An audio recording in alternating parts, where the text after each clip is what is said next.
Hey, only the mean kind of amusement brought on at someone else's expense, usually mine. Ginger caught me looking and straightened, smile disappearing. Patty watched with her keen, wise eyes. She wasn't missing the significance of any gesture here. When she returned from getting the chicken off the grill, Ginger said, "Oh, that smells divine, Miss Patty." Who was this complimenting girl? Patty smiled and thanked her. Ginger was so proud of the cake when it was finished that she took several pictures of it with her phone. She even wanted a picture of her and Patty holding the cake together, which nearly made Patty burst with motherly affection. I couldn't even manage to feel jealous as Patty heaped nurture on Ginger. It was so sweet it made my eyes sting. Marna kept sending fond glances at her sister. "I did that part right there all by myself," Ginger said to Marna, pointing to the frosting trim. "Brilliant, isn't it?" "Bang-up job, Gin." Marna squeezed her sister around the shoulder. The four of us had a surprisingly wonderful time together, and through it all, my skin buzzed every time I thought about the upcoming trip to California. I was sad when it was time for the twins to leave. I walked them out to their rental car after they received big hugs from Patty. As we stood on the sidewalk, Ginger poked her sister in the shoulder. "You need to tell her." The scathing look Marna shot Ginger was something I'd never seen from her. The fluttery feelings I'd been experiencing during dinner quickly turned to a sour feeling. "Tell me what?" I asked. The sisters shared a knowing look. Then Marna and I held each other's eyes in silence until I knew. I just knew. My voice shook when I whispered, "You told him, didn't you?" "No," Marna said, and her voice shook too. "Not directly. He asked me, and I told him no, but—" Ginger turned her attention to me. "You should know Marna is the worst liar in history. Most people probably wouldn't even notice, but Kai and I poked fun at her growing up, 'cause she always pauses before she tells a lie, as if she's working out the story in her head before she tells it." "Oh no, he knows." I covered my mouth, feeling sick. "I'm so sorry, Anna," Marna whispered. "What did he say?" I demanded. She cleared her throat, a dainty sound. "He wouldn't let me explain the circumstances. He just kept saying he had to go." "Tell her everything," Ginger prompted. "There's more?" I asked. I felt sick. Marna's eyes bugged out at her sister. "What?" Ginger asked. "She should know what she's walking into." "Yes, I should." I crossed my arms just like Ginger, less out of anger and more to try to comfort myself with a good tight grip. Marna looked miserable when she mumbled, "He rang me from a bar, where he was with his bandmates, and some other people from the studio. The other Anna was there, wasn't she?" I asked. My voice came out sounding a little vicious, and Ginger raised her sculpted eyebrows at me, as if impressed. "Yeah," Marna said. "She was trying to get people to come back to her place, and Kai agreed, then told me he had to go and he'd be fine. But he wasn't fine. He was a bleeding mess." "So what happened?" I could feel and hear my blood pounding in my ears. Marna shook her head to show she didn't know, and Ginger spoke up. "The bastard probably finally gave in and hooked up. No doubt he was thinking of you when he was all, 'Oh, Anna, Gin, not helping.' But Ginger didn't stop. I wonder if he was angry and rough, or sweet and—" "Shut up!" I screamed at her. And she pressed her smiling lips together. Then I turned on Marna. "Were you ever gonna tell me?" "Of course, but I was scared. I was waiting until I knew you were going to see him." I had to fix this. "What's his number?" I asked her. "I don't know, honestly. He's changed it again." I let out a frustrated sound. "I would have given you Kai's number this whole time if you would have just asked me," Ginger said. Marna and I looked at her, shocked. "You would have?" I asked, doubtful. She shrugged one shoulder and examined her thumbnail. "He never told me not to, only Marna." We continued to stare at her until she huffed a big breath. Look, he's a complete arse, but I've never seen him like this. I've never seen him want anything or anyone truly until you. It's almost like he's being more self-destructive without you than he'd be with you. So yeah, I would have given you the asshat's number, to drive him mad if nothing else. But I don't have the new digits either. Marna and I looked at each other, but didn't dare to speak. Oh, I said. I had no clue what else to say to that. Ginger pulled out her phone and looked at the time. We have to go, she said to Marna. Good luck in California. Marna embraced me goodbye. I'm sorry, she said again as she straightened. I swallowed hard. Thanks. Ginger surprised me by leaning in for a quick hug of her own. Realizing what she'd done, she cleared her throat and pulled away, looking me in the eye. Give Blake a message for me, would you? Okay, I agreed. With a wicked flutter of her eyelashes, she leaned forward. I froze with shock at the feel of her small, soft lips on my own. When Ginger's hips pressed against mine and her tongue flicked at my closed lips, I gave a little squeak and jumped away, bringing a hand to my mouth. Ginger smirked and cocked her head. Best not to relay that message in front of Kai, I imagine. Marna swiped her sister's shoulder with the back of her hand. You're such a cow. Ginger laughed, and they left, exchanging sibling banter. Marna sent me an apologetic glance over her shoulder, and I sputtered a nervous sound before stiffly turning back to the apartment and shaking it off. That was one message I would not be delivering. I sat on the concrete steps for a minute, wishing there was an off button to my brain. I didn't want to think about any of it. 10 minutes ago, I'd been excited at the prospect of seeing Kaidan. Now, not so much. I sighed and pushed myself to standing. When I got back up to the apartment, Patty pointed to my purse. Your phone's been going off like crazy. I checked it. 6 texts about a graduation party tonight. Patty gave me a sad look, and I felt my shoulders slump. Time to get ready to go out. That night after the party, I called Dad. How was your graduation night? He asked. It was okay. A spirit was there, but he didn't stay the whole time. Good. I have a sort of weird question, I began. I heard something about Neffs being able to have more than one sin. Sure, yeah. It's rare, but not unheard of. There used to be fewer dukes back when there were fewer humans, which meant the dukes were in charge of multiple temptations. I'm the youngest duke, so to speak. I've only been around since the 18th century. I only have the one sin, so you shouldn't have a major problem with anything else. Do you? No, not me. I just heard it and I was curious. Only one of your pal's fathers had multiple sins at one point, and that was Elisir. Dad continued. A headache began behind my eyes as he went on. He used to be the Duke of Wrath and Lust before Farzuf came on the scene. Wait, how did you hear about this again? I cleared my throat. Yeah, I heard it from Cope. I hurried on, changing the subject. You should have stayed today. It was funny watching Ginger and Patty. Whoa, hold up a second. I clutched the phone tighter. Yeah? I asked, all innocence. Silence. Please tell me Capano is not a lust neff too. I squeezed my eyes shut. Dad, he's extremely self-controlled. A scratchy interference cut me off, probably from his hand covering the receiver to hide the muffled string of curses taking place on his end. I cringed. Finally, it ended. What happened between you two? He asked. Why was I afraid of his anger, even through the phone? It was my fault. I don't want to hear that. Just tell me nothing happened.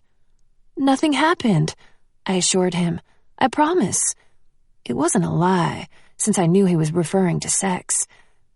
The line was quiet as we both calmed. Then I whispered, Please don't be mad at him, Dad. I'm not. He let out a breath. He actually talked to me when you two got back from Australia. Said he didn't think he should accompany you anymore. I took it to mean his emotions for you were getting in the way. That is what he meant, I told him. Everything got a little too complicated. Well, You'll go to California by yourself, and then I'll have to work something out for future trips. I don't want you going alone when unknown elements are in the picture." I understood that, and I agreed. "I have one more question, though," I said. "Why wouldn't Cope's badge be red? Or red and black?" Neff inherit whatever color badge their father currently has, regardless of what other past influences might sneak into the genes.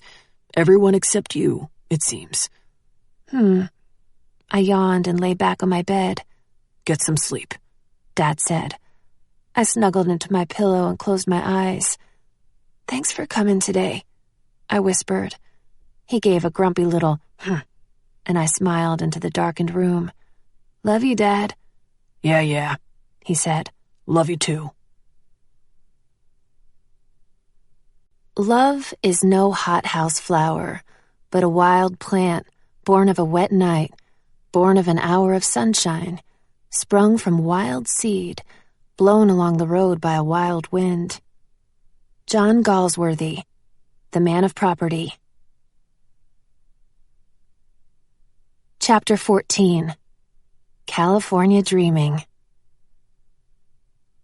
Few sights compared to the Santa Barbara coast. The land on one side of the road was lined with mansions, while the other side broke off into sharp cliffs overlooking the ocean.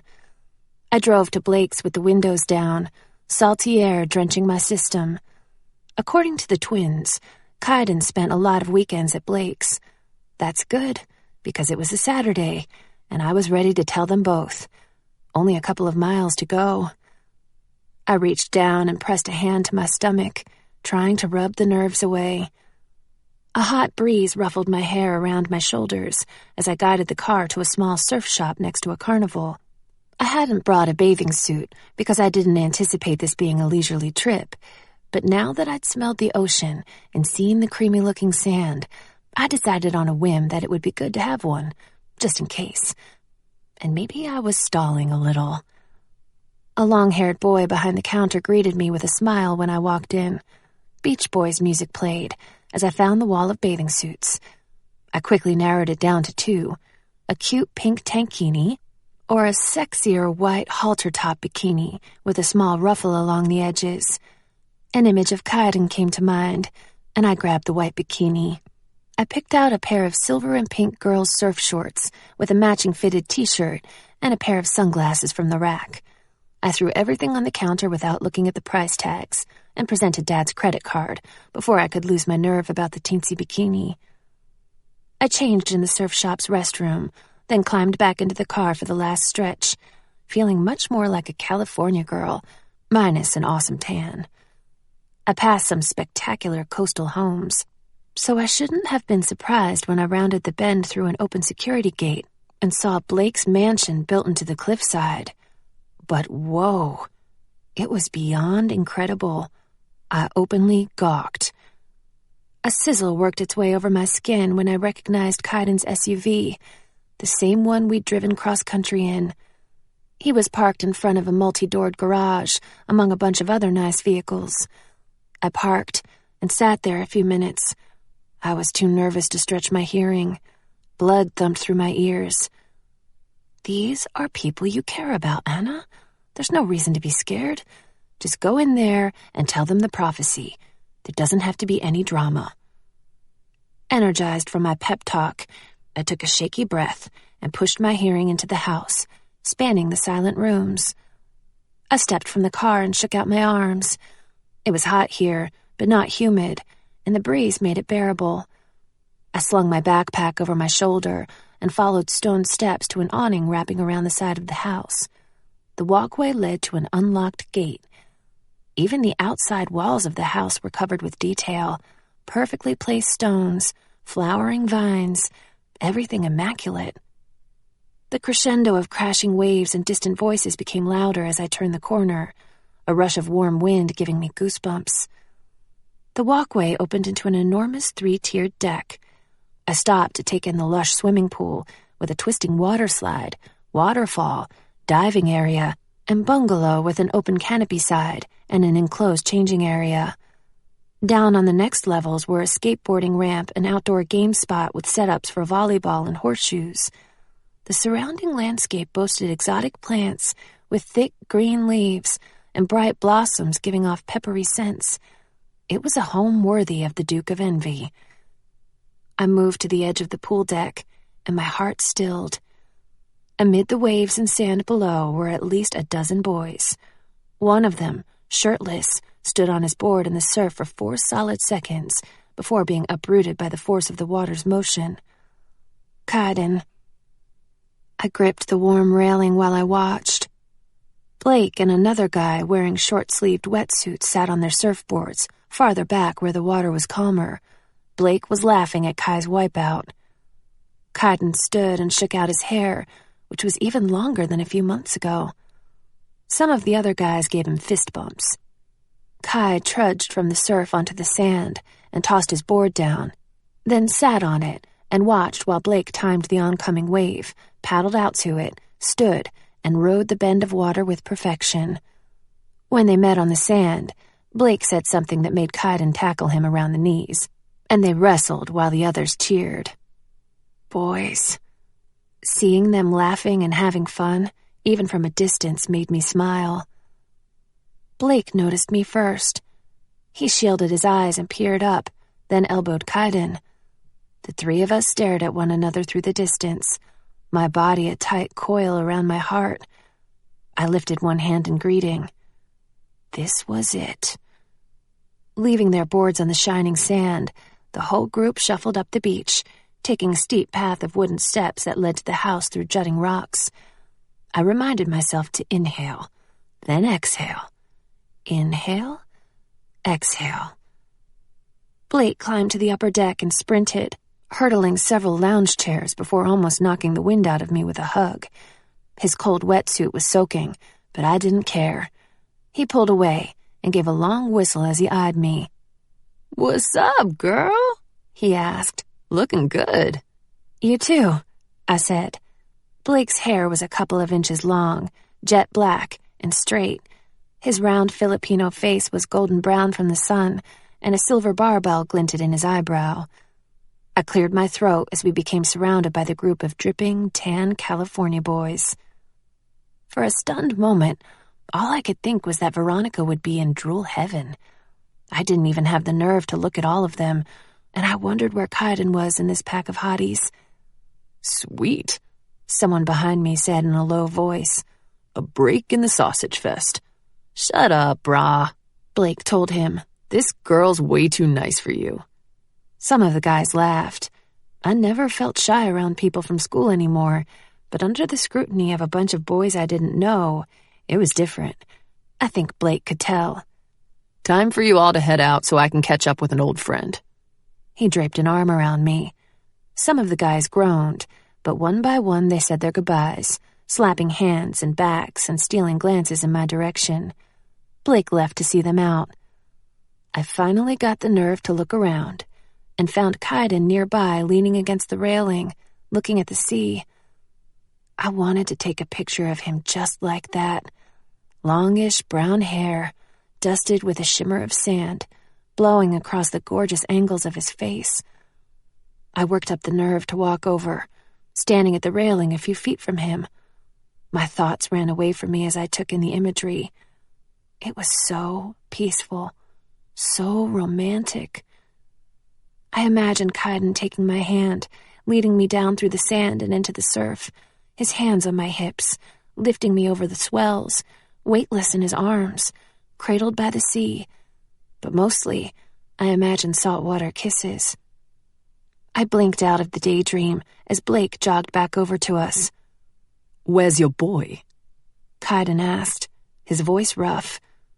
When he finally turned his face toward mine, his eyes hit me like a hammer, and I couldn't respond. "I'm surprised he left your side." His steely tone grated against my heart. "I thought Belil and Alistair would have arranged your marriage, and you'd have a pack of adopted orphans by now." Blake let out a nervous laugh, as if pretending Kaidan was joking, but I knew better. My senses went haywire with the slam of blood through my system. As bad as I felt for kissing Cope, Kaidan was not innocent in all this. He'd hurt me plenty, and I refused to be his punching bag. I wanted to stare Kaidan down, but when he turned to face me, I was distracted by the girth of body beneath his face. I eyed the layers of muscle in his arms, chest, and abs. He was ripped. Was he living at the gym these days? His already toned belly now boasted a six-pack. Muscles didn't usually do it for me, but I had to admit his tall frame wore it well. I swallowed and looked back up where he'd been patiently waiting for me to finish my perusal. I cleared my throat and crossed my arms. Cope and I aren't some Hollywood couple, I stated. We're friends. Just friends. Kaidan's jaw rocked side to side for a minute, chewing his thoughts.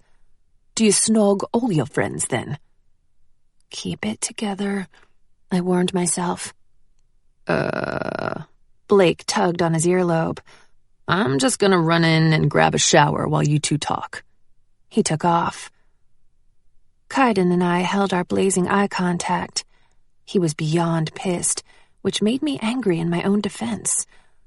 Without the comfort of Blake's presence as a buffer, the silence stretched taut between us. What could I say to make this right?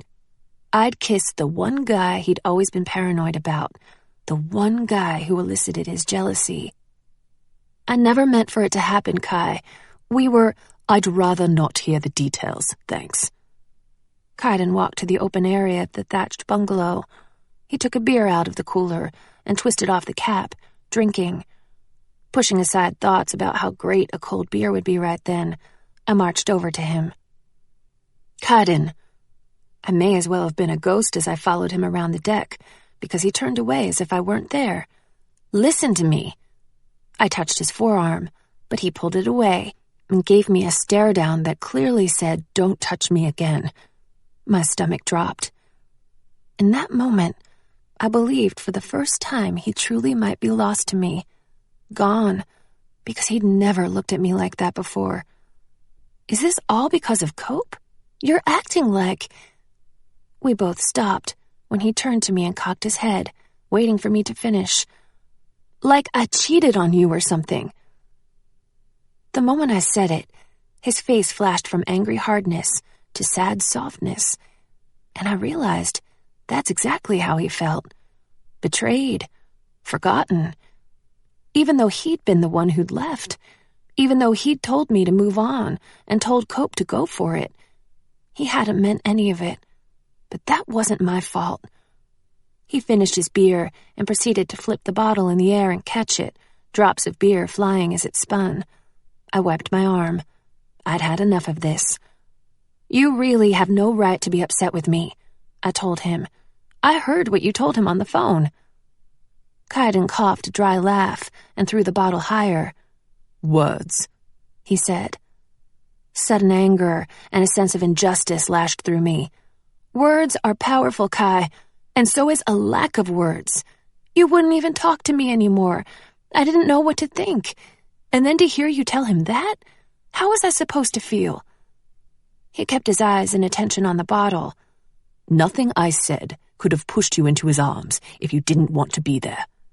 Yeah, well, in one really bad, freaked-out moment, that's where I ended up. But it wasn't planned. It felt wrong. Kaidan chuckled, a dark sound.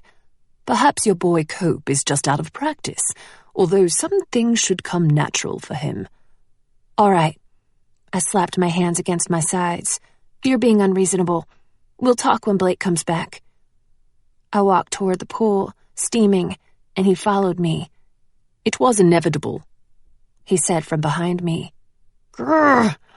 I spun on my sandaled heels just as he tossed the bottle high again. Inevitable? Like you and that Anna chick you work with? Kaidan went very still as the bottle hit his upturned hand, fell, and rolled on the deck with a clink.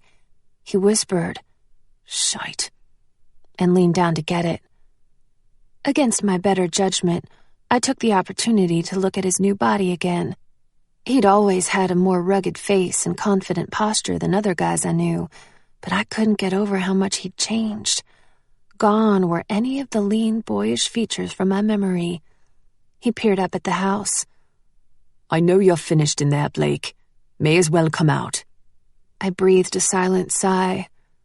Blake strolled onto the deck wearing low-slung skater shorts and flip-flops. Being shirtless must have been mandatory in California. I kind of wished they'd get dressed so I could focus properly when I told them about the prophecy. Blake joined us beside the pool.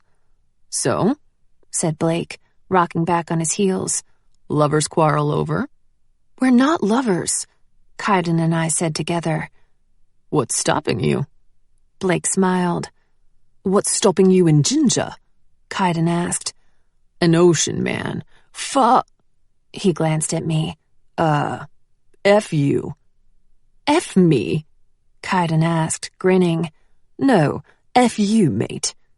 Blake put a fist over his mouth when he caught what must have been a seething look on my face, and he laughed, punching Kaidan in the arm. "Told you, man. She's pissed about the cursing thing. Ginger was right." I shook my head. I wouldn't look at them. I was too humiliated to deny it. "Girl, all you have to do is say the word, and Mr. Lusty McLust-a-lot here will be happy to whisper some dirty nothings in your ear." Kaidan half grinned, sexuality rolling off him as wild as the Pacific below us. I took a shaky breath. "I don't appreciate when people are fake with me." I pointed the statement at Kaidan. Okay, calling him a fake was overboard, especially if he was just being respectful. But my feelings were bruised and battered. If Kai wasn't going to forgive me or be willing to talk, I couldn't hang around and deal with his bad attitude. It hurt too much, and the unfairness frustrated me to no end. "If you guys will sit down and shut up for a minute, I'll tell you what I came here to say, and then I'm out of here. You two can find someone else to make fun of." They both wiped the smiles from their faces. I pulled a padded lawn chair over and sat. They moved a couple of chairs closer, giving me their attention. As I began the story, my irritation was chased away by the wonder of past events and things to come. I started with the prophecy and how I could be used, somehow, to expel the demons from Earth, giving their souls a chance to be redeemed and return to heaven. The guys were avid listeners, staring as if I were bathed in light or something. All traces of Kaidan's earlier hostility had disappeared. I forged ahead, telling them of the traveling I'd done, careful not to mention Capano. I focused instead on Zania in Syria and Flynn in Australia. When I finished, Blake and Kaidan blinked at each other, sober and serious. They were in business mode, all previous emotions set aside. "What do you think your dad's gonna do?" Blake asked him. Kaidan shook his head. "I was just wondering the same thing. I can picture your father turning to the light, but I can't imagine Farzuf swallowing his pride." "So what are we gonna do to make this happen?" Blake asked me. "I don't know, honestly," I told him. "I can't just knock on their doors one by one. It would never work." "No, it wouldn't." Kaidan agreed. "They always have whisperers coming and going. Plus, unless the souls of the dukes are dragged away by God himself, what's to keep them from staying here on Earth, possessing someone else, and then coming after you? They'd alert one another. Unless you take them out one by one with a sword, you'll need to gather the dukes all together, like at a summit." "Yeah, but the Neph aren't usually invited to those unless they want to kill one of us," Blake said. Kaidan shrugged. "So we show up uninvited?" "We're just building the list of allies right now," I told them.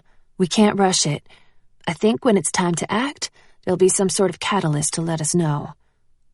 We pondered the possibilities. Kaidan zoned out, lost in thought. Now was an ideal time for me to leave.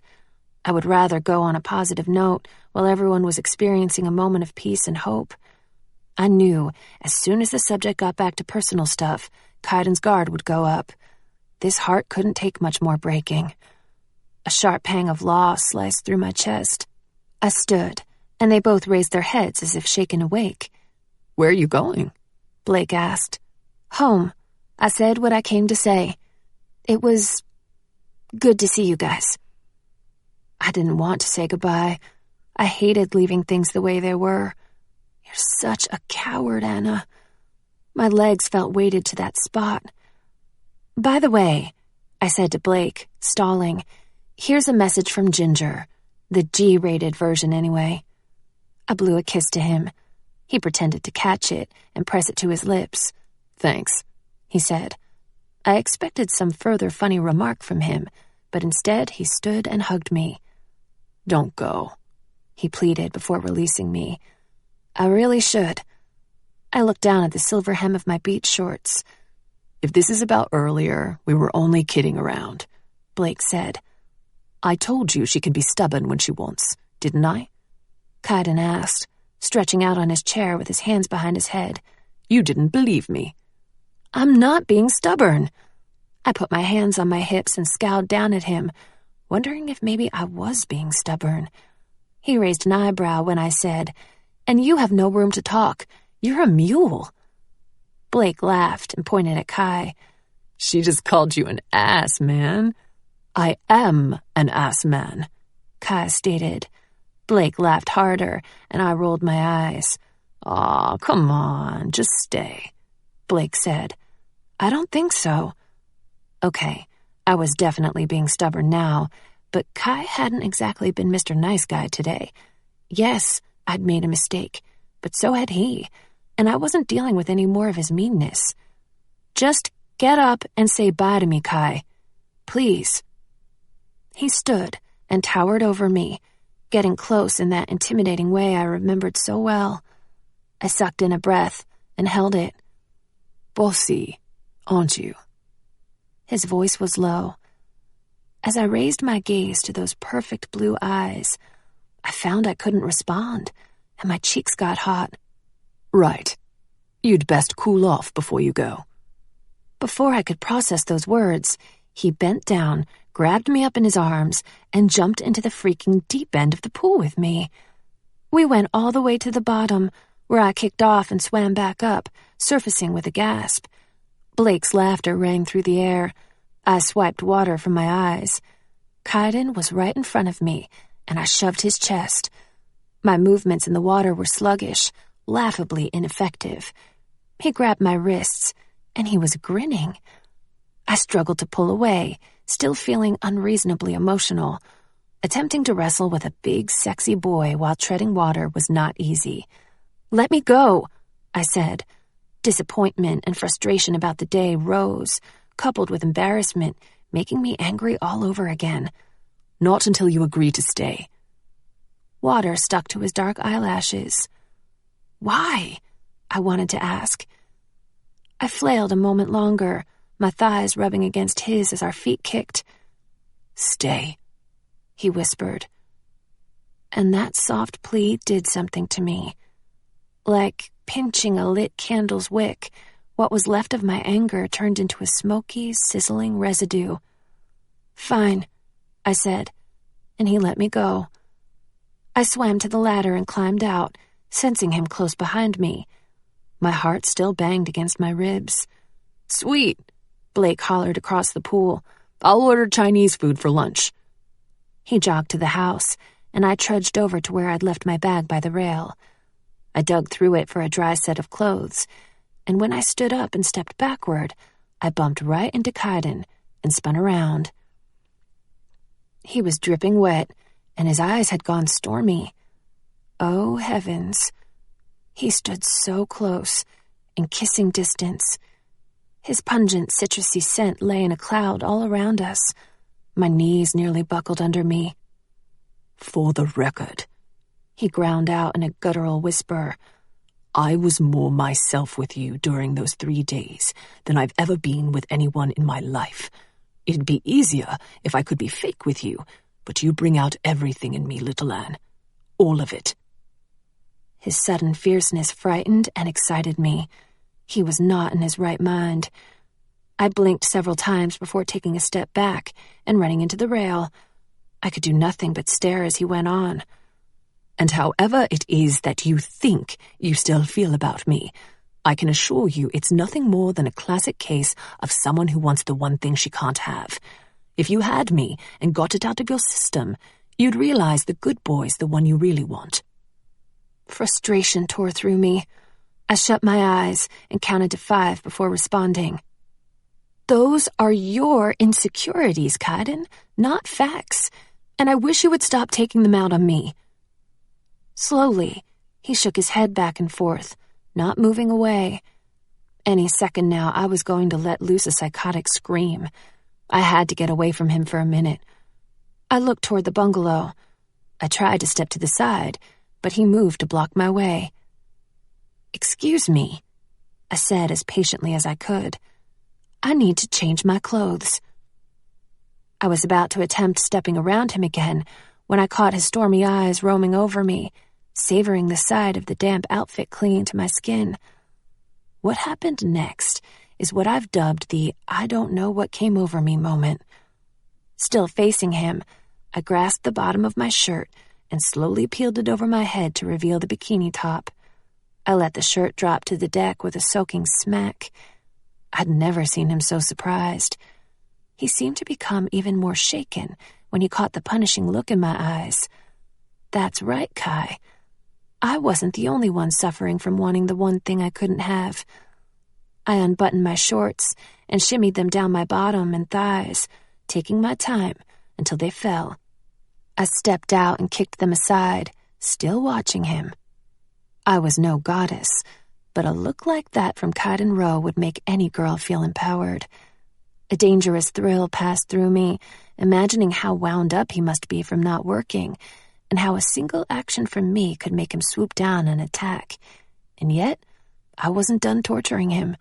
It was cruel and risky, but I didn't care.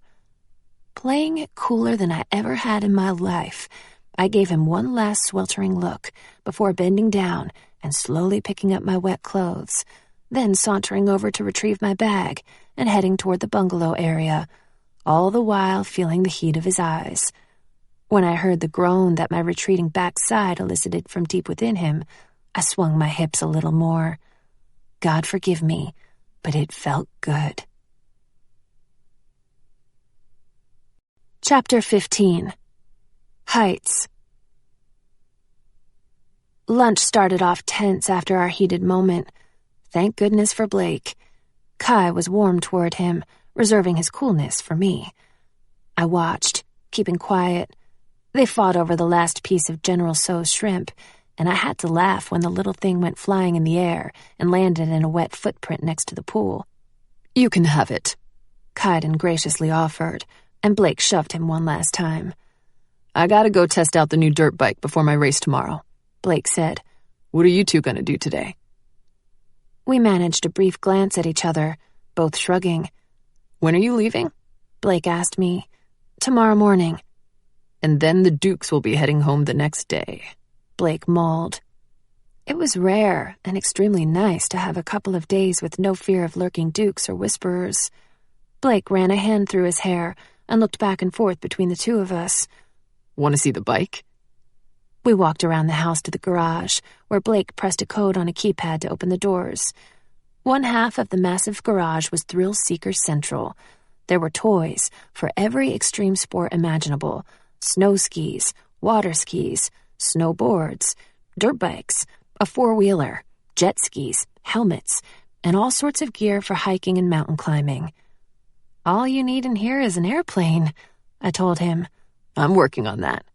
Blake smiled and began to wheel out a shiny black dirt bike. "They just delivered it yesterday." He grabbed a leather riding jacket from the wall, put it on, and climbed astride the bike.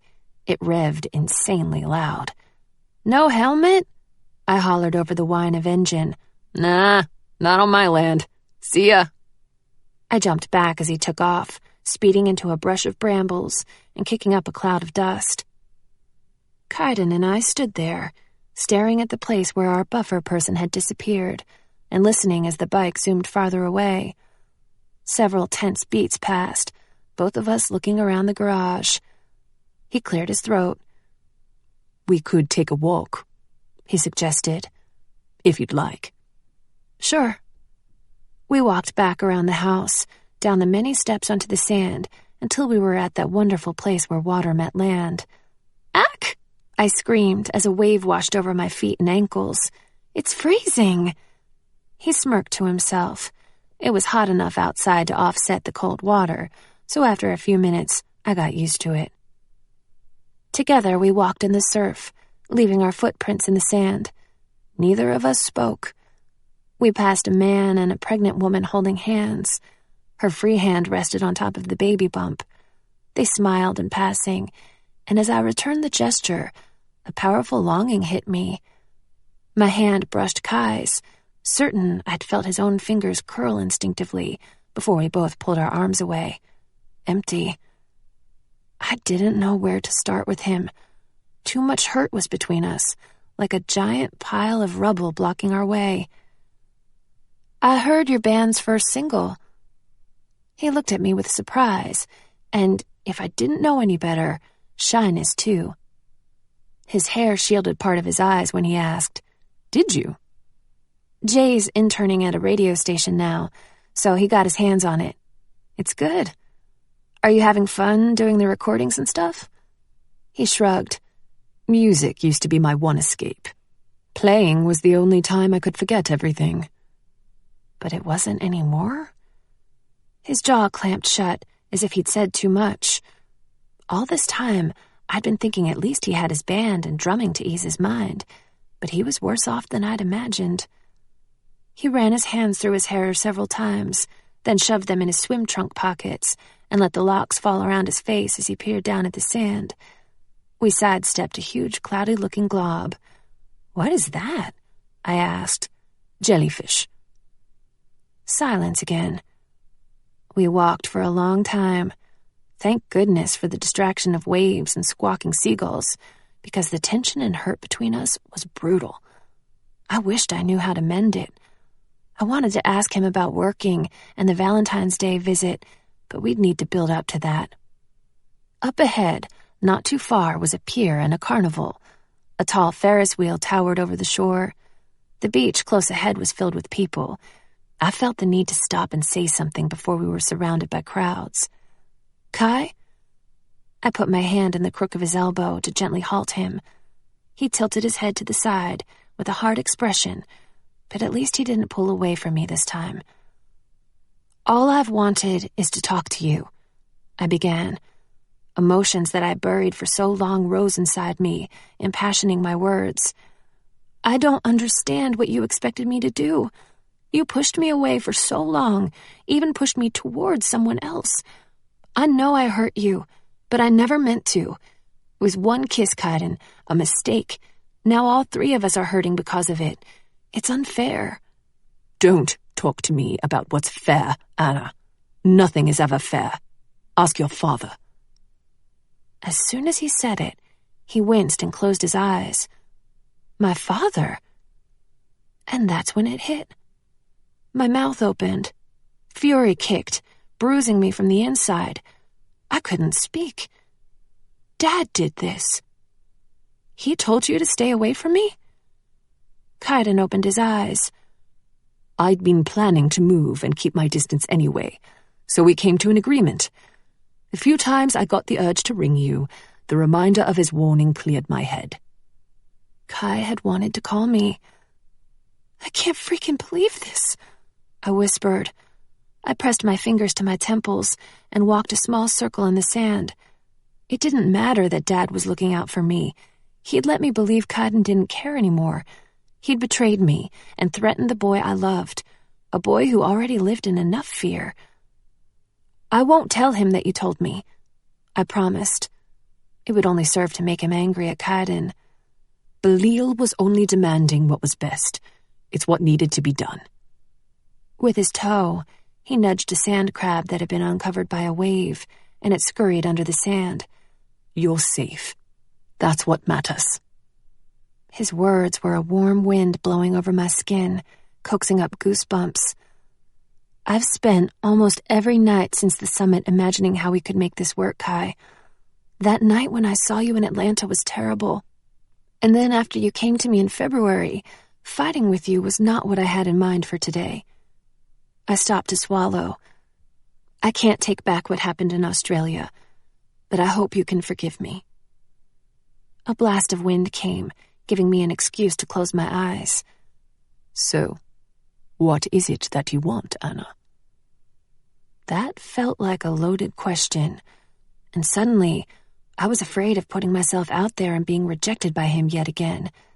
Like a coward, I responded, "If nothing else, I need you as a friend and an ally."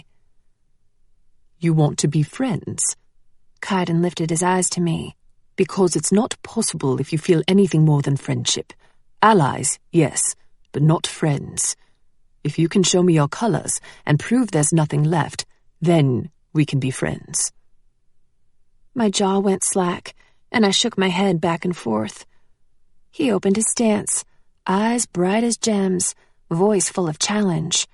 "Show me," he said. "Show me yours first," I countered. "Not a chance." This was stupid. He had to know I still loved him. But whatever. If he wanted to see, I'd show him. I peered around the beach, and then let my guard down. As always, it felt strange. Kaidan's arms dropped, and his jaw softened. My heart raced as if I were naked in public, showing him what must have been a torrent of emotional colors. 6 seconds was all I was willing to chance before reeling my aura back in. He stared at my face, showing that boyish vulnerability a moment more, before checking his features into the familiar hardened mask and crossing his arms. He jutted out his chin. "How do I know those colors are meant for me?" "Oh, they're for you," I assured him, jaw clenching. "If that's so, then what I said before still holds. We can't be friends."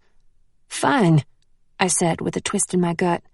"Go ahead and keep cutting me off, but when I actually live my life, you don't get to be a jerk about it."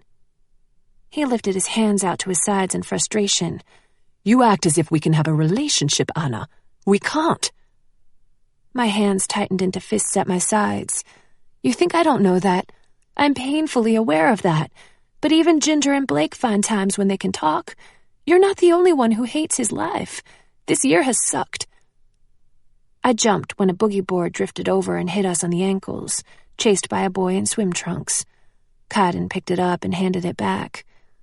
We moved through the surf without talking, giving me a chance to calm. We ended up at the pier, with its Ferris wheel painted in a faded rainbow of colors. It was afternoon, and the sun was hot and bright when we left the sand and walked on the wooden boardwalk. Families milled about with ice cream cones, and a group of young skater boys loitered around the carnival entrance, smoking cigarettes and attempting trick moves. Kaidan led us past them into the carnival, where smells of fried dough drifted along the air. "Ever been on a Ferris wheel?" he asked me. I shook my head as we walked toward it, passing game stands with grumpy-looking attendants. "Let me find a restroom first," I said. "Loos are by the entrance. I'll meet you back here." It took a few minutes, but I found it. On my way back to the Ferris wheel, I caught sight of Kaidan talking to a girl in front of a game booth. I stopped to watch as he handed over some money and was given 3 balls. The girl, a short and curvy Latina with satiny black hair, leaned over the booth to watch. A lacy black thong peeked out of the back of her hip-hugging shorts. I had to give Kaidan props for not ogling. He tossed the balls one after another, hitting the nearly impossible targets with ease, much to the dismay of the old man attendant. The girl cheered and pointed to a pink teddy bear, which the attendant pulled down and handed to her with a frown. They turned away from the booth, and Kaidan stopped, seeing me. "Es tu novia?" the girl asked him. I'm sorry, I don't know much Spanish," he answered. I was decent at Spanish, having taken 5 years, so I knew she'd just asked if I was his girlfriend. I also knew he had Spanish skills as well, so he'd been avoiding the question. "Thank you," she told him, giving me one last glance before walking away, snuggling the pink bundle with pride.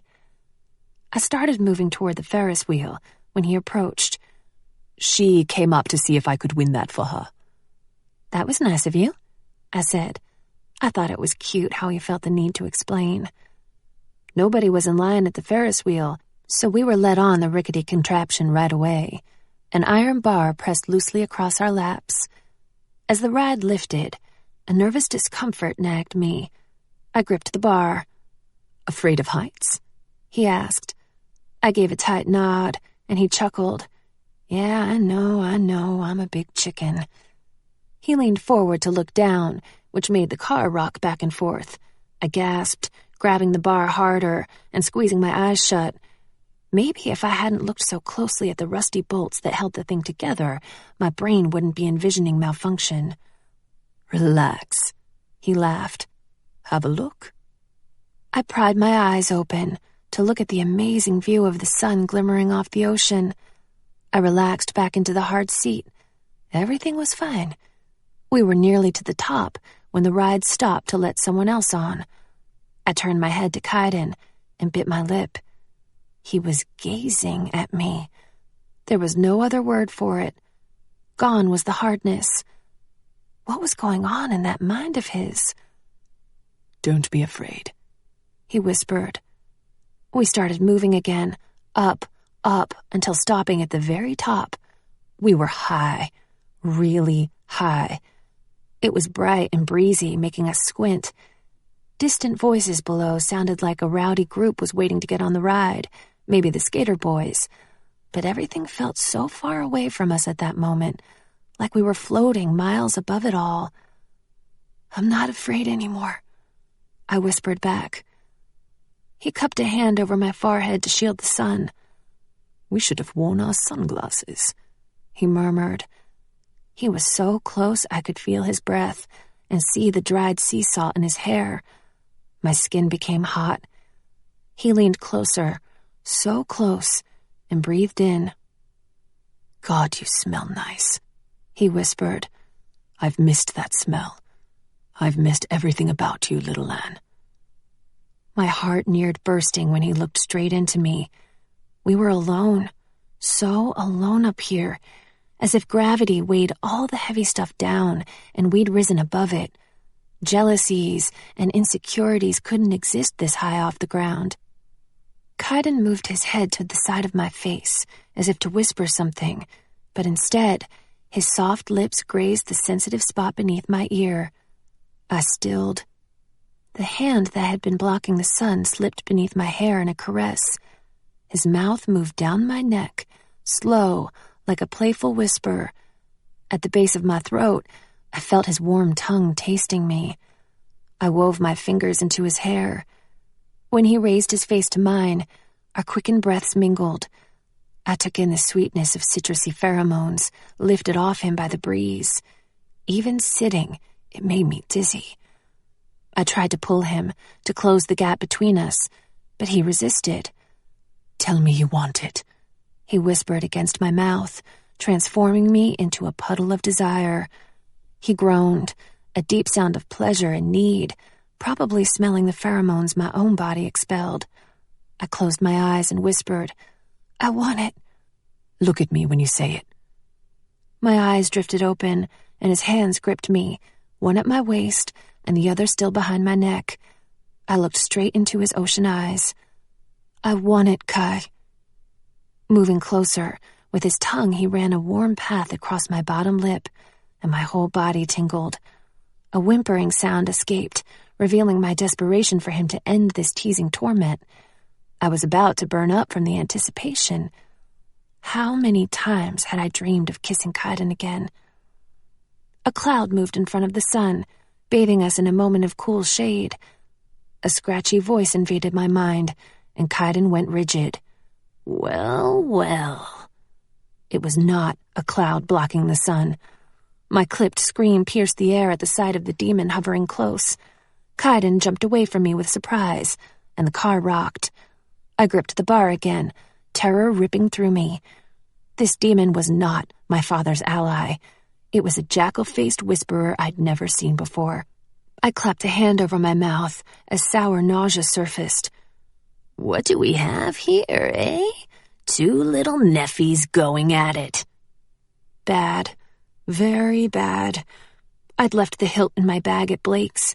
Dad would be furious at me for not being on guard. The demon must have sent its speech into both of our minds, because Kaidan was the one to answer, sounding peeved. Just needed an opinion on a new technique. You can bugger off now. Shouldn't you be at the summit? I sucked in a shocked breath at the offhand way he spoke to the spirit. Jackalface laughed, a vile sound. He let his words drag out, cruel and torturous. I'm on my way there now. Perhaps we can make a deal, yes? You do me a favor, and I won't tell the Dukies about what I seen today. What sort of deal? Kaidan asked. The spirit gave a creepy smile. I want to feel the touch that humans live and die for. Let me use your body to have this Nephi girl, just once. He got closer, leering. Just once, and I will keep your secret. A live serpent may as well have slithered into my lap and curled up as I processed what he was asking. I'd never been more repulsed by anything in my life. Kaidan let out a sound of pure disgust. You can't be serious. My mind was quickly throwing together an idea. It's not a secret, I told the dark spirit with confidence. The Dukes know we work together. Farzuf's the one who told him to train me in the first place.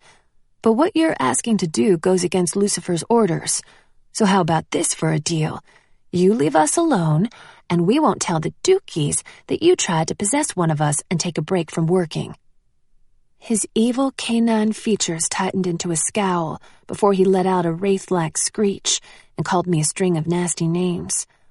I held my breath until he swooped away from us, allowing the bright sun to reheat our blood-drained faces. Kaidan and I sat straight, not touching. I stared at the blurry-looking ocean and tried to calm my heart and stomach as the ride clanked to the ground. Kaidan rubbed his face, muffling a curse. What had we been thinking? This was a public place. Of course there was a chance of whisperers being around, but we'd been so caught up in each other that we weren't on our guard. We couldn't get off that thing fast enough. I stumbled from the car when the attendant opened the door, but as we sped away from the Ferris wheel, it clearly wasn't over yet. There, in the row of game booths, was the same demon whisperer, watching us. Go to the left, Kaidan whispered to me, barely moving his lips. I'll distract him. Go straight back to Blake's, and I'll meet you there. I tensed at the thought of separating, but he was already walking away. I went to the left, where several small rides for children were. A horrid feeling of dread passed over me. I whipped my head around, but saw only humans. A single thought weighed me down. Kaidan is in danger. Deep in my gut, I was sure of it. I turned back, trying to stay within the crowd. Lingering at the corner, I peered into the game booth alley and saw Kaidan at the very end. He stood beside the last booth talking to the Latina girl with the pink teddy bear. They weren't alone. The disgusting spirit swished around them, watching from every angle as Kaidan swept her long hair over her shoulder and ran the back of his fingers along her arm. The demon swooped down to whisper into her mind at the same time that Kaidan leaned and whispered something in her ear. Lust flared to life in her color spectrum, and Kai caressed her waist. Her hand curled around his bicep. Dread gathered like a storm swirling around me. I couldn't look away. Loud voices rang out from somewhere in the middle of the game row. 2 men were arguing at a middle booth. The demon was distracted from Kaidan and left to see what all the commotion was about. I circled back around, running past the children's rides to the other side of the game alley. Kaidan had led the girl farther back, closer to where the bathrooms were around the side. I pushed my hearing out and watched, partially hidden behind a funnel cake stand. Didn't realize what time it was, Kaidan was telling her. I need to be off. My vision was blocked by a group of people turning the corner toward them. There you are. ¿Qué pasa? ¿Dónde estabas? An older girl gave the girl with the pink teddy bear a hard shove on her shoulder. She sounded annoyed, asking where the girl had been. Then she sized up Kaidan. Excuse me. Kaidan attempted to move away from the group, but a big hand shot out and pressed against his chest. The guy looked back and forth from Kai to the teddy bear girl. Not so fast, gringo. My heart rate shot up as I took in his odds. There were 5 guys, and they looked to be in their early 20s, all with shaved heads and differing facial hair. Each had tattoos up his arms, and 2 of them had designs tattooed on their scalps. But it wasn't their appearance that scared me. The thing that frightened me most was that underneath their severely darkened auras, They each wore something red on their bodies. Gang members. And these guys were hardcore. Please, I fervently prayed. Get him out of this. Hugar con mi chica. The one with a hand on Kaidan asked if he was messing with his girl. Crap. He appeared to be the leader of this group, the way the others stepped back and let him take control. Hair lined his jaw, except at the scar across his chin where no hair grew. Before Kaidan could speak, the girl shook her head, stepping up to her boyfriend and insisting with a shaking voice that Kaidan was just a dumb boy. He was just being nice, that's all. He had a girlfriend around there somewhere. She asked if they could leave now. The guy backhanded her across the cheek, and I covered my mouth. Her pink bear dropped to the ground. You think I'm stupid? He asked her in Spanish. You think I'm blind? Kaidan stood a little taller, and his face went hard. His hand slipped into his pocket, and so did the hands of the other 5 guys. An eerie smile grew across the leader's scarred face. This couldn't go any further. I sprinted through the crowd, dodging people until I got closer. I happened a quick glance down the game alley and didn't see the Whisperer anywhere. Hopefully he was on his way to the summit now. Slowing, I cleared my throat and walked up behind the guys. Kaidan saw me and flicked his free hand in a tight motion, telling me to go away. I gave a defiant shake of my head and approached. His nostrils flared. I squeezed through the group to stand next to Kai, and the gang guys regarded me with surprise. I didn't want to swap words with these guys. I like to give all people the benefit of the doubt, but menace rolled off them like thunderclouds. Using my strong, willful voice, I said, "Do not take out your weapons. You will not try to harm us. You will let us leave right now." Their guardian angels used the opportunity to whisper to them, trying to calm them and make my words sink in. All 5 of them stiffened as Kaidan and I stepped back, preparing to run. The scarred leader twitched. He so did not want to cooperate with peaceful orders. In what looked to be a great effort, he grunted a command to the guy next to him, who broke from his trance after a moment of hesitation and grasped my shoulder. Without thought, 15 months of drilled reactions kicked in. In 2 swift moves, I grabbed the place where his shoulders met his neck, yanked him toward me, and drove my knee straight up into his groin. He crumpled in agony, and I didn't stop to admire my handiwork. I grabbed Kaidan's arm and tugged. We'd taken 2 running steps when a clear metallic click halted our feet. Kaidan squeezed my hand, and we slowly turned. Dread crept up the back of my neck, and I was breathing as if I'd run a marathon. The leader had a gun pointed at us, trembling with the effort. I ain't taking no orders from a little bruja. He glanced down at his writhing friend and said to me, "You're gonna pay for that. And you." He looked at Kai over the barrel. "Nobody touches my girl except me." Kai slowly sidestepped to partially block me from him. The guardian angels exchanged glances and stayed attentive, as if prepared to act, even though they weren't allowed to do anything more than whisper. Adrenaline flooded my system, but I didn't know what to do. I was too afraid to say anything else out loud, so I attempted to will a silent order. "Put the gun down." The leader wiped sweat from his forehead with his spare hand, and his forehead crinkled as if in pain, but he didn't put the gun down. My hand began to sweat in Kaidan's grip. "Please," I whispered. "Shut your mouth," the shortest guy shouted, breaking out of the original trance. He bounced his shoulders a little, working himself up. He whipped a switchblade from his pocket and moved toward me, but was stopped by a knife at his own neck, forcing him to look up at Kaidan. It all happened so fast. I never saw Kai pull his knife, and the events that followed went even faster. I had no time to be as terrified as the moment warranted. "Lay a finger on her, mate, and you're dead." Kaidan's knife gleamed, large and sharp in comparison to the small tainted blade in the gang member's hand. The guy's eyes glinted with fear, but before he could react, a beam of severely bright light broke through the already sunny sky, shining straight down on the scarred leader, who still pointed his gun at Kai.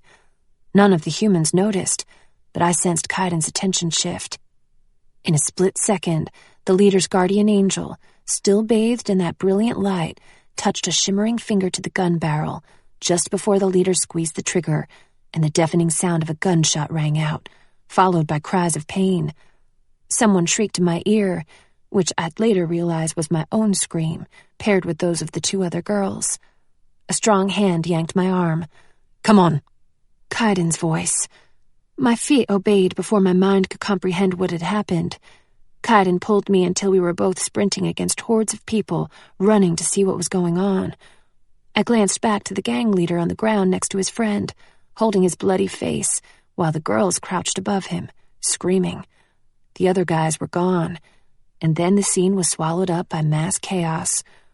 We ran out of the carnival, shoving past people until we came to the exit to the beach.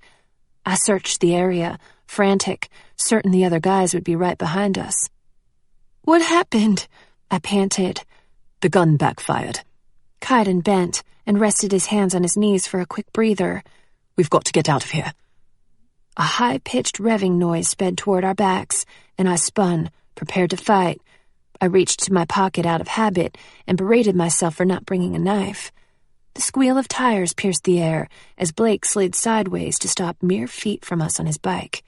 "Get on." His command was directed at me, and Kaidan gave the small of my back a shove. I didn't want to leave him, but there was no time to argue. I threw a leg over the back of the seat, wrapping my arms around Blake. I shot a glance at the carnival, and my heart pounded. The 4 unharmed gang members were running from a side exit, looking around. "They're coming!" I hissed. "Go!" Kaidan shouted at us before he took off toward the crowded beach. I pressed the side of my face to Blake's back, and he peeled out, popping an unnecessary wheelie that was met with cheers from all around and a scream from me. Somehow he managed to keep breathing the whole mile back to his house, despite the death grip I had around his rib cage. I closed my eyes, once again, and begged for Kaidan's safety. Chapter 16. Breakdown. Blake parked in his garage and wrenched my stiff arms from around his waist. "A gang?" he asked. "Yeah." My voice was as shaky as my limbs as I climbed off the bike after him. He tweaked my chin, but his voice was tight. "No worries, girl. It's all good now." I followed as Blake jogged to the back deck to watch for Kai. We stood along the railing. The sick knot in my stomach would not settle, along with the too fast beats of my heart. I was too shaken to concentrate on pushing out my sight. "Do you see him?" I asked. "Yeah, he's fine. He'll be here soon." I exhaled. "Are they following him?" "Doesn't look like it." During those few minutes, heavy thoughts battered my mind. I would never again pressure Kai to be with me or tell me how he felt. His actions showed he cared, and that would have to be enough. I don't think I'd fully understood what a danger we were to each other until today. We'd been careless, and that must never happen again. Reality was harsh. I could not stay here with them. I felt like I'd been slapped, and my senses were finally clear. I would leave Kaidan and Blake today as allies, adding the moment on the Ferris wheel to the few other precious memories I had of Kai. But it would be the last addition to my Kaidan collection. My heart seized and faltered in my chest as the dream I'd held on to for 2 years crumbled. I hugged myself around the ribs as I paced. Adrenaline still lingered in my system. I thought about Dad. He'd need to know what happened. I texted him A411, our code that I had information. He responded right away with, "Later. Busy." I dropped the phone into a chair and thought about what happened at the carnival. "One of the angels intervened today," I told Blake. "He made the gun backfire when the guy tried to shoot us. I didn't think they were allowed to do that." He kept his face toward the beach, twisting his eyebrow bar when he answered. "They only intervene when they're told to. The angel must have got a message." The light. Someone above had been communicating. We'd been saved. Again. I shivered in the warm breeze and gripped myself tighter. "Here he comes," Blake said. When Kaidan climbed the steps to the deck, he came straight for me, his hair slicked back with sweat from running. He took my face in his hands, breathing hard, lips tight, eyes like blue blazes. "Don't ever do that again," he ground out. It took a second to process his words and remember what exactly I wasn't supposed to do again. Then I recalled interfering. "I know it was dangerous," I admitted, "but there were 5 of them." "I can bloody well handle myself, Anna." His hands flung away from my face. "Maybe if there were only a couple, but there were 5 pissed-off psychos with weapons. I couldn't just stand there and watch." Kaidan, exasperated, pivoted like he was going to walk away, raked his fingers through his hair, and turned to me again. "What did you think you could do?" he asked. "You got in a lucky shot when you racked him, but what if it hadn't worked? As you saw today, your mind powers don't always work." Ah, he had no idea what I was capable of now. I held a hand out. "Give me your knife." His eyebrows went together. "What?" "Just give it to me." I stepped closer, feeling edgy. "No, Anna, I don't know what you're trying to do, but this is ridiculous." My movements were fast as I went for him full force, using all my body weight and strength to hook a foot behind his knee and slam my palm into his shoulder. He landed on his back with a surprised oof, and I crouched over him. "Give me your knife," I said again. "Holy!" Blake let out a long whistle from where he watched at the rail. Kaidan lay there with a whimsical sort of look and said, "God, that was hot." I held out my hand. This time, he fished the knife from his waistband and placed the onyx handle in my palm. From my crouched position, I momentarily eyed a wooden bird statue perched at the top of the deck rail, 20 feet away, then let the cool metal fly from my fingers. It spun through the air with a sound like rapid wing beats, then a whoomp as it stuck into the side of the bird's head. "Dude!" Blake yelled. Beneath me, where Kaidan lay, burst a vivid cloud of red, so brief I wondered if I'd imagined it. I stared down at him in shock. "You showed your colors," I said. "Did not." He pushed himself up, and we both stood. "You totally let him out, brah," Blake told him with a grin. "Shut up." When he peered down at me, I said, "I've been training. I'm not completely helpless anymore." "I can see that," he murmured. We stood there, facing each other. Too much was between us, pulling us together at the same time as it pushed us apart. Our need for each other would always be in constant battle with our need to keep the other safe. "I get it now, okay? Everything you've always tried to warn me about, I get. Today was..." I cleared my throat. "I came here and said what I needed to say. Now I have to go. I mean it this time." He dropped his hands and nodded, working his jaw side to side. He appeared resigned, like me, that this was how it had to be. Blake stepped over. "What are you going to do the rest of today and tomorrow?" he asked me. "I'll switch to an earlier flight." Blake frowned. "Just 'cause of some punks and a carnival? You're safe now." "It wasn't just those sods," Kai told him. "You must not have heard the part prior to that, when we had the pleasure of a whisperer's company on the Ferris wheel." "For real?" His eyes widened as he paled. "I just heard the tail end with the Spanish bras, so I headed over. What happened?" Kaidan kept his eyes away from me when he answered. "He found it suspicious that we were... together. We handled it, but it's still best if she goes." He looked at me, and I nodded my painful agreement. Blake made a ticked-off sound of disappointment. I couldn't waste any more time pondering. I used to think of our time together as stolen freedom, but now, every minute near the guys was another minute we could all be caught. I couldn't live with myself if anything happened to them because of me. Inside the bungalow, I found my bag, taking out my itinerary and calling the airlines. They had seats available on the next flight out of Santa Barbara Municipal. Agreeing to the service charges, I changed the flight. A wall of protection stacked itself around my heart. I could no longer afford to cling to the past. My job was to focus on getting rid of the demons. Any hopes for happiness would have to be sacrificed. It would all be worth it someday. I had to believe that, or I'd go crazy. Time to go. Feeling stronger than I would have thought possible, I walked to the front of the house with the guys behind me. I hugged Blake, and then looked at Kai. His hands rested on his hips. He didn't appear happy or approachable, but I knew if I didn't hug him, I'd regret it forever. With a final scan of the clear skies, I stepped to him and slowly slid my arms around his waist. Being against Kai was nothing like being against Blake. His muscles under my hands, my temple against his collarbone, the explosion of emotion when his arms encircled me. This was not friendship. I loved this boy.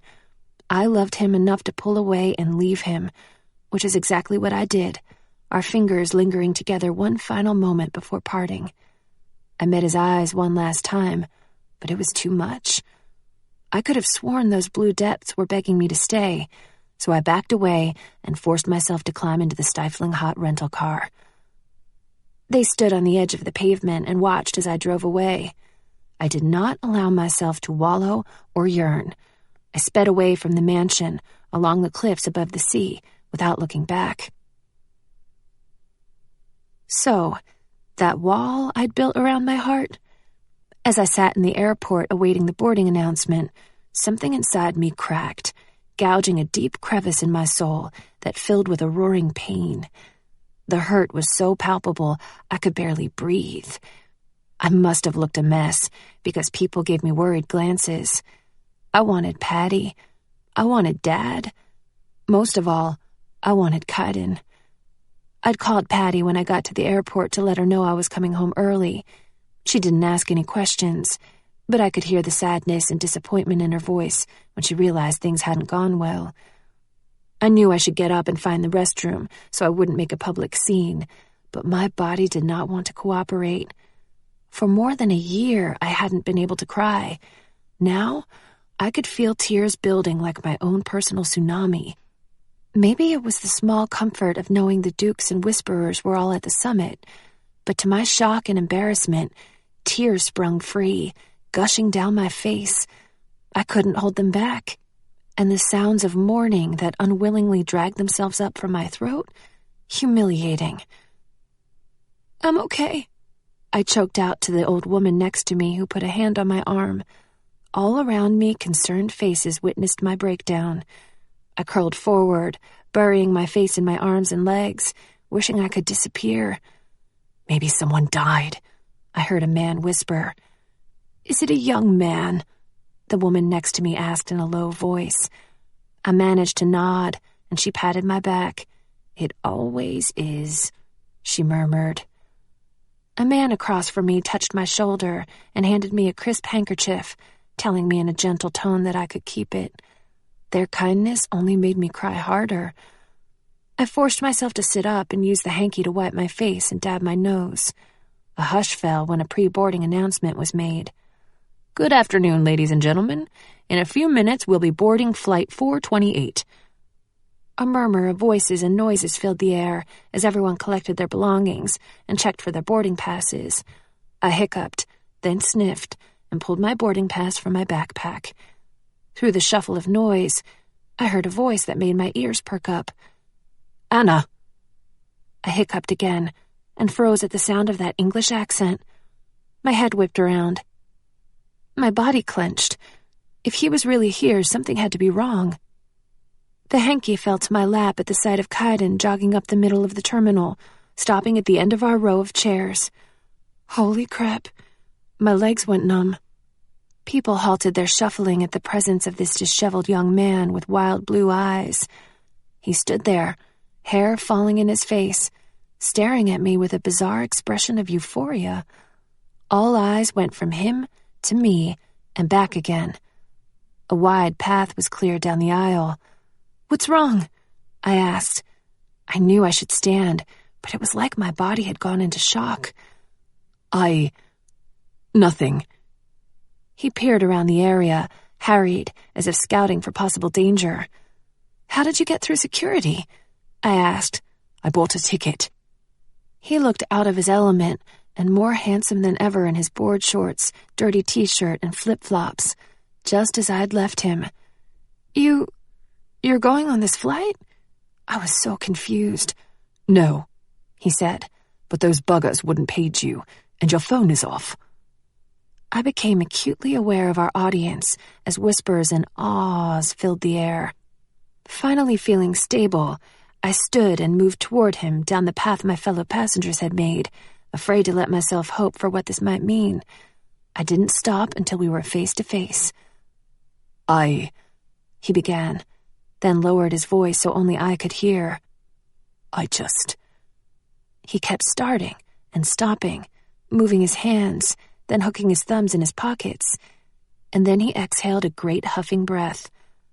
Anna, the night of the summit, when you were saved, it was the only time in my life I've thanked God for anything. Those words, they would melt me over and over for all time. I stared. He stared. My hands went to his face, feeling his cheekbones and strong jaw, and then I gave him my heart. I love you, Kai. He closed his eyes and shivered as if a feather had been drawn down his back. My own eyes burned all over again. He didn't say it back, but that was okay. I understood. He'd never said those words to anyone in his life. I was certain. The fact that he was here, that he'd come after me, this moment, his actions, that's all that mattered to me. He caught my face in his hands and whispered, "Spend the night with me." A warm tremor rippled down my body.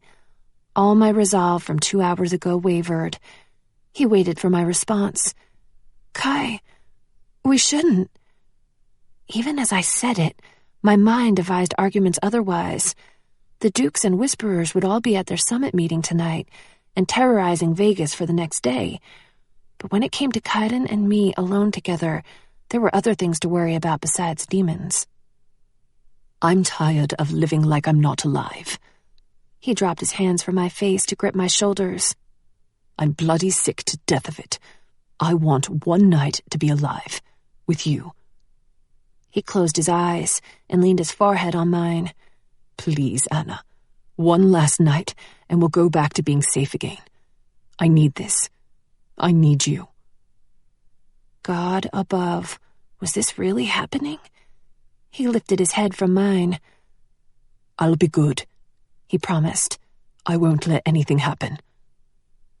Never looking away, I reached down and took his hand, entwining my fingers with his. Maybe it was stupid. It was definitely dangerous, but wild demons couldn't have kept me from accepting. One last night. Together. Let's go, I told him. Chapter 17. Maid Service. We took turns looking at each other as he drove. I'd stare straight ahead or gaze out the passenger window, seeing his long glances in my peripheral vision, and then he'd give his attention back to the road, and it would be my turn to examine his profile. My eyes were hungry for every detail. The small mole on his neck, the tiny bump in his otherwise perfect nose, the slight wave to his hair, those thick eyebrows and lashes. I'd been starved of these images for too long. I'm surprised you still have this car, I said at one point. Yeah, well, I've nearly traded it a few times, but sentimental value and all that rubbish. He mumbled the last part and scratched his neck. My heart swelled at the thought that the SUV might remind him of our road trip, and that's why he'd kept it. I'm surprised you still wear the necklace. I touched the turquoise stone. I wear it every day. He kept his eyes on the road, and in that moment, he looked peaceful. I curled as close to him as the seats would allow, and we were quiet for the 2-hour trip to Los Angeles. It was the most at ease I'd felt in ages. I didn't think about our fight, Cope, or the other Anna. I didn't think about Whisperers. I just enjoyed this unexpected time with him. Kaidan lived in an apartment complex that was bursting with life. His neighborhood resembled a college campus, with 2-story buildings surrounding a common area, and people hung out around the pool holding plastic cups. When we parked, and he turned off the ignition, a look of panic crossed his face. "What's wrong?" I asked. I just remembered. The flat is sort of, well..." He averted his eyes. "It's a wreck." "I don't care about that. I can help you clean it." His eyes stretched wide. "No, I can't have you cleaning anything. I'll call someone to come tidy. I've been meaning to for ages." Okay, now he was just being ridiculous. When I rolled my eyes, he said, "I had a small party before I left for Blake's, you see." "I see." Reaching for the door handle, I smiled. "Come on, let's go." Just as I was about to climb out, I heard him hiss. I followed his gaze up to the top of the steps, where a faux-hawked guy stood, looking pissed. "Isn't that Michael from your band?" I asked. "Yes. Damn." He pulled his phone from his pocket and clicked around, but it was dead. "Forgot to charge it at Blake's. Sit tight a bit while I deal with him." I settled back in my seat and pushed my hearing out as Kaidan walked up the steps. "Where the hell you been, man?" Michael asked. "We had practice today. That's the second one you've skipped out on." Kai opened his mouth to speak, but Michael beat him to it. "Dude, if you want to quit, say the word, but I can't have you dicking us around. You haven't been into it since we got here. I thought after Thursday maybe the old Kaidan was finally back, and then you go and skip out today. I know, okay? I know." Kai ran his hands roughly through his hair. "I've been dealing with some issues, but things will change now." Michael sighed and shook his head. "I hope so, man. We were scheduled for tonight at 10. Kai glanced toward me. "Okay, yeah, I'll be there." After one last skeptical look, Michael went down the steps to a flashy little car and left. I climbed from the SUV and headed up the stairs to where Kaidan stood with his thumbs hooked in his belt loops. He didn't look at me, and I didn't say a word. I glanced down at the view of the parking area and nearby pool while he opened the door. Kaidan hadn't been kidding about the state of his apartment. He gripped the back of his neck as we stood in the doorway, surveying a living area that appeared to have been ransacked by special agents. "Looks like it was a good party," I said, closing the door behind us. The room held a sour odor underneath the scent of stale cigarettes, and a sudden tension permeated the air. Our eyes met and fell, like two shy kids. "We can go somewhere else," he whispered. "No." I turned to him. "If we stayed busy, everything would be fine. I just want to be with you, and we might as well be productive. Let's clean together." I looked up at him, giggling at his furrowed forehead. "It'll be fun," I insisted. "Fun? You're mad." But I meant it. I went first to the hideously destroyed kitchen, opening the cabinet under the sink. It was empty. "Do you have any garbage bags?" I called. He wandered in, grabbing at the back of his neck again. "Ah," he said, glancing around as if he'd never seen the place. My flip-flops made crinkly noises on the sticky floor as I moved to the pantry. It was empty too, except for a half-eaten sleeve of crackers. Sensing a problem, I opened the refrigerator. Old takeout containers and pizza boxes stared back at me. "You don't have any food," I said. "How about cleaning supplies?" He shook his head and moved closer, looking miserable. "Anna, please. Bugger it. You don't have to." "Shh." I put a fingertip on his soft lips, and we both stilled. "Let me." We stood there like that for several seconds before I grabbed some plastic grocery bags that had been shoved behind empty bottles and cans on the counter. Handing one to him, I headed for the living room and started picking up cans, bottles, and cups. Kaidan followed suit. I came across a loose CD insert tucked in a side table. It was a mock-up CD jacket for Lascivious's first album. I opened it and found scribbled tiny writing that I recognized as Kaidan's. I looked closer and held my breath when I read, "A Good Thing," lyrics by Kaidan Rowe. Next to it, he'd written, "Change to Michael Vanderson." All the love I carried for him sprung up and forced a smile to my lips. "You did write it," I whispered. Kaidan looked up at me from across the room, his eyes getting big when he saw what I held. He swallowed and looked down, pretending to focus on cleaning. "Yeah, well, Michael wrote the first few lines and was going to throw it out, so I just finished it. You can, toss that in the bin." I bit my lip and folded the jacket closed before tucking it in the pocket of my shorts and getting back to cleaning. I dumped a full bowl of cigarette butts and ashes into a bag and held my breath against the dingy puff of air. We were making good time on the cleaning. As I moved toward the coffee table, a strange feeling overcame me. I tried to shake it off, but found myself wading through cans and cups, dropping to my knees between the cluttered coffee table and his black leather couch in search of the source, my heart stammering and my hearing dim. Kaidan said something, but I couldn't quite make it out as everything around me went blurry.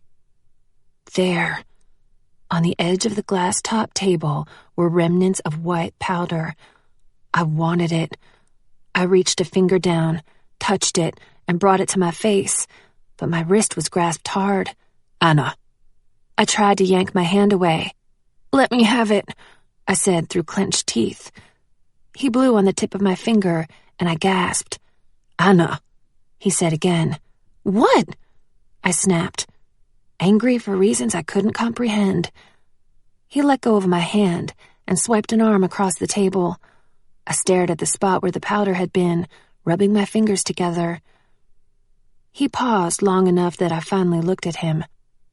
I didn't like how he examined me at that moment, as if I were fragile or I scared him. "Do you do it a lot?" I asked, jealousy edging the question. His voice was low and cautious. "No, not a lot." "Do you like it?" His eyes darted around the floor. "It doesn't last long. It's barely worth..." "But how good does it feel while it lasts?" I knew my eyes were wild when he caught them with his. His lips were pursed, and he wouldn't answer. He tried to take my hands, but I pulled them away. "Is there more here?" I asked. "No." His voice was hard. I drew in a ragged breath, wishing this vile agitation would leave me. "Let's just keep cleaning," I said absently. I reached for a folded piece of paper in the center of the coffee table. Kaidan grabbed it from my fingers and shoved it in his pocket, mumbling a rough curse. I stared at his mouth, astonished. "You said the F word." That definitely shouldn't have been the thing to relieve me of my annoyance, but it did. "Sorry, I didn't mean for it to be like this." I wondered what the paper was and why he didn't want me to see it, but those questions were pushed aside by other instincts. The blood under my skin buzzed with thoughts of drugs and parties and dirty words on Kaidan's lips. A molten brazenness roared up inside me as we faced each other on our knees. Kai caught my eye and held it, dark clouds brewing in his own. "Careful how you look at me right now," he warned. "I've been on edge since your little striptease today." "Yeah," I murmured. "About that." Catching my bottom lip in my teeth, I ran a hand over his shoulder, down to the bare skin of his forearm. His chest rose and fell faster. Our eyes connected, crashing. He took my hand and lifted it between us, singling out the finger that had been coated in powder. He rubbed the pad of his thumb over my fingertip. "The way this made you feel," he said, "that is what you do to me." He dropped my hand and gripped my waist. I inched closer. I wanted to kiss him, but this would be no tame kiss. A low sound rumbled in the back of his throat, and his fingers tightened on my sides. I shouldn't push him when we were both like this, but I wanted to. He'd once told me I was playing with fire. I felt the tip of the flame now, the threat of being singed. I wanted to give in to that temptation and make him lose control. Mentally, I smacked myself, and the angel and demon girls within me brawled, kicking, screaming, teeth and nails. The angel came out on top, panting and weary, because now, more than ever, we couldn't afford to be burned. Oh, my darker side seared with regret as the decision was made. I broke away from him, moving a few feet backward and crouching. His eyes stayed locked with mine. We needed more space to get our heads under control, because I could see he was about to crawl right after me. I jumped to my feet, blood still pumping hot in my veins. "Where are your keys?" I asked, breaths coming fast. We'd passed a grocery store down the street. "I'll go get food and cleaning stuff." Still eyeing me, he fished out his keys and a few bills. Our hands touched when I took them, and I heard his sharp intake of air. I stood, running nervous fingers through my hair. "I'll be back soon." When I returned, he seemed calmer and cleaner. He'd showered and changed. Large garbage bags and antiseptic wipes made cleaning the living room and kitchen much faster. When it was time to look at the bathrooms and bedroom, I braced myself, but they weren't as bad as I expected. The bedroom had clothes everywhere, and his sheets were hanging half on the floor. I made quick work of the bathrooms, while Kaidan stripped the sheets and shoved them into the washing machine. Anna?" he called from the hall. I found him staring at the dials. I'd already decided that I was not going to do everything for him. The boy had stacks of dirty clothes in his room because he chose to buy new ones instead of washing them. I showed him, pointing and explaining, then watched as he did it himself. My heart bloomed every time he wore that cute grin of accomplishment. I showered after that, grimy from the day's events, which already felt far in the past. His bathroom smelled of yummy boy products, and I smiled to myself, still disbelieving I was really there with him, no matter how unromantic the circumstances. I headed back to the kitchen to make meals. I wanted to fill his freezer. Every burner on the stove was boiling, sautéing, or searing something, and the counters were filled with ingredients. I stood there, staring at it all with my hands on my hips, working out the exact timing in my mind. And then the air thickened around me.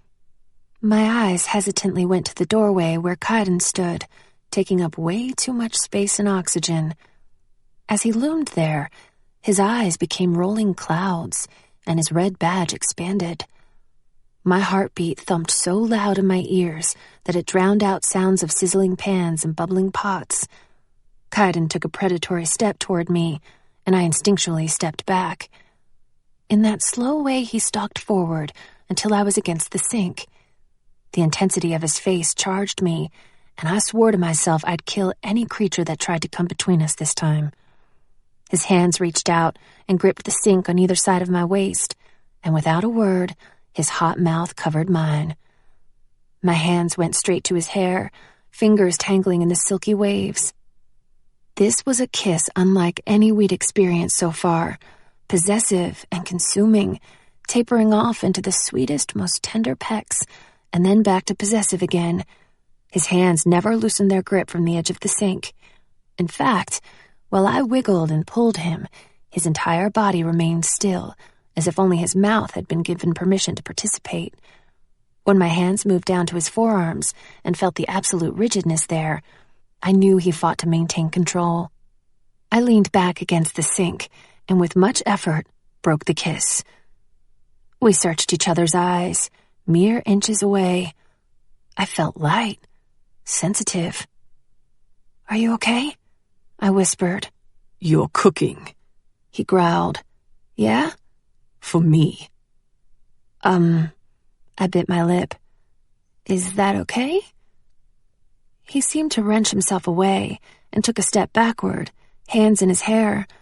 The fire in his eyes had not settled at all.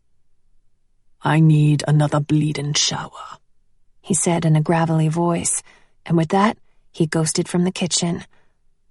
I stood there a moment before breaking into a smile and touching my lips until the timer went off and the packaging of homemade meals for the freezer called my attention.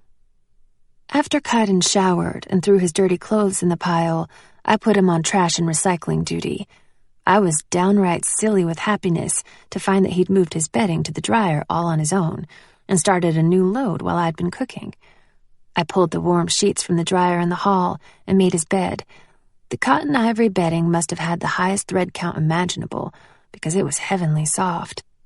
I smoothed down the sheets and switched the load from the washer to the dryer, deciding to start a new load while I was at it. A crinkle caught my attention when I was about to toss his shorts in. I pulled a folded paper from the pocket. It was the one he'd snatched from the coffee table earlier. My heart sped up. I shouldn't read it. It wasn't my business. Yet I found myself opening the paper. It was a gasoline receipt with a note on the back. Pretty handwriting. Kay, thanks for having everyone over last night. You know you could have told me a long time ago that you left someone behind in Georgia. At least she has a cool name. Let me know when you're ready to move on. I'd love to pick up where we left off. I promise not to be all weird at work. XOXO, Anna.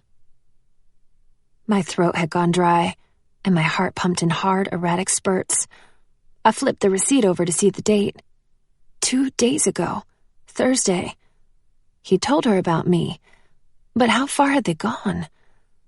I was bolted to that spot in the hall when Kaidan came around the corner from taking out the trash. His eyes went from my face to the note and back to my face. He paled. I heard a rumor, I began, needing to stop and swallow in order to wet my throat, that you're not working. Is that true?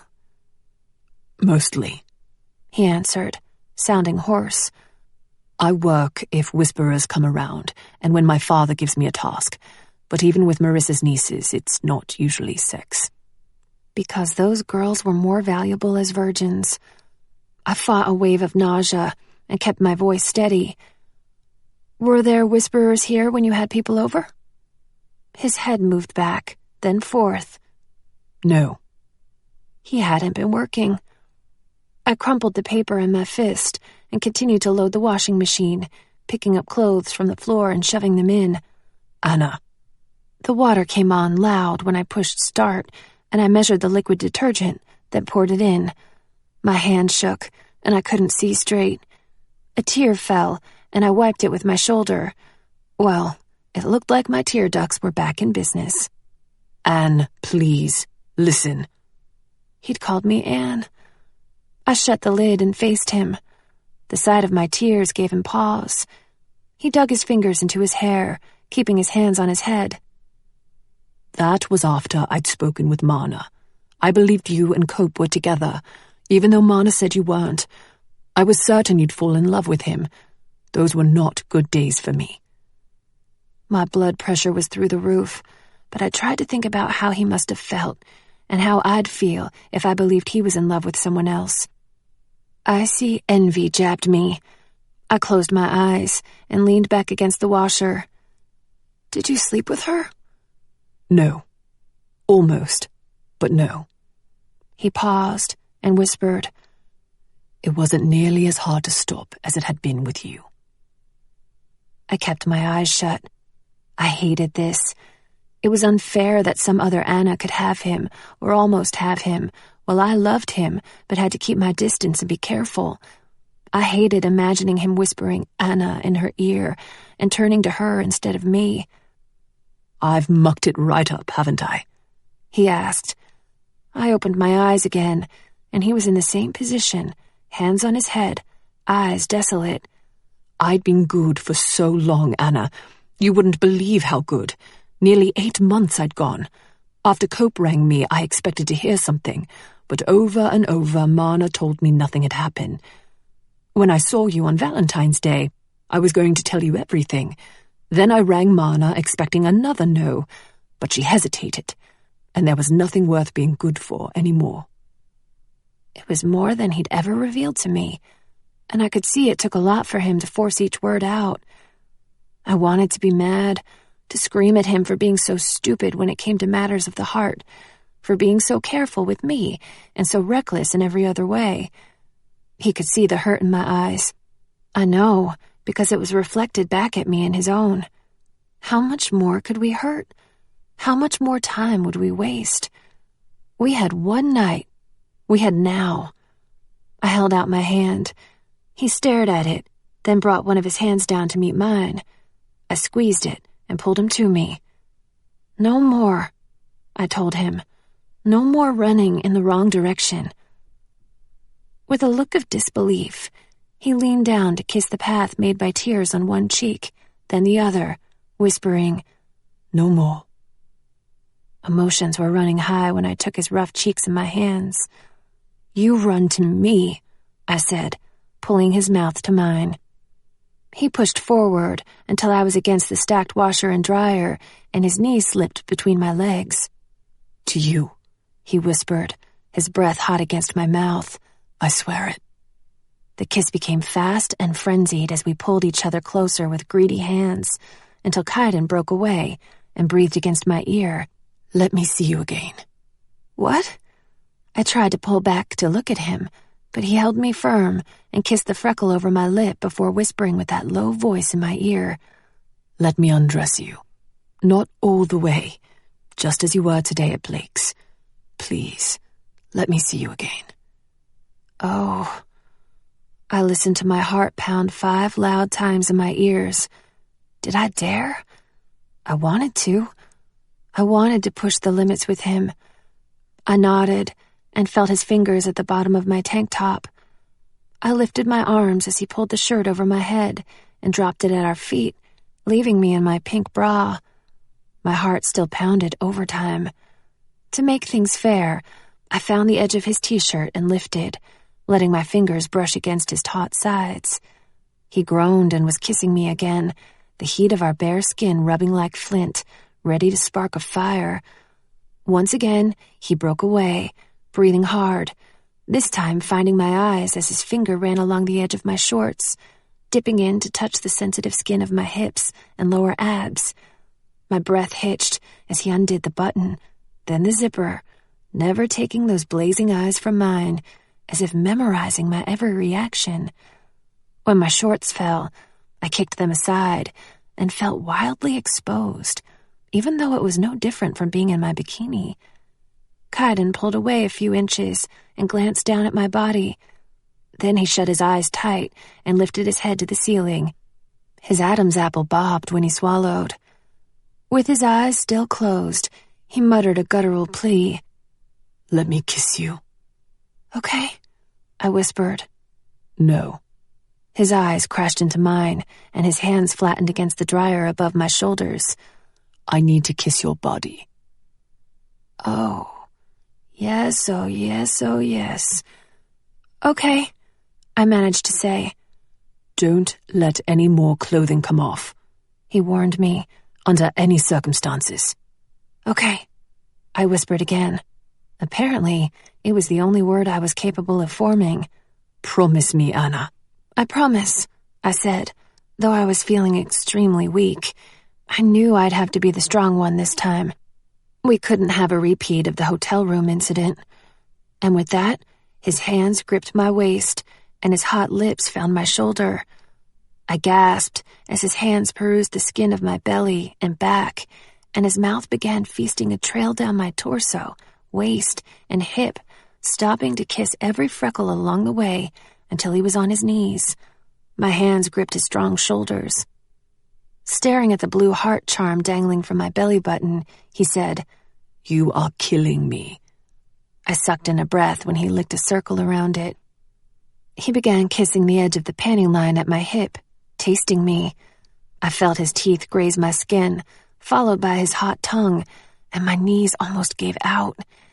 His hand still held my waist, steady and firm, and it was a good thing, because it felt like a tornado of sensory charges was building inside me. I didn't know how much more I could take. I was breathing as if I'd been sprinting.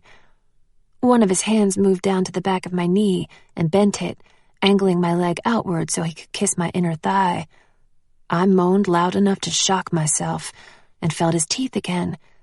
My fingers raked into his hair, clutching him as everything inside me tightened. Suddenly, a cold, sobering thought jabbed my mind. The sword. Would it see this moment as some sort of rebellion against my purity? Had I gone too far? I had no idea where to draw the line when it came to the sword and its judgment. "Kai," I gasped.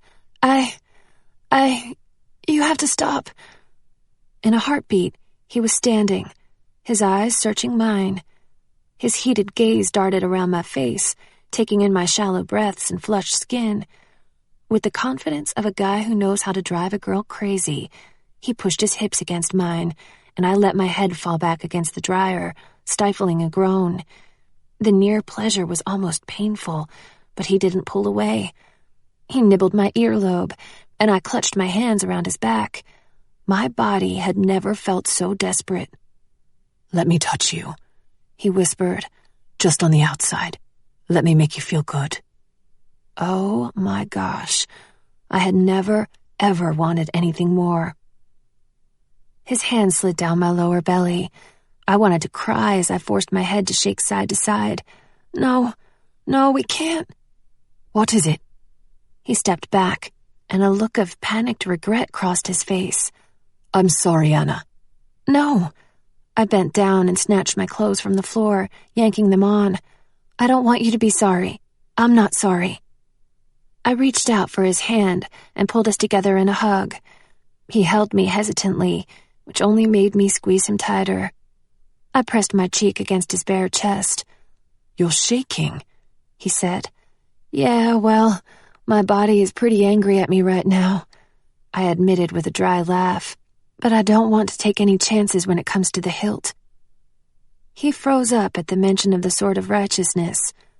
"You think it's that sensitive?" "I don't know," I admitted. "It's meant for angels, you know?" The whole pure of heart thing still wasn't 100% clear to me.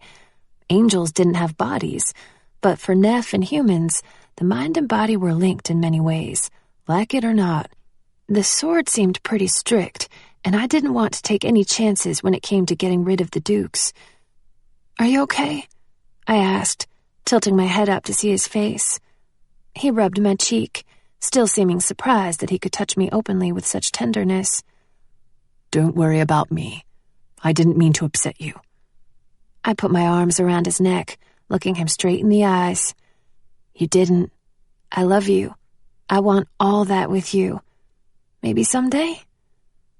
His eyes closed, and the muscle at his temple flexed. I knew he was afraid to hope. I reached up on my tiptoes and kissed his lips. I wanted to lighten the mood and make him stop feeling bad, and make me stop thinking about his mouth all over me. "I think I need chocolate," I said. That got a laugh out of him. Then I asked, "Will you make me some brownies?" He pulled away and narrowed his eyes. "Me?" "It's my turn to watch you cook." That earned me a very sexy half grin. "Special brownies?" he asked. My heart flipped. Don't even joke. I lightly punched his stomach, which I shouldn't have, because my senses were still fluttering around on a tightrope, and his abs were a mass of yummy. "I assume you actually want to be able to eat these brownies." Taking his hand again, I walked us down the hall. If Marna and Ginger could learn their way around a kitchen, so could Kai. It's a box mix. You can't mess it up. I'll supervise. I climbed up on the counter, bare feet dangling. The surface felt cool on the backs of my thighs. "Here you go," I said, handing him the box next to me. He sighed and read the directions, letting me teach him how to set the oven. He smashed the egg in his man hands, but we picked out the pieces of shell. I clapped when the brownies went in the oven and he set the timer. He leaned against the stove. I could tell he was still feeling bad about what had happened, and I didn't want that. I was still a little freaked out, too, mostly about the fear of the hilt, but I didn't want to put a damper on our whole night together. "The best part of cleanup is the bowl," I told him. I swept a finger inside the bowl and licked the batter off. Kaidan contemplated the gooey mixture a moment before doing the same.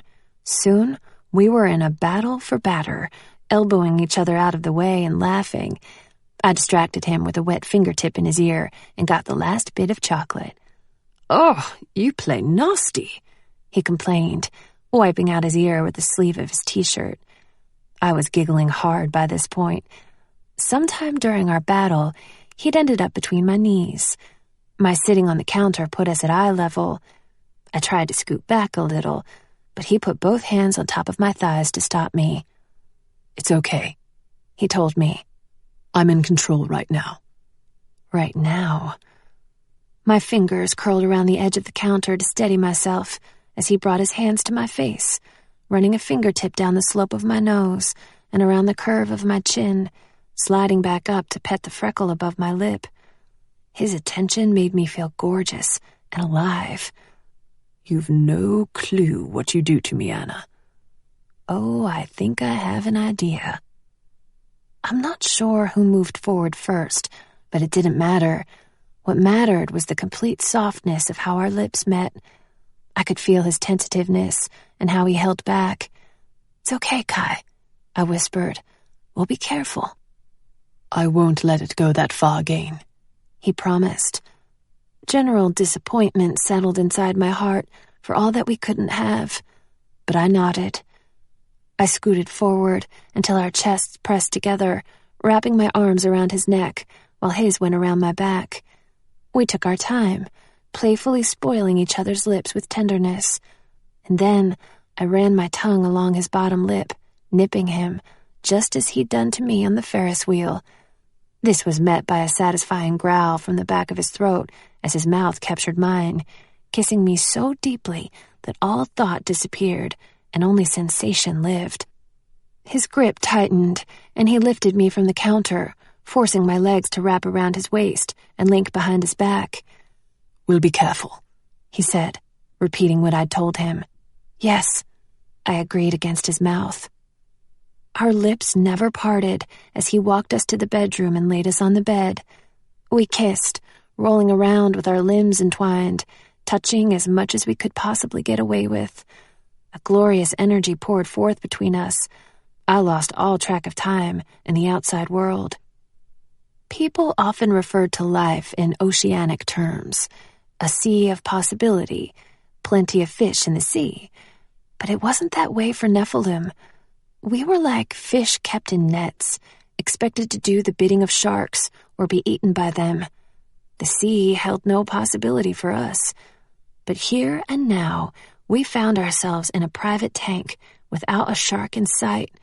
It was tiny and temporary. We were buoyant. When we stopped to breathe and look at each other, I giggled. "Your hair," I said. It was sticking up everywhere. I worked through it with my fingers while he smiled down on me. "I love you," I whispered. He closed his eyes and pressed another silken kiss to my lips. As long as he kept kissing me like that, no words would be necessary. We propped ourselves on our sides, facing each other. One of my knees rested between his. I ran a hand through my own hair, which had become a nest in the back. "Is this kind of boring for you?" I asked him, feeling self-conscious. "What?"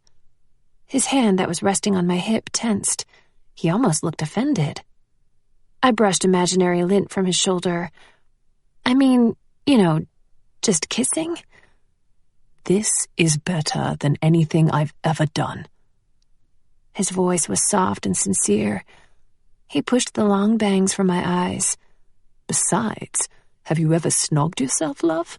It's brilliant." I laughed, hiding my face in his neck, and he chuckled too. "Why?" he asked, playing with my hair. "Are you bored? Seeing as how you've kissed so many lads now and all." I whipped my head up. "Ew, I don't even want to talk about that. Those were gross and sloppy and—" "No details, please." "All right. How about this? I could kiss you all night, Kaidan." "That's my plan," he said. We leaned in and stopped an inch away, interrupted by a persistent beeping coming from down the hall. My heart jumped before I placed the sound. "Brownie's in bed?" I asked. He actually stiffened and looked pained. "What's wrong? Do you have a no-food-in-bed policy?" "No, you're just turning me on with the whole Betty Crocker bit." His eyes blurred as he seemed to be imagining something. I couldn't picture anything sexy about me cooking. I hit him with a pillow, and he held up his palms in surrender. "Maybe I'll bring a glass of ice water in case I need to douse you," I said, standing to go. "Hurry back," he called. I'll just be here, dreaming of you in an apron and oven mitt." I giggled at the absurdity of it. "You're so easy," I muttered. His laughter followed me down the hall, and I basked in it. Right now, my sea had never been more beautiful. Chapter 18. Mine. The only thing better than kissing Kaidan was kissing him between bites of warm brownie. I now understood the saying about love being like a drug. My body was alight.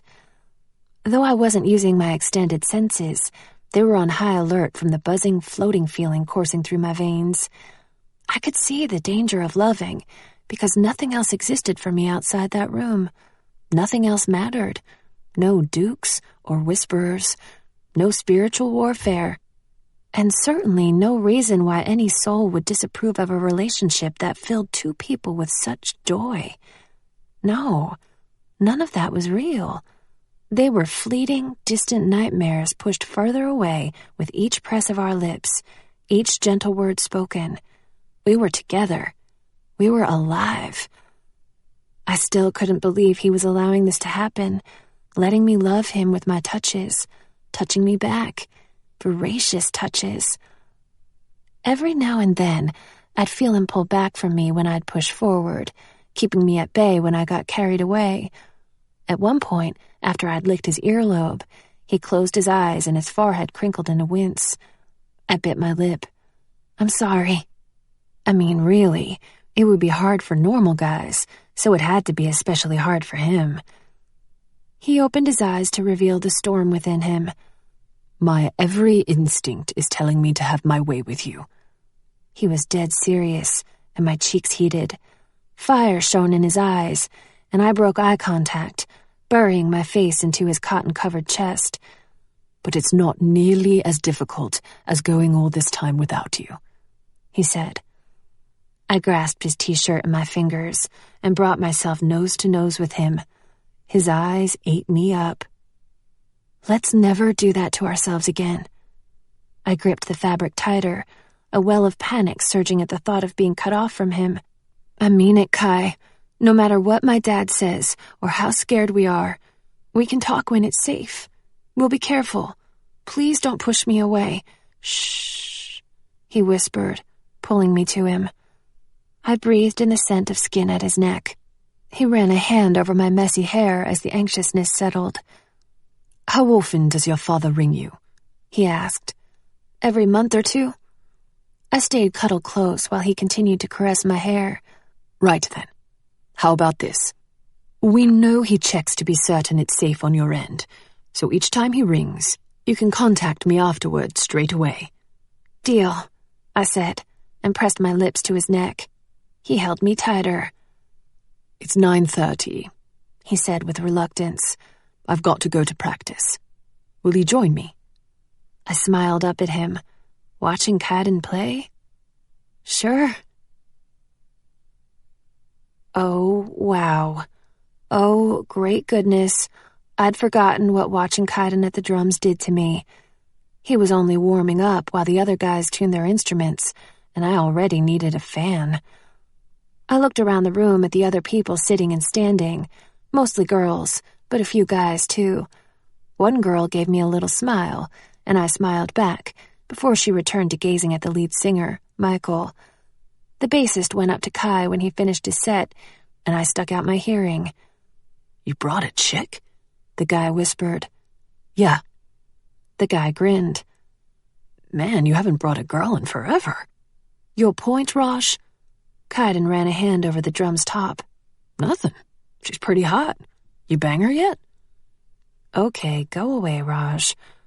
Kaidan gave him a steely stare. "Nosy git, aren't you?" Raj laughed and pointed at Kai. "Dude, you got it bad if you won't give any deets. I thought you and Anna were—" "Nope." Kaidan cut him off and cleared his throat just as Michael called them all together, and Raj left him alone. I was biting my lip when Kai looked at me with a worried expression. I sent him a small smile for reassurance. I wasn't going to get upset, even if hearing her mentioned did turn my stomach. Kaidan raised the drumsticks above his head to count off the first song, and Michael stopped it after a few seconds, because someone was off-key. It had sounded great to me, which showed how little I knew about making music. They started again, and the core of my body tightened when Kai went into musician mode. I could see the very moment when he stopped thinking and lost himself in it. I wondered if he could keep drumming with me on his lap. He was my drummer, my guy, mine. I bit my lip to hold back a grin. The door of the practice room opened during the song, and a few people shuffled out of the way. A cute girl with short blonde hair came in. She leaned against the wall and crossed her arms, a yellow aura surrounding her petite frame. I was just about to turn my attention back to the band when a stream of red bled into her aura. She was staring hard at Kaidan. I should have looked away, but a gross sense of raging jealousy and morbid curiosity filled me. I knew it was the other Anna. She chewed the tip of her thumb, and soon her whole aura was red. I wanted so badly to use my silent power of persuasion to make her leave, but I wouldn't. Go away. Stop staring at him. Go away, go away, go away. It felt like evil banshees were clawing my insides. The other Anna was probably a very nice girl, but I wanted to scour her skin and rip from her body every cell that had had any contact with Kaidan.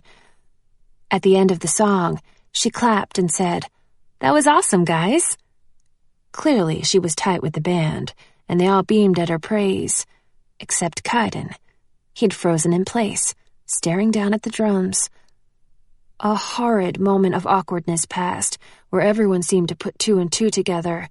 The whole room was glancing back and forth between Kaidan and us two Annas, although the other Anna seemed oblivious, until her eyes landed on me, and she realized I was new. Her head flicked to Kaidan real fast, then she made eye contact with me. As she stared, her aura turned a vile green. The girl next to her whispered something, but Anna ignored her, instead walking up to Kaidan in her jean shorts and lavender-fitted tee. I sat up straight on the edge of my chair. Kaidan watched her, his face serious. "Is that her?" Anna asked. She was being quiet, and I was totally eavesdropping again. "Yes," Kaidan answered. "You could have freaking warned me she was coming."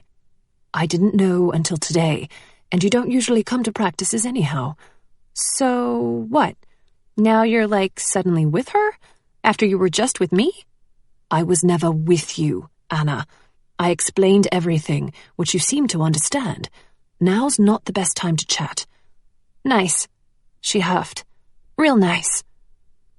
Kaidan ran a hand through his hair, appearing frustrated. Michael spoke up from his spot at the mic. "Yo, Anna, we're trying to practice here."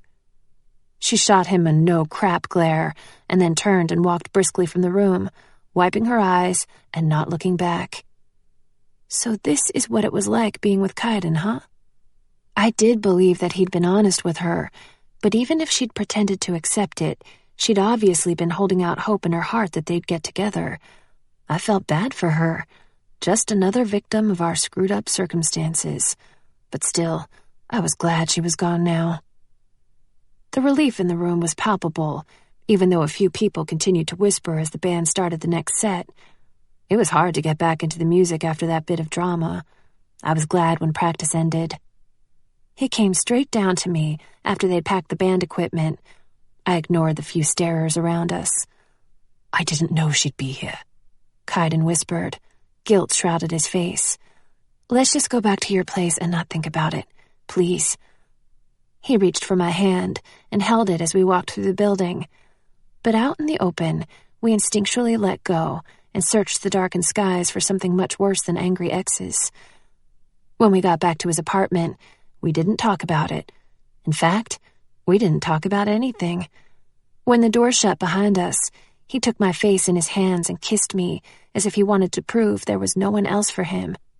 As if the harder we kissed and grasped, the more we could erase all memories of other people from both our minds. We were more ravenous for each other than ever, sliding against walls and running into furniture on our way to his room.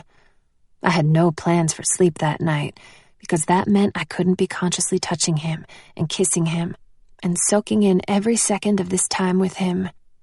For hours he kissed me, and I kissed him back. At nearly 3 a.m, sleepiness weighted my body as we lay there together so still. I heard his breathing even out as we both hovered in that place between wake and sleep, and then his hand wandered lazily down my back and over my hip until he was cupping the full curve of my behind, part of me that he'd actively avoided touching all night. Scratch that sleepy thing? His firm hands clutched me closer, and I breathed a heady gust of air at his throat. I'd been careful all night not to be too vocal about how good his touches felt. I knew each noise would act as fuel, making it even harder for him. He rolled to his back, pulling me on top of him with both hands fully on my backside now. "Kaidan," I whispered. Looking half asleep, he shushed me with a hot kiss, pulling my hips to crush us together. I whimpered into his mouth. "God, those little sounds," he said against my lips. "I want to hear how you sound when I make you—" "Kai!" I practically leaped off him, and he sat up, eyes blazing, licking his lips. I was breathing hard. He had to be as tired as me after our long day, and it was starting to weaken us big time. Oh, how I'd love to indulge that weakness. I scooted farther away. "Maybe we should try to get some sleep," I suggested, though I was feeling wide awake now. He stared at me with roaring passion. "I think a 3rd shower might be necessary," he said. A silly laugh wanted to escape me, but there was no humor in his eyes, only want. I cleared my throat, spotting our brownie dishes. I gathered everything and rushed from the room, not returning until I heard the water running. A t-shirt and flannel pajama shorts were not sexy, I told myself, as I looked down at my outfit. But when he came out of the bathroom, shirtless with his wet hair, and took in the sight of me sitting on his bed, I felt as if I were wearing something silky and minuscule. I guess the shower hadn't helped much. "I should probably sleep on the couch," I offered. "Please say no." "No." His eyes raked me a moment more before he blinked and swallowed. "We only have one night. I want you here with me." He walked around to the opposite side of the bed. I flicked off the bedside lamp, and dim light from street lamps spilled through the slats in his blinds. A definite tension permeated the space between us. Moving slowly, we both lifted the covers and slid beneath. "Come here," he whispered, reaching out for me.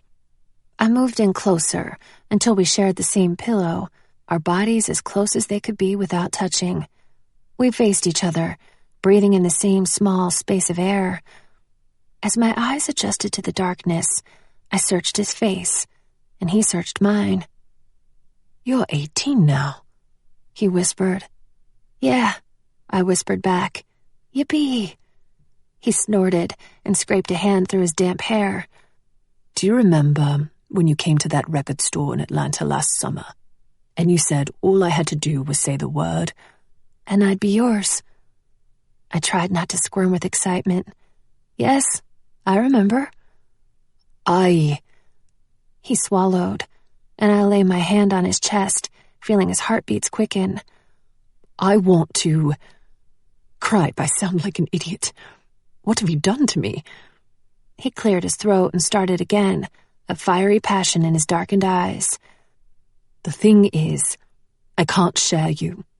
I need you to be mine, only mine. When I think of someone else touching you—" He broke off and made a low sound that sent shivers down my skin. "Are you saying the word?" I blurted. He closed his eyes and let out a breathy laugh. My heart soared. "You want to be my boyfriend?" He cringed. "Ugh, that bleedin' word." I threw my arms around him. I couldn't hold back the smile. I wanted to jump on his bed and sing. It was a stupid label, but there was power in those possessive words. Boyfriend and girlfriend. "So," he said. "So," I repeated, still grinning. Let it be clear. This means no more snogging other people, he told me. Or sleeping with them, I added. We both tensed. His jaw worked, and he nodded. Or that, yes. Unless... I distanced myself enough to see his face. When we have to work, Kaidan. I'm not working anymore. His voice was resolute, which terrified me. He wasn't in a position to defy his father or cause the Whisperers to suspect him. He'd never get away with it. I wouldn't consider it cheating, I said gently. He opened his mouth to protest, and I hurried on. I know you don't want to work, and neither do I. I'm proud of how strong you've been, but if there's ever a time when it's necessary, I would understand. He looked away. You act as if the idea of me working doesn't bother you. The underlying hurt in his tone stabbed at me, and I took his hand, needing him to understand. I swallowed down a lump of bile. I hate it, Kaidan. I can't stand the thought of it. I want to, stab something when I think about that other Anna. His eyebrows went up in alarm. Sorry, that was psycho. All I'm saying is that working is better than the alternative. If it comes down to life or death, I need you to choose life. I know you wouldn't do anything if you didn't have to. I trust you. You trust me? He whispered. He threaded his fingers into the hair at my temple, an expression of fearful amazement on his face, as if my trust were a gift he'd never expected to receive, and one he'd live in fear of losing. I don't deserve you. His forearm flexed, and his hand left my hair as he rolled onto his back, staring at the ceiling with his hands on his chest. I've never deserved you. My insides clenched. Kai, it's not about deserving. You don't have to try to prove yourself. I know where your heart is. Of course you can easily say that because you don't know all I've done or all I still want to do. My urges... I pressed a finger to his lips. I wouldn't love you any less. Right now, it's about moving forward and healing. And to be honest, I'm ashamed of the things I've done this year and the image I've created. I don't care about anything but partying. But it's kept me alive, and I've tried to make amends where I can. I hate living a lie. Yes, he whispered. He closed his eyes, and I pushed myself up, leaning over his face. I ran my fingers across the stubble on his cheeks and brushed the pads of my thumbs over his long black lashes, making his eyes twitch, touching him because I could, because he allowed me to see his insecurities. My boyfriend is so sweet, I whispered, and not bad-looking either. An oncoming grin worked the corners of his mouth, and he rolled toward me. I snuggled down with him, our limbs automatically reaching out to make claim, entwining, regardless of our earlier silent pact to keep distance between us. My girlfriend is a party girl angel who can kick some ass and cook. I laughed and placed one last peck on his lips. We lay there with our faces close until we drifted to sleep, together.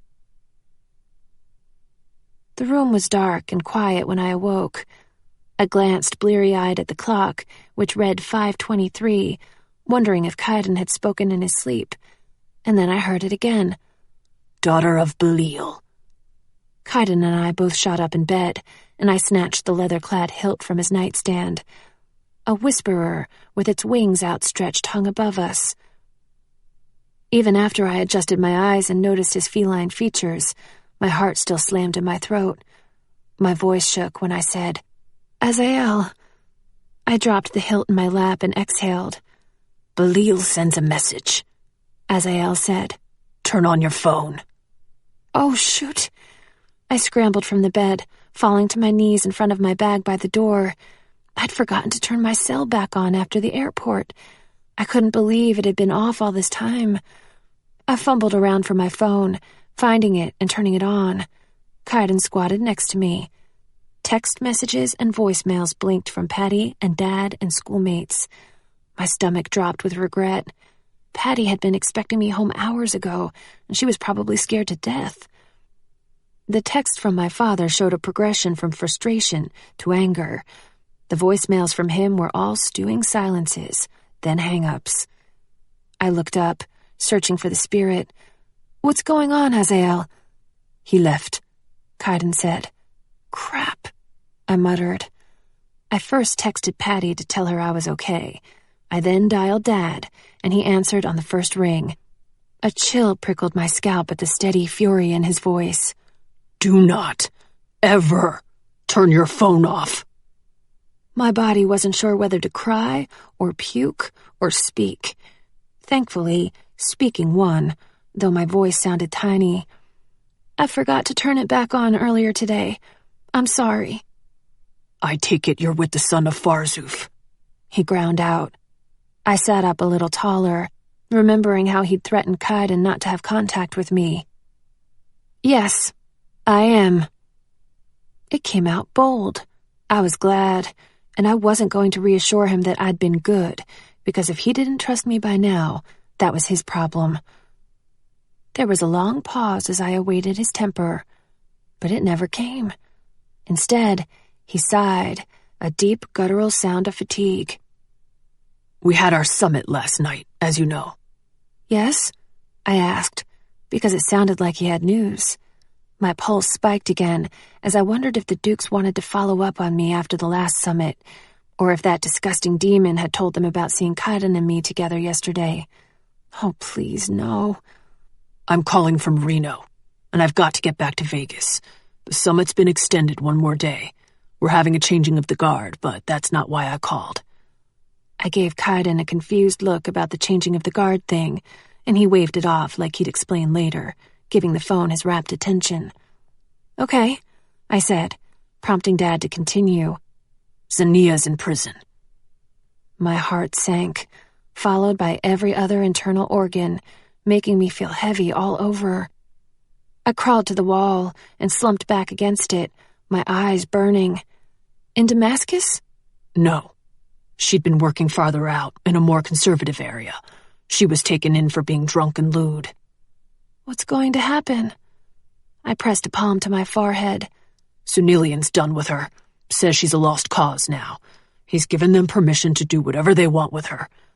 Most likely they'll beat her publicly to set an example. Then, if they keep it quiet afterward, they can sell her to the highest bidder. Underground slavery." I felt Kaidan tense next to me as he listened with his nephew hearing. Because of his father and Madame Marissa, this was a sensitive subject for him. I got to my feet and began pacing. "We have to do something." "You're not getting involved in this, Anna. Sunilian will be back over there soon. He'll be keeping an eye on the situation to be sure she gets what's coming to her. He's disappointed that he's not there to see it unfold himself. There's nothing you or I can do." An image of Zania in prison came to mind, surrounded by men whose disdain for her was nearly as thick as her hate for them. And all the while, she'd be going through withdrawal. I sat heavily on the bed and rubbed my forehead, which was tight with an oncoming headache. Kaidan watched me, leaning against the wall. "There has to be some way," I said. "There is," Dad replied. "You and I can't go, but we also can't afford to lose one of our allies." He paused, and I waited, a spring of hope blooming to life inside me. "Is Kaidan listening?" Dad asked. "I need him to hear this." "Yes," I said. I crinkled my brow at Kaidan, who shrugged. "All right," Dad began. "Son of Farzuf." "Yes, sir." Kai pushed off the wall, as if my father were really in the room. "I assume you've agreed to ally and help us with this cause in any way necessary?" Dad asked. "Of course, Duke Belil." Kaidan and I stared at each other expectantly. "Then pack a bag, boy. You're going to Syria." My head whipped up to Kaidan, whose eyes had widened with surprise. And as if that wasn't bad enough, Dad added on a kicker.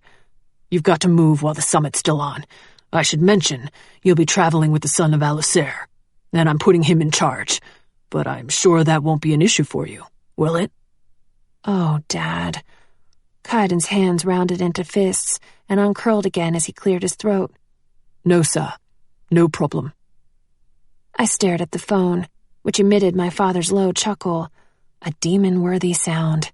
He was so not funny. The son of Maman will meet you there from Australia. He'll lie low and watch your backs. I would send Blake, since he'd be easier to disguise than Flynn, but his father mentioned he's got a dirt bike race tomorrow. Anyhow, you'll need to use extreme caution out there, because I'm sure Senilian will have human watchers keeping an eye on the situation. Dad filled Kaidan in on where to meet his contacts for weapons and instructions once they got to Damascus. Any questions? Only one, sir. Kai stood tall and serious. When do we leave? Chapter 19. Strangers. Dad had already set the ball in motion before he was finally able to get in touch with us. Cope was on a plane to L.A. and would take a cab to Kaidan's apartment so they could discuss the mission and arrive together. A local makeup and costume artist would also be coming to transform the guys into passable Syrians, under the assumption their get-ups were for a movie filming. Kaidan and I had been rushing around his apartment since the phone call. We'd both showered and forced down some breakfast. I helped him pack, keeping it basic since we didn't know what he'd need. Kaidan had been quiet all morning. We finally stopped and sat together on the black leather couch, staring at the television and sound system that were turned off. Kaidan's posture and silence spoke of mounting tension. Tucking my feet under myself, I angled toward him, wanting to touch him and ease him somehow. With a slow movement, I pushed the wavy locks from his eyes. They were just long enough to twist behind his ear. He didn't move. "What are you thinking?" I whispered. His face pivoted to me, but his eyes remained blank. "Are you scared?" I asked. That cleared his eyes. Of the mission? No. I'm glad to do it. Back to the wall staring. He cracked his thumb knuckles, and I took his warm hand. "Are you upset about my dad putting Cope in charge? Because I don't think it's anything personal. Cope knows Arabic." It's not that. "Then what is it?" I squeezed his hand, worried that I was being too pushy. It's nothing. He finally turned to me and met my eyes, reaching up to stroke my cheek with his thumb. Everything will be fine, he promised. I wrapped my arms around him, and he pulled me onto his lap, where we embraced, breathing each other in until a car door shut outside. Kaidan patted my bottom, making a little sound, and I stood. I opened the door, expecting to see Cope, but instead there was a tiny lady all gothed out with a spiky black pixie cut at her car, struggling to carry hangers of clothes over one shoulder and a ginormous coffee in the other hand. The nub of a cigarette burned between her lips. I rushed out and down the stairs to help, but she shook her head and nodded to the car. "Get my kit from the front seat." She spoke around the cigarette, her voice scratchy. I found a plastic box with drawers in the passenger seat and brought it up. Kaidan raised an eyebrow at me when I entered, looking uncertain about it all. He stood watching with his hands in the pockets of his low-slung camo shorts. The makeup artist stopped for a brief coughing fit and a chug of coffee. Another car door closed outside, and Kaidan stiffened as I moved toward the door. If it weren't for Zania, I'd have done everything in my power to avoid this meeting of the three of us, which was bound to be uncomfortable, at best. As I pulled open the door, guilt rushed forward at the sight of Capano's smooth face. I wanted to warn him that Kai knew what had happened, but I couldn't. I gave him a small smile, and he nodded in return. Neither of us tried to hug when he came in, and I closed the door behind him as he set down his small duffel bag. Cope and Kai stood there in a stare-down, and I froze. Kai was hardened, lips pursed. Cope appeared calm, but I could sense the wheels turning in his mind. I suspected you were not being forthcoming when I called you from Australia, Capano gently accused. Well, that certainly didn't stop you, Kai replied. Cope's calm expression turned to a frown. Do not play victim when you are partly to blame. Kai's hands were in fists. He stepped closer, and so did I. This was worse than I'd expected. Brother, Cope began, a mild warning in his voice, but Kai cut him off. What? Your life wasn't perfect enough? College? Not having to work? You needed just a little something more? Cope's badge expanded. He closed his eyes and shook his head. His fists balled for a second, as if he were trying to maintain control when confronted with another man's wrath. Kaidan's feelings of betrayal ran deep, and the situation scared me. These two needed to get along for the mission to be successful. The makeup artist finished her coffee and let out a sigh, breaking the silence with her jagged voice. Save your lines for the set, boys. I don't usually work this early on the weekends, and I'm not in the mood. When they didn't move or break their stare down, I spoke up. Seriously, that's enough. We don't have time for this, come on. I was shaking when I grabbed Kaidan's arm and pointed to the chair. With one last slanted glare at Cope, he obeyed.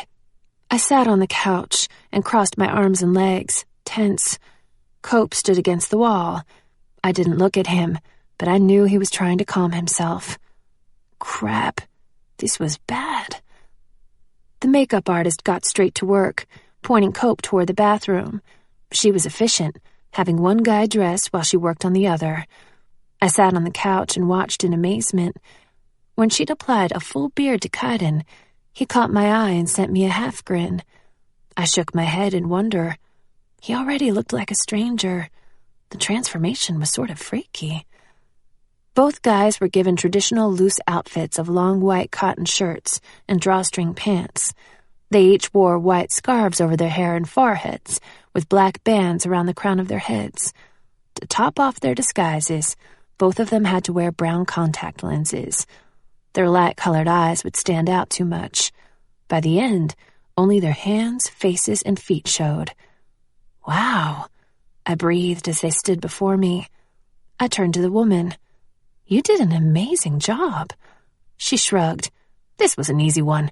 Here's the extra outfits your producer requested. Break a leg, boys.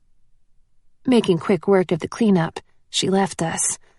The moment the door closed behind her, palpable waves of discomfort tainted the air. When Kaidan went in his room to get his packed bag, I gave Cope a small smile over my shoulder, hoping he wasn't too hurt or upset. His responding expression was one of resigned understanding. I handed him his pile of extra clothes, and he put them in his bag. I turned quickly when I heard Kaidan coming back in. Kai glared back and forth between the two of us for a second. I had to swallow, because he looked so unlike himself. Both of them did. Jealous, paranoid, bearded. It was unnerving. Kaidan took his pile of clothing and shoved it into his duffel bag. I checked the clock. 8:30. I'll drive you to the airport, I offered. Kaidan grabbed his keys from the coffee table and tossed them to me without a word. I couldn't help but contemplate the wrongness of this whole situation as we climbed in the SUV and set out. Forcing Kaidan and Capano together, saving a young woman from prison by purchasing her. I wasn't even sure of the whole plan yet. Dad had been in a rush and told Kaidan that Cope would debrief him on the plane. All I knew was that I felt sick about it. The only consolation was that the Dukes and Whisperers would be in Vegas. If the guys could work quickly, they'd only spend a day in the countryside of Syria before bringing Zania back here to L.A. Sending her to L.A. had been my idea, and Dad agreed. I'd immediately thought about the convent where I was born, which also served as a shelter and safe house for women. My job today was to call the convent and explain the situation of my friend, a refugee from Syria. I prayed they had room for her. Of course, she wouldn't be able to stay there forever, but we'd worry about that when the time came. One giant issue at a time was all I could handle. When I stopped at the curb at LAX, I spoke as they reached for their door handles. Guys. I turned in the seat to see them. Look, I know this whole thing is weird, but please think about Zania. She's going to be scared to death and might be hurt. My voice thickened, and she hates men. It won't be easy for her to accept your help, Don't make it worse by fighting. Just, please, put the animosity aside and help her, okay? The three of us were still, and the tension eased slightly. All will be well, Anna. Do not worry. Cope's soft words were a comfort. I closed my eyes and nodded, believing him. He climbed out of the car, leaving Kaidan and me to say our goodbyes as he entered the airport alone. Knowing Cope was still within earshot, I signed to Kaidan. Don't be mad at him. He respects you. He exhaled a sarcastic huff of air and signed, He knew how I felt, and he still went after you. I closed my eyes and shook my head. I wish you would have been honest about how you felt when he called, I whispered. He tapped the console, staring down at his fingers when he spoke. Maybe I just needed to make sure the two of you weren't meant to be. I touched his hand and signed. It was always you for me. Only you. I wanted positive thoughts on Kai's mind when we parted today. I took his hand, searching for hints that this stranger in front of me was my Kai. Even his eyes were wrong. Then my eyes landed on his lips. Ah, yes, I recognized those. I love you, I whispered. We leaned over the console for an embrace. It was strange to feel the cloth covering his face and neck. I kissed a bare spot on his upper cheek, then his nose and his lips. The fake facial hair tickled my chin. Please be safe, I whispered. No crazy, unnecessary, dangerous stunts. You hear me? I let a little of my Georgia drawl seep in, and he grinned. It was beyond strange to see the grin I loved show up on his unfamiliar face. Kaidan gathered his bag from the floor. I tried to imagine him meeting Zania. Do me a favor, I said, thinking of something. Take a picture of me with your phone to show her we're allies. Maybe then she wouldn't try to kick his butt or something. Brilliant, he said, digging out his phone. He took a picture of me, then grinned cutely as he saved it. Next, he leaned over to take one of us together. We both laughed, looking at it afterward. The odd couple. Me with my high blonde ponytail and black tank top, him in his full Middle Eastern regalia. You'll have to erase them after you show her, I said. He nodded, seeming forlorn as he stared at the pictures. He slid the cell back into his bag. Worry knotted my insides like a clenching fist. They'll be okay, I told myself. Call Blake, Kaidan said. I don't want you to be alone, and I know he'd be happy to have your company. Actually, he checked the time. He's got that dirt bike competition today. You'd enjoy it, I think. Okay, I whispered, a tendril of anxiousness still whipping around inside me. Kaidan fiddled with the GPS until he found the motocross outdoor arena address on the outskirts of Santa Barbara. He kissed me one last time before he climbed out of the car and strode away, off to save Zania. And I prayed. Chapter 20. Motocross Surprise. I drove one-handed, biting off the fingernails I'd managed to grow. The pain of ripping them too short barely registered as I watched the road, calculating how long it would take Kaidan and Cope to get to Syria. Around 18 hours. I hoped to hear from them the following evening. From then, it would take another day to get home, if all went well.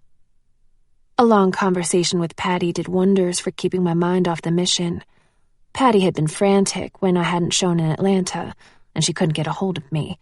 But she forgave me, and cried when I told her how Kaidan had come after me, and how he was going to be a part of my life now. She cried even harder when I told her what had happened to Zania, and the fact that the two Ks and Flynn had been sent on a mission to retrieve her. They'll be okay, she told me through sniffles. This whole thing is probably a blessing in disguise.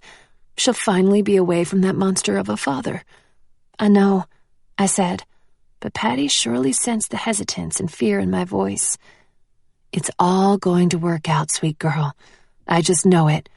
Call me when they get Z to safety. I will, I promised, calmed by her certainty. Just a few more days. I love you. I love you too, I've missed you so much." Before I knew it, the GPS was leading me into a giant dirt parking lot. It was past 11 in the morning when I climbed down from Kaidan's giant vehicle into the California heat. The games were underway. Dirt bike engines whirred on the trails, jumping peaks and spitting up clouds of dust. The audience was spread wide throughout the sprawling motocross duplex, with some people crowded into bleachers and some standing on top of vans and buses. Clustered groups were scattered across a nearby hillside on blankets. The guardian angels were almost impossible to see in the bright sunlight, like thin apparitions. Heat prickled my exposed skin while I stood there, and I regretted not thinking about buying sunblock on the way. I scanned the racing bikers, using my extended sight. Blake was catching air over a jump in the lead. His win was met with cheers and whistles. A group of girls sitting on the hill did a chant for him, his own personal cheering squad. The crowd began to shift during the competition transition. People headed for coolers and restrooms. I could feel my skin burning, so I made my way to the hill, finding a patch of shade near the cheerleaders. A pang of longing sliced me as I watched them laugh together, drinking hard ciders. They sat in the direct sun, soaking rays into their already golden skin. One girl stood to tell a story, and the girls never took their eyes from her, the leader of the pack. She was the embodiment of a California girl, blonde, multi-hued highlights, wafer thin, with curves in all the right places, tan and fashionable. More than a few girls' auras darkened with slivers of forest green as she grew animated in her storytelling. Her own aura interested me. I noticed the deep violet of pride surface as she captured everyone's attention. Her friends were giggling like mad now as she reenacted an argument she'd had with someone. I almost didn't notice Blake sneaking up behind her, his bright yellow motocross suit catching everyone's attention. What was he doing? He put a finger to his lips at the crowd of girls, then grabbed her around the waist. She squealed as he tickled her, and the others clapped. Blake hadn't noticed me sitting away from the group, watching in shock as he turned the girl for a kiss. Her arms went around him, as if this was a common occurrence, and petals of pink bloomed around her. More envious auras sprouted from the girls as well as surrounding guys who turned to see the commotion.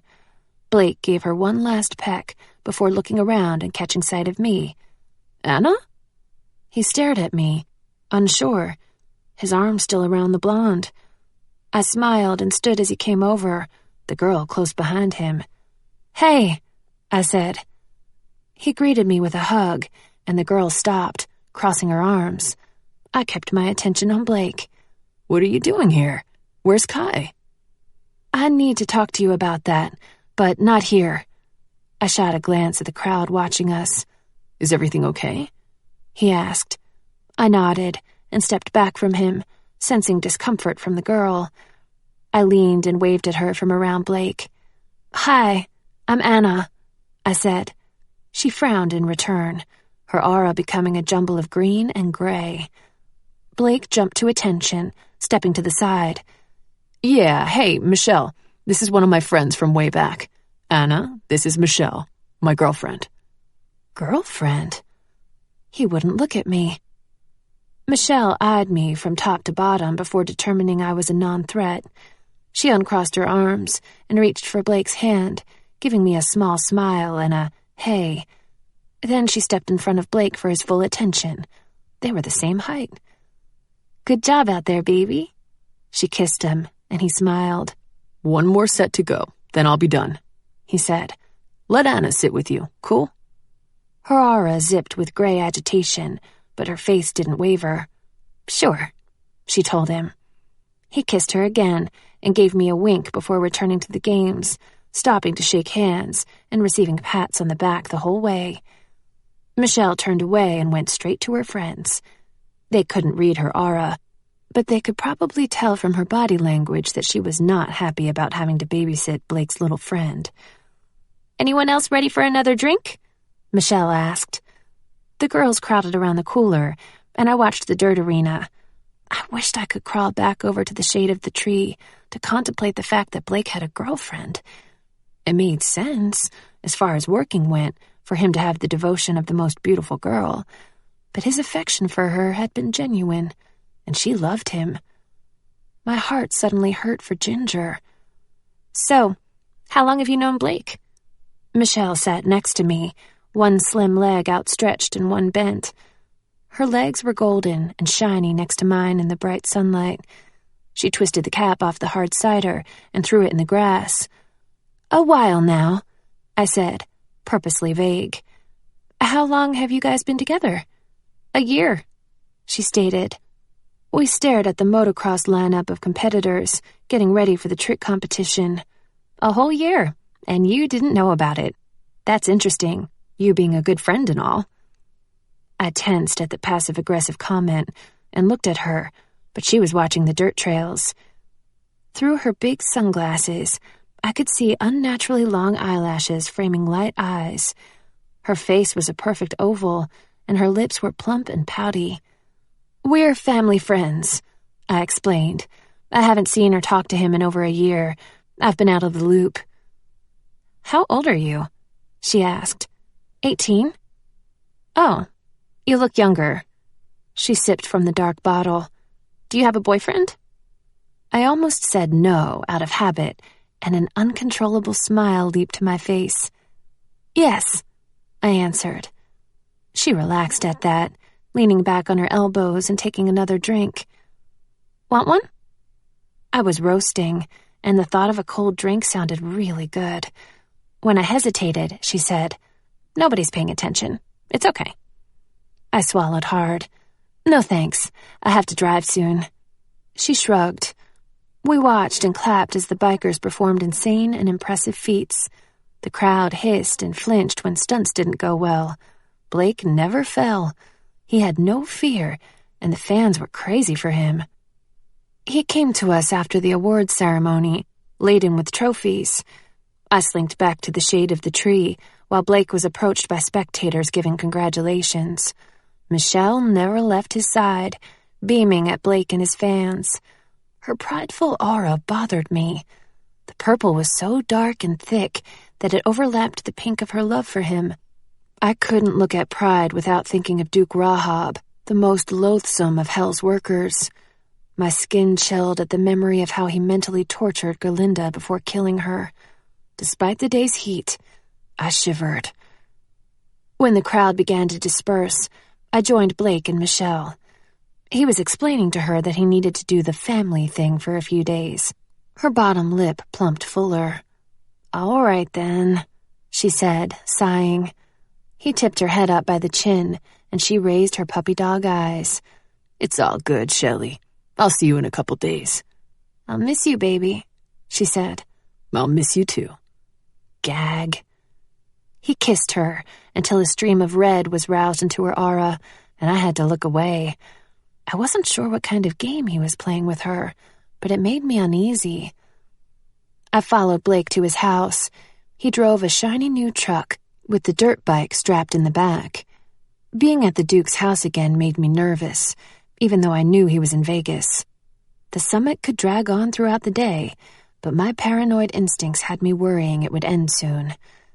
Blake was quick about showering and getting ready, coming out in dark jeans and a backward baseball cap. "So, what's up?" he asked. I exhaled, so glad not to be alone. "If you don't have plans, I could use your company. My dad sent Kai on a mission with Cope." "For real?" His eyebrows shot upward and he half grinned. "Awkward." "Yeah," I agreed. "Can you come to LA with me? Just until they get back? I can tell you everything while we drive." "Yep," he said. "On one condition." Uh-oh. I eyed him as he twisted the barbell in his brow, looking devilish. "I get to distract you any way I want, and you gotta be a good sport about it." That was a frightening condition. Knowing Blake, he'd have me parachuting from a plane, but I agreed, thankful for his company.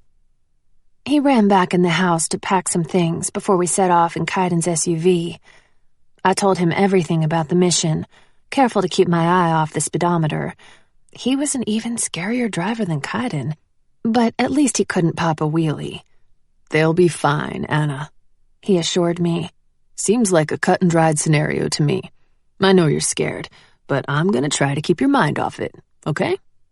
I chewed the inside of my lip. Nothing was cut and dried about this situation, but I appreciated his efforts to ease my worry. Talking helped. "What's a changing of the guard?" I asked. My dad said that's what they're doing at this summit. Yep, that makes sense. It's where the Dukes change positions, move to other parts of the world, get new bodies. Ick. All of them get new bodies? Nah, just the ones whose bodies are getting old. Like my pops. He mentioned he's due for a change. That's gonna be weird. Pretty soon, me and my father could be the same age. He could even be hotter than me. He laughed. I wondered if my dad would have to change too. Will you have to move? I asked. Probably not. Some Dukes make their offspring follow them wherever they go, but my father usually doesn't. He let my brother stay in Panama. My head whipped toward him. Your brother? Yeah. He looked surprised by my shock. I never knew you had a brother. He's like 40. I have a sister in Belgium, too. She's real old. I stared at him. How could I have not known this? Do you think they would be willing to ally with us? He scoffed and shook his head. No way. My sister is 90, and my brother hates humans. He came around during my training to work with me, and I couldn't stand the dude. He helped train you? It's usually the older siblings who do the training if they're around. If it's an older sister, she's the one to raise the younger nephew. Cope and his brothers were raised by a sister. She's got to be pretty old too by now. Who else has siblings? Not Kai. His last sister was killed when he was really young. She was in her 30s, and some stalker dude she was dating murdered her. I'm not sure, but I think Farzuf's kid before her was a sister too, and she got pregnant. I didn't need to ask what happened to her or the baby. It put my stomach in knots to think of the cruelty of the Dukes. I didn't ask any more about siblings. In my mind, family should share a certain bond, but we clearly weren't dealing with the same dynamics as human brothers and sisters, with the exception of Marta and Ginger. So, I cleared my throat. You have a girlfriend, huh? He sniffed and switched hands on the steering wheel. Yeah. Kai's always busting my balls. He tried to keep his voice light, but I sensed the slight falter in his words. It's something to do, you know? Something to do. Right. You love her? Nah. I mean, she's cool. She's got issues, but she can be sweet. We have fun.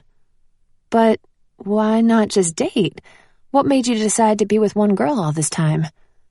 He took off his hat and rumpled his shiny black hair, driving right-handed. It's the only thing my pops ever demanded. He sighed, a sad and defeated sound. He says I need a trophy wife, and it has to look perfect to the outside world. I've been dragging my feet about it, but I can't put it off much longer.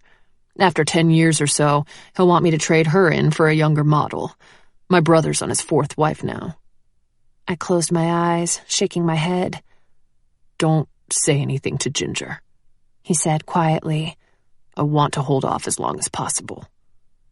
That I could understand. Even if the marriage was forced, it would still change things.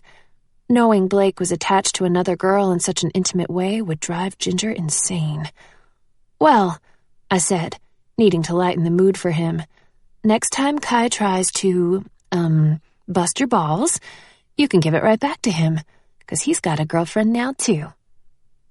His almond eyes rounded for a moment, and he held out his fist. I bumped his knuckles with mine, and he started snickering, bringing that same fist to his mouth.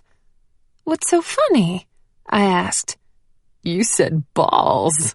Shut up. I hit his arm, unable to keep the smile from my face as he cracked up. For real, though, he said. I'm glad you two are together. He's been such a punk, all heartbroken and shit. I rolled my eyes. Not this again, Blake. I'm trying to be good. Consider it a personal challenge to myself. He grinned. and I meant what I said about you and Kai. You just gotta be careful. I worry about him when it comes to, you know." "What?" I asked. "Work? Or lack of?" He nodded, appearing serious. "I know," I agreed. "Me too." We made it to Kaidan's apartment in record time. Part of me wanted to curl up in his soft sheets and nap, but Blake wasn't having any of that. He went to the entertainment center, and when he hit the power button, we both jumped back at the ear-blasting, screaming lyrics. "Despite all my rage, I am still just a rat in a cage." Blake fumbled for the volume control while I winced. "Then someone will say what is lost can never be saved." He finally figured it out, cutting off the jarring song. "Dude," Blake mumbled to himself while he sifted through the music. "Someone's got anger issues." He found something with a techno beat.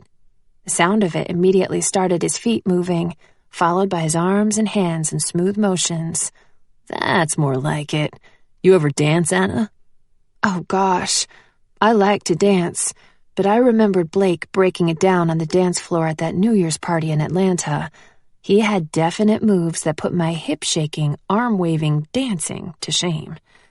"I don't know," I said as he moved closer, taking my hands.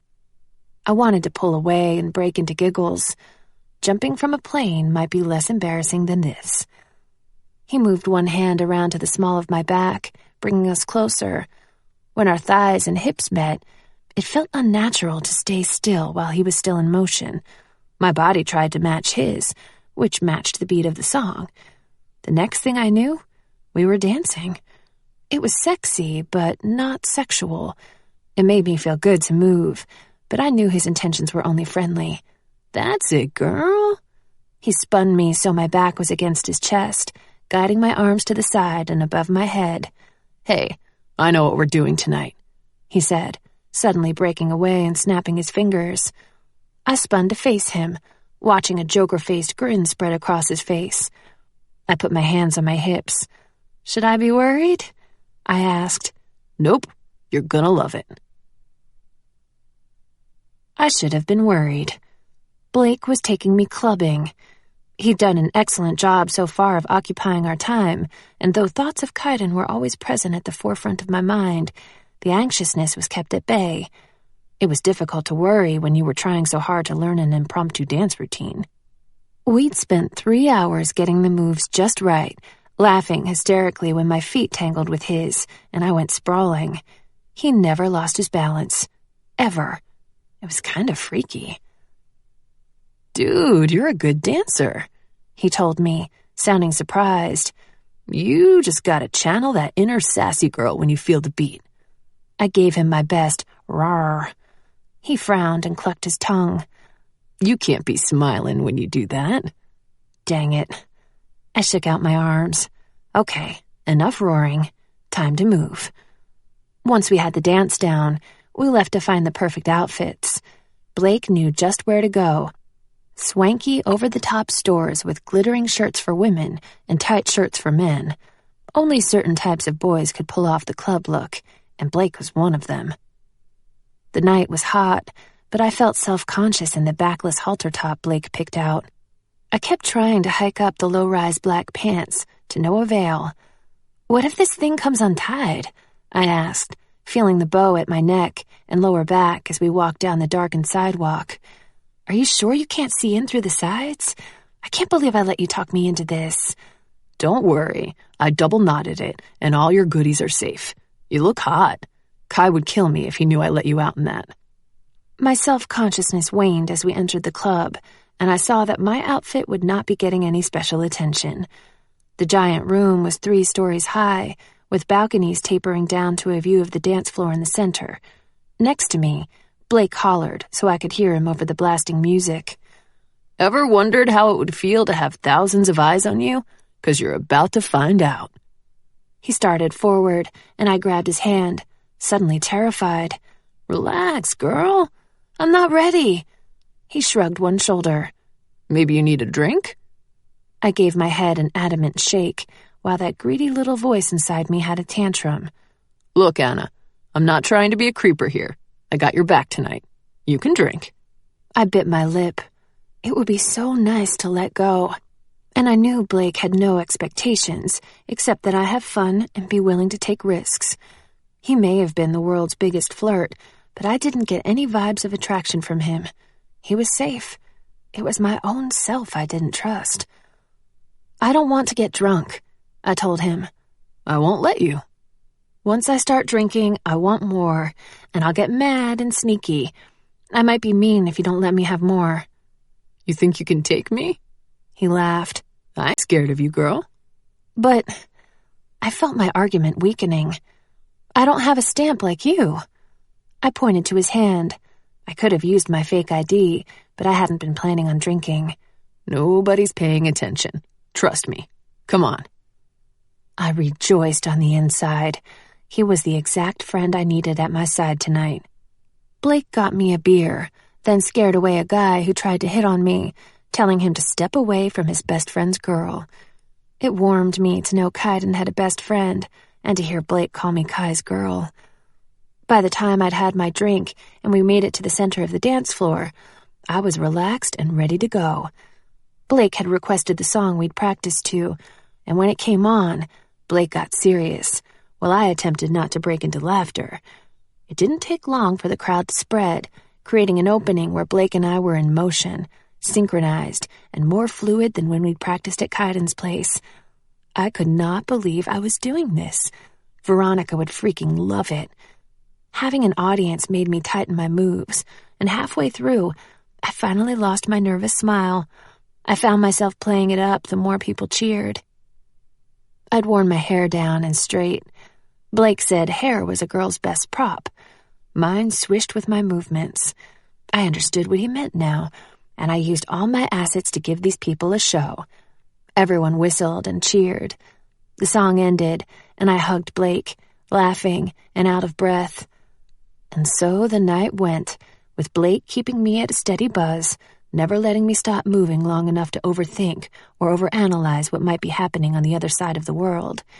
Even after we got back to Kaidan's place, Blake was intent on wearing me out.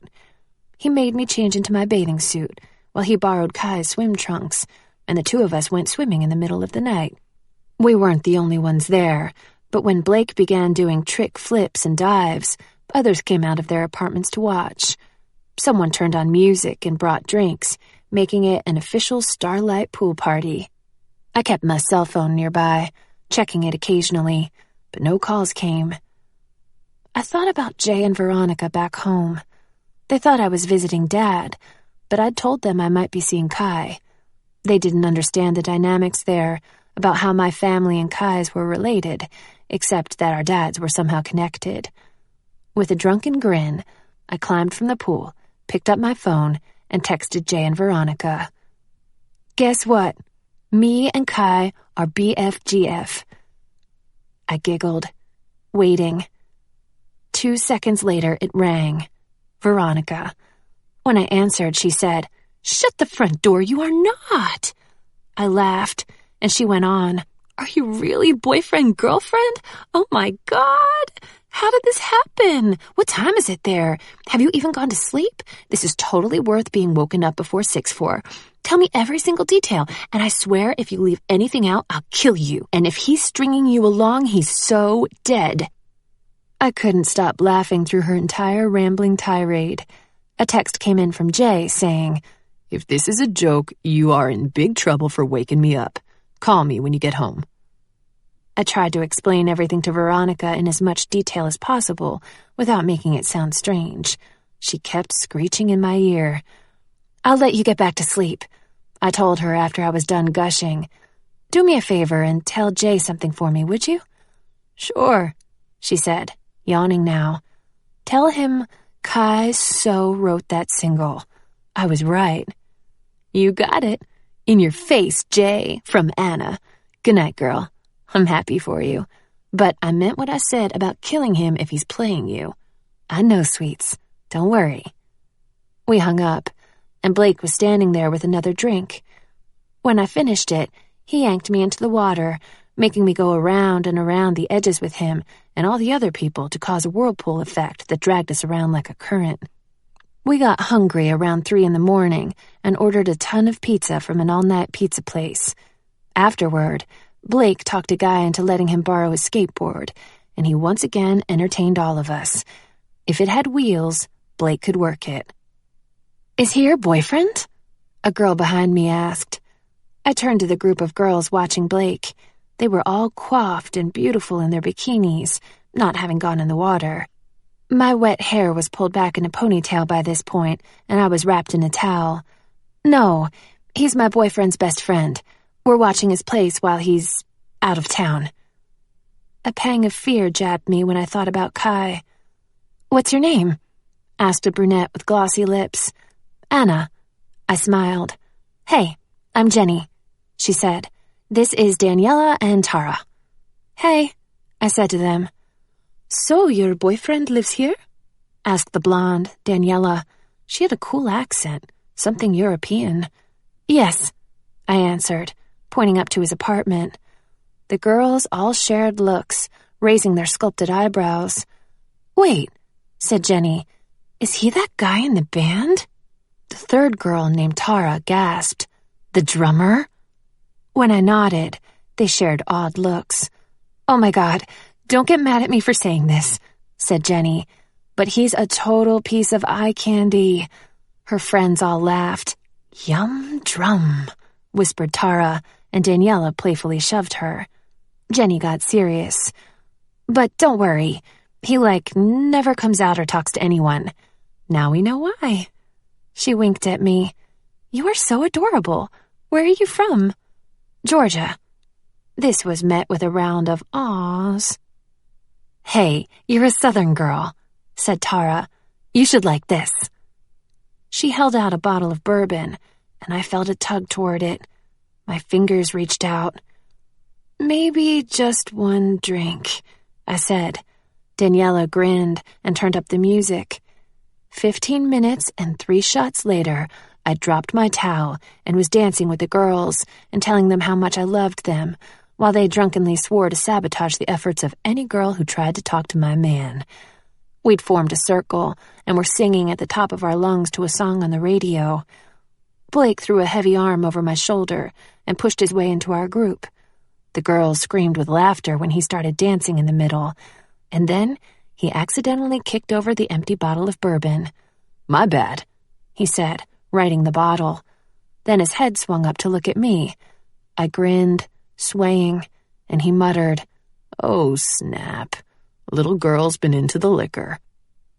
"Dance with us, Blake," I said, clapping my hands. My new friends all cheered.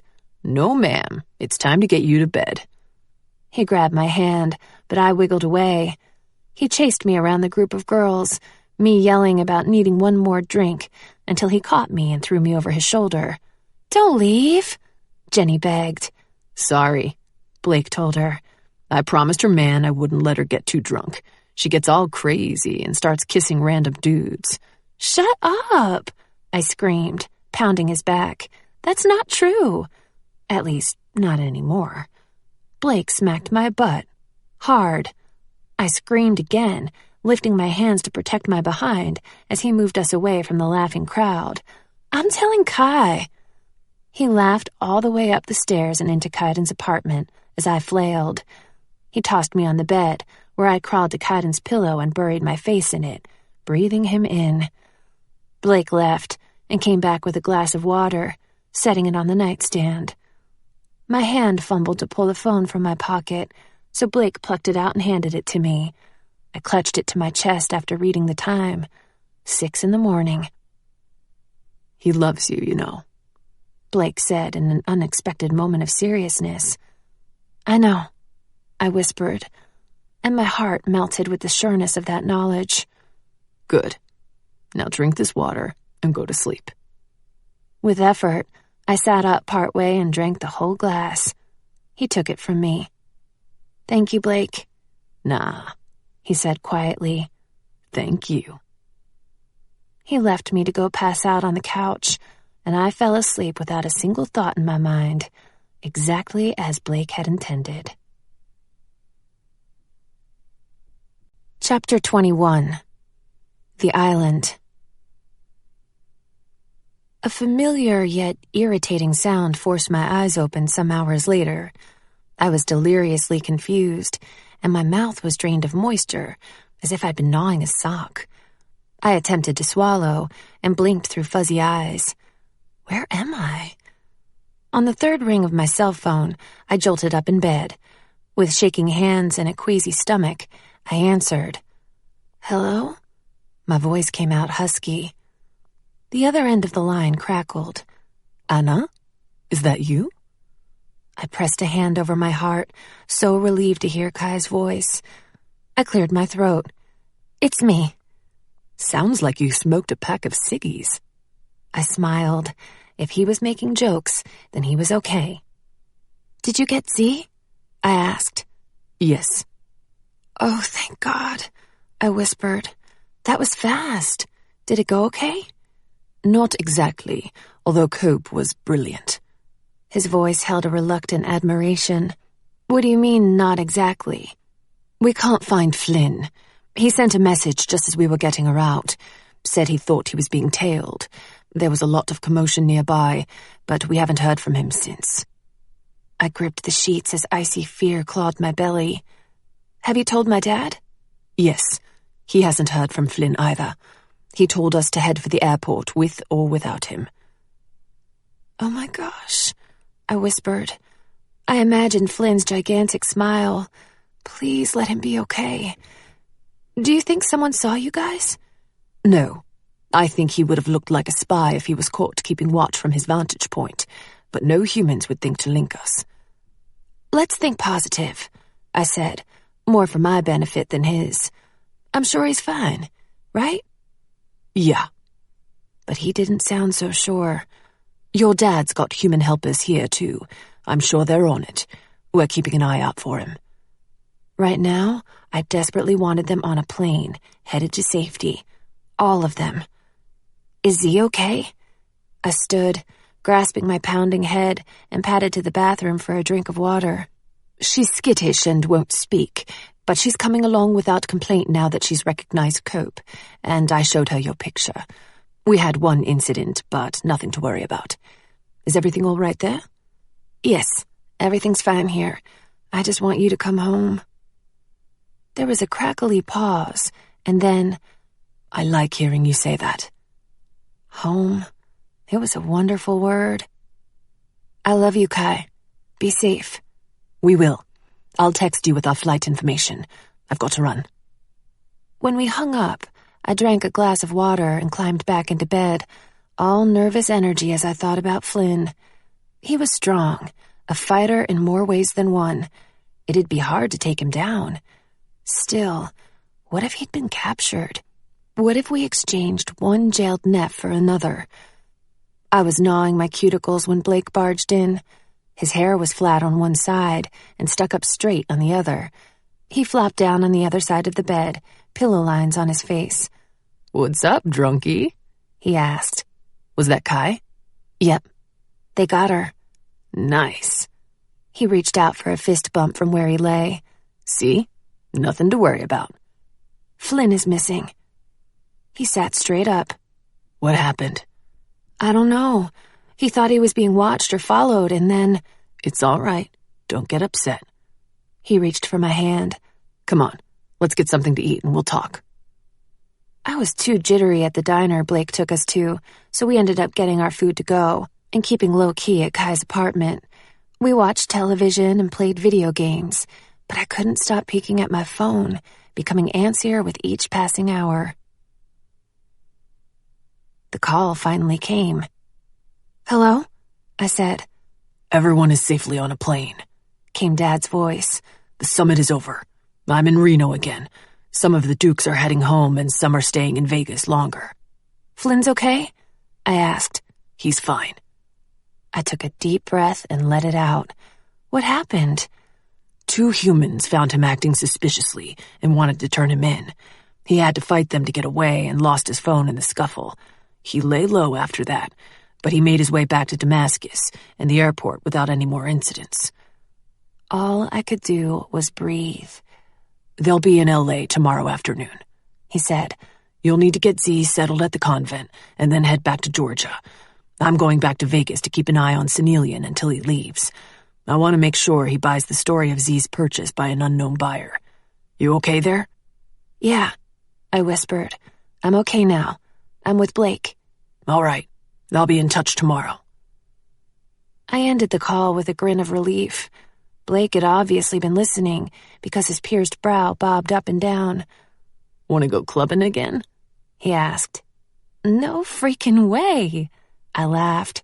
He was crazy. Okay then, play me in the dance game. I groaned. I suck at all these games. It can't possibly be fun for you to play against me. Why not? That means I always get to win. I love winning. I laughed again. Fine, I'll play whatever you want. The next morning, I got a text from Dad.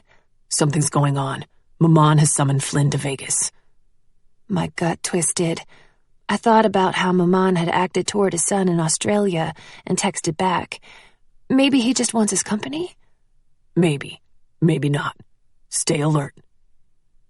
That afternoon, we waited in the car outside the arrival gates until Zania, Cope, and Kai exited the airport.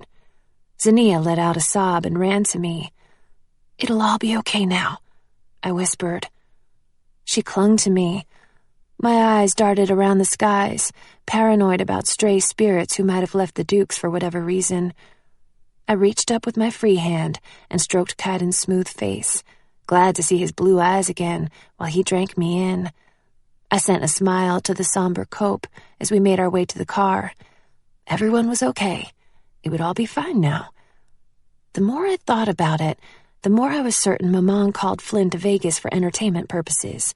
He liked to show off his son, and Flynn provided him protection as well. Dad was just being cautious. That had to be it. When I climbed into the back seat with Zania, Blake called shotgun. Cope and I sat by the windows, with Zania between us. Where to? Kaidan asked. The convent, I told him. Zania pressed herself close to me and whispered in a shaky voice, I need a drink. Just one. Please. It will help. Her plea sent a pang of empathy through me, but I didn't answer. Kaidan gave me a look of warning over his shoulder. I had a feeling this wasn't the first time she'd asked. When she let out a weak groan, I put my arms around her. She slumped into my lap and cried, trembling. Capano watched a moment, sadness in his eyes, before turning to stare out his window. I ran my fingers through her hair, just as Patty did to mine when I was hurting. I hoped the women at the convent would know how to handle this. We were nearly there when my phone rang. Dad. Hello? Are they back? He sounded on edge. Yeah, they're here. I need all of you to get out of LA. Get as far away as you can right now. Understand?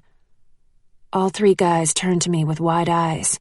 Okay, I told him, my heart rate quickening. A few of the Dukes are headed to LAX in Farzouf's jet with some women they picked up in Vegas. Maman and Flynn are with them. Everyone's scattered before I could get any straight answers. At best, they're just going to play around in Hollywood for a day or two. But I want you out of there. Text me your location, and I'll send someone to let you know when it's clear to return. Yes, sir. He disconnected, and the air in the car thickened with worry. Zania sat up. Where can we go? I asked everyone. Mexico isn't far, Kaidan said. Nah. Blake shook his head. We don't have time to mess around with the border stops. Let's get off the mainland. Head to the port. Blake started scrolling through the GPS. Capano leaned forward. You suggest we go to sea? We could be out there for days. Kaidan's eyes rounded as he looked to Blake. The island? Yep, Blake said with a grin. What island? I asked them. Blake's father owns one of the Channel Islands, Kaidan explained. Never uses it. Total waste. He owned an island? I shook my head. Wow. Have you been there? I asked Kaidan. Once. He got quiet and shifted in his seat. Blake burst into laughter. He got so seasick, puked his guts out the whole way there. Kaidan reached over and smacked Blake's head. The water was bloody choppy. This made Blake laugh harder. For real, though, we can stay there as long as we need, Blake said. The whole island is a nature preserve, so there's not much there, but it's got one of those green economic houses. I'll charter a boat for us when we get to the docks. But is the island far enough away from the mainland? I asked. It's 15 miles out from Santa Barbara, even farther from here. No worries. They'll never know we're in the area. Think of it as a mini vacay. Zinnia slumped into my lap again as a vicious tremor shot through her. I held her while Kaidan wove through traffic, eliciting honks from surrounding cars. He stopped before the docks to buy enough food and drinks for a few days. He also bought motion sickness bracelets and pills. Zinnia refused to take the offered pill or drink any water. She just moaned and curled herself smaller on the seat. I looked around at the guys, helpless, but they could only offer sympathetic glances in return. At the port, Blake rented a luxury speedboat, more like a small yacht. I didn't know anything about boats, but judging from the others around us, ours was big and shiny. My hair blew in the breeze, and the sun shone down as we climbed aboard. I might have felt like a rock star under better circumstances. As Blake pushed away from the docks, I remembered Dad. I sent him a quick text saying, Malcolm's Island. Then I called Patty. I'm going to be a few more days, and I won't have cell service, I told her. Are you okay? Did they get your friend? She wouldn't say Z's name. Yes and yes. How's she doing? I looked down at Z, who was lying next to me across the white cushioned bench at the back of the boat, with her head in my lap. She's having a hard time. Patty sighed into the phone. Poor thing. She needs a gentle hand right now. That's all you can do. We said our goodbyes, and I promised to call as soon as I could. I watched from my comfy deck seat as the guys put things away and helped navigate us out to sea. The boat bumped and rocked, leading me to believe it might always be a little choppy on the Pacific. One particularly large swell turned my stomach, and I closed my eyes. I jumped at the feel of something touching my hand.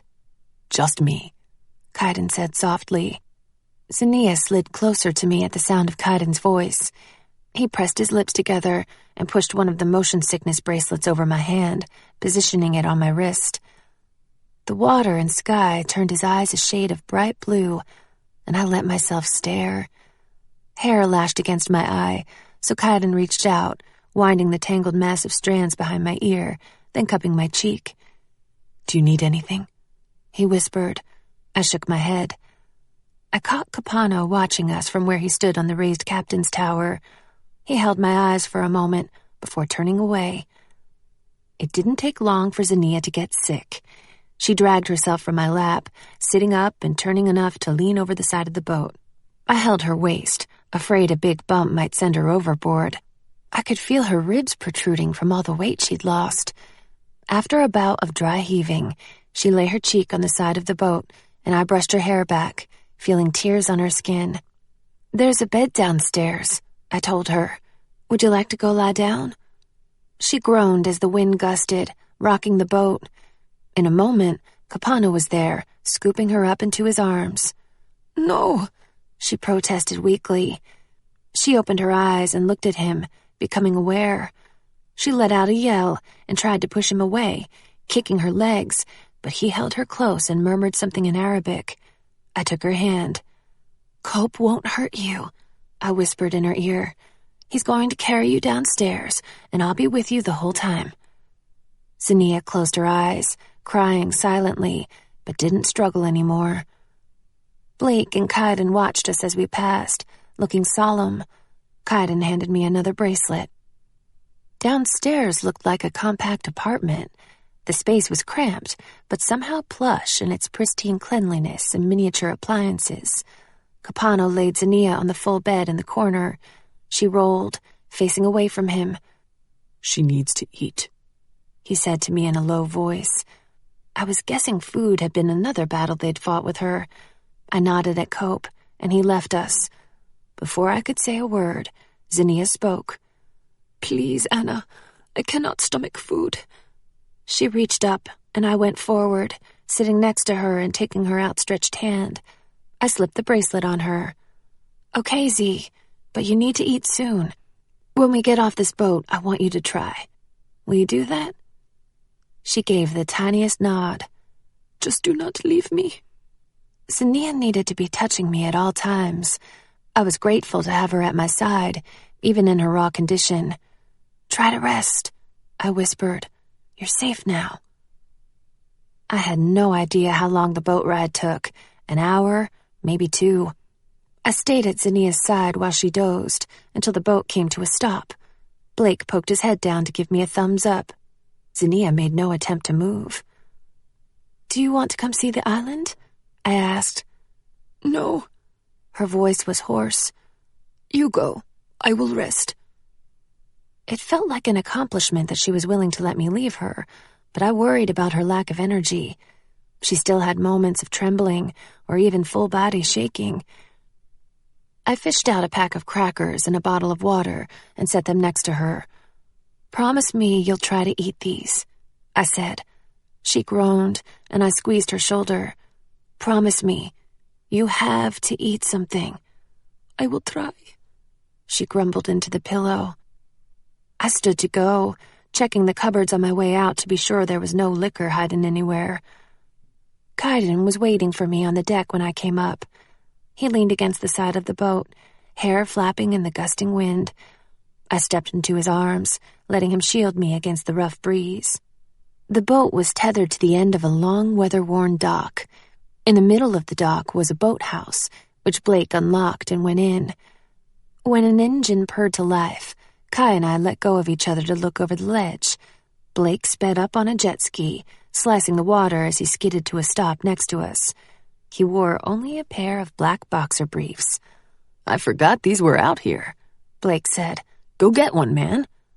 "Are you in your pants there, mate?" Kaidan asked, shaking his head at Blake's undies. "Yup, you better cover your girlfriend's eyes." He winked at me, and then I was the one shaking my head as Blake stared up with a mischievous glint. "Nah, she's cool with it. Aren't you, Anna? Did you tell Kai yet about how you got drunk and I had to spank you to keep you in line?" I gasped, my face suddenly on fire. That story sounded really bad out of context. "Not funny, Blake," Kaidan said. "Don't make me kick your ass." Blake laughed and spun the jet ski around, spitting up water. "Gotta catch me first."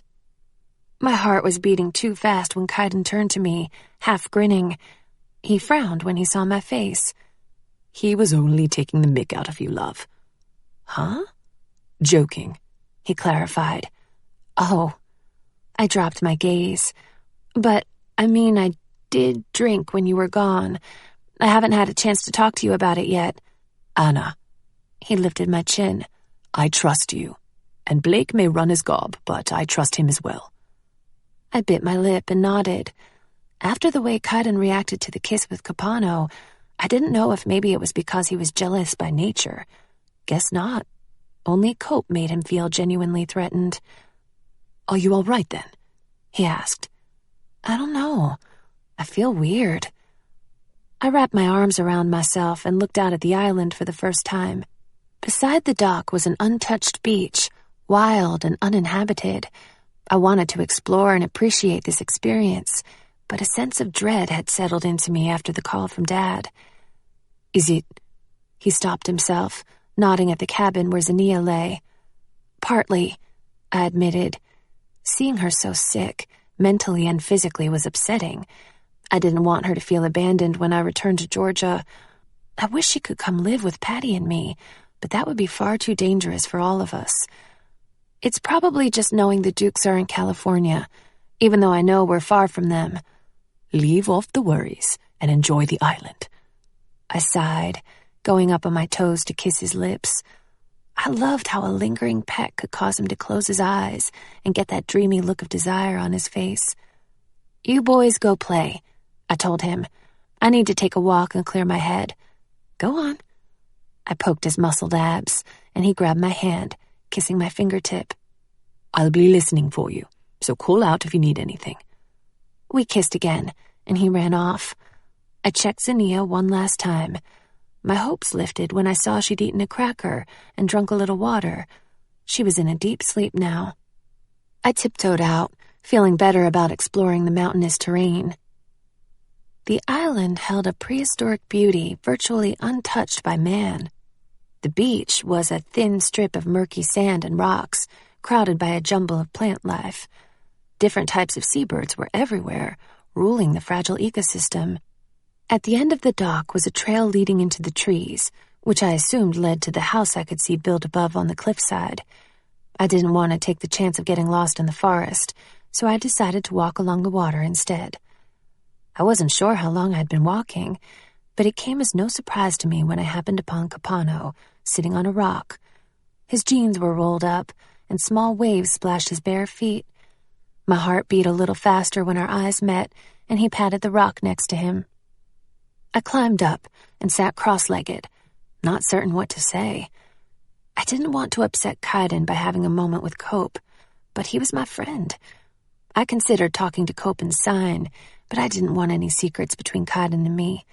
He said he trusted me, and I had nothing to hide. "How are you?" I asked Cope. "I am well. As are you, I see. I am glad for your happiness. For too long you were sad." We sat quietly looking out at the ocean, rough from constant blasts of sea wind. "Kaidan said you were awesome in Syria." Cope looked down at his feet. "Those men spoke the language of money, and they were glad to be rid of her. But I was angry when I saw the prison's conditions. She was beaten and unclothed. He stopped abruptly and shook his head, breathing out through his nose to calm himself. I tried to imagine how frightening Cope must have looked at that moment in Syria as he attempted to contain his wrath over Zania's treatment. Those men couldn't have known why Cope seemed so fierce, but they would have known not to cross him. "Thank you," I told him, "for everything." He looked at me, and I hoped he could see how much I valued him, that I couldn't have made those trips without him, and that I wanted so much for him to be happy. He nodded. "You are welcome, Anna, for everything." "Do you think Z's gonna be okay?" I whispered. He paused, looking back out at the water. "I believe if she fights for her life half as hard as she fought Kaidan and me, she will thrive." He grinned to himself.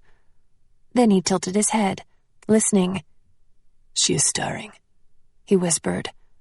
"I'll go to her." I hopped down from the rock and squeezed his arm before beginning the journey back to the boat. I peeked over my shoulder to wave at Cope, but he was already staring at the sea again. Zania stood out on the boat with her arms wrapped around herself. I was happy to see her up and about, even if she did look pale and stooped. "How are you feeling?" I asked. "Hungry." My face lit up with excitement, and I clapped my hands. "Let's raid the kitchen!" She followed me down to the tiny galley. There wasn't much of a selection, so I made peanut butter and jelly sandwiches, piling a plate high for all of us. Zania ate quickly, then downed a bottle of soda. I could see on her face the moment she felt ill. "Lie down," I told her, leading her to the bed. She curled up and moaned. After days with an upset, empty stomach, the food and drink had been too much, too fast.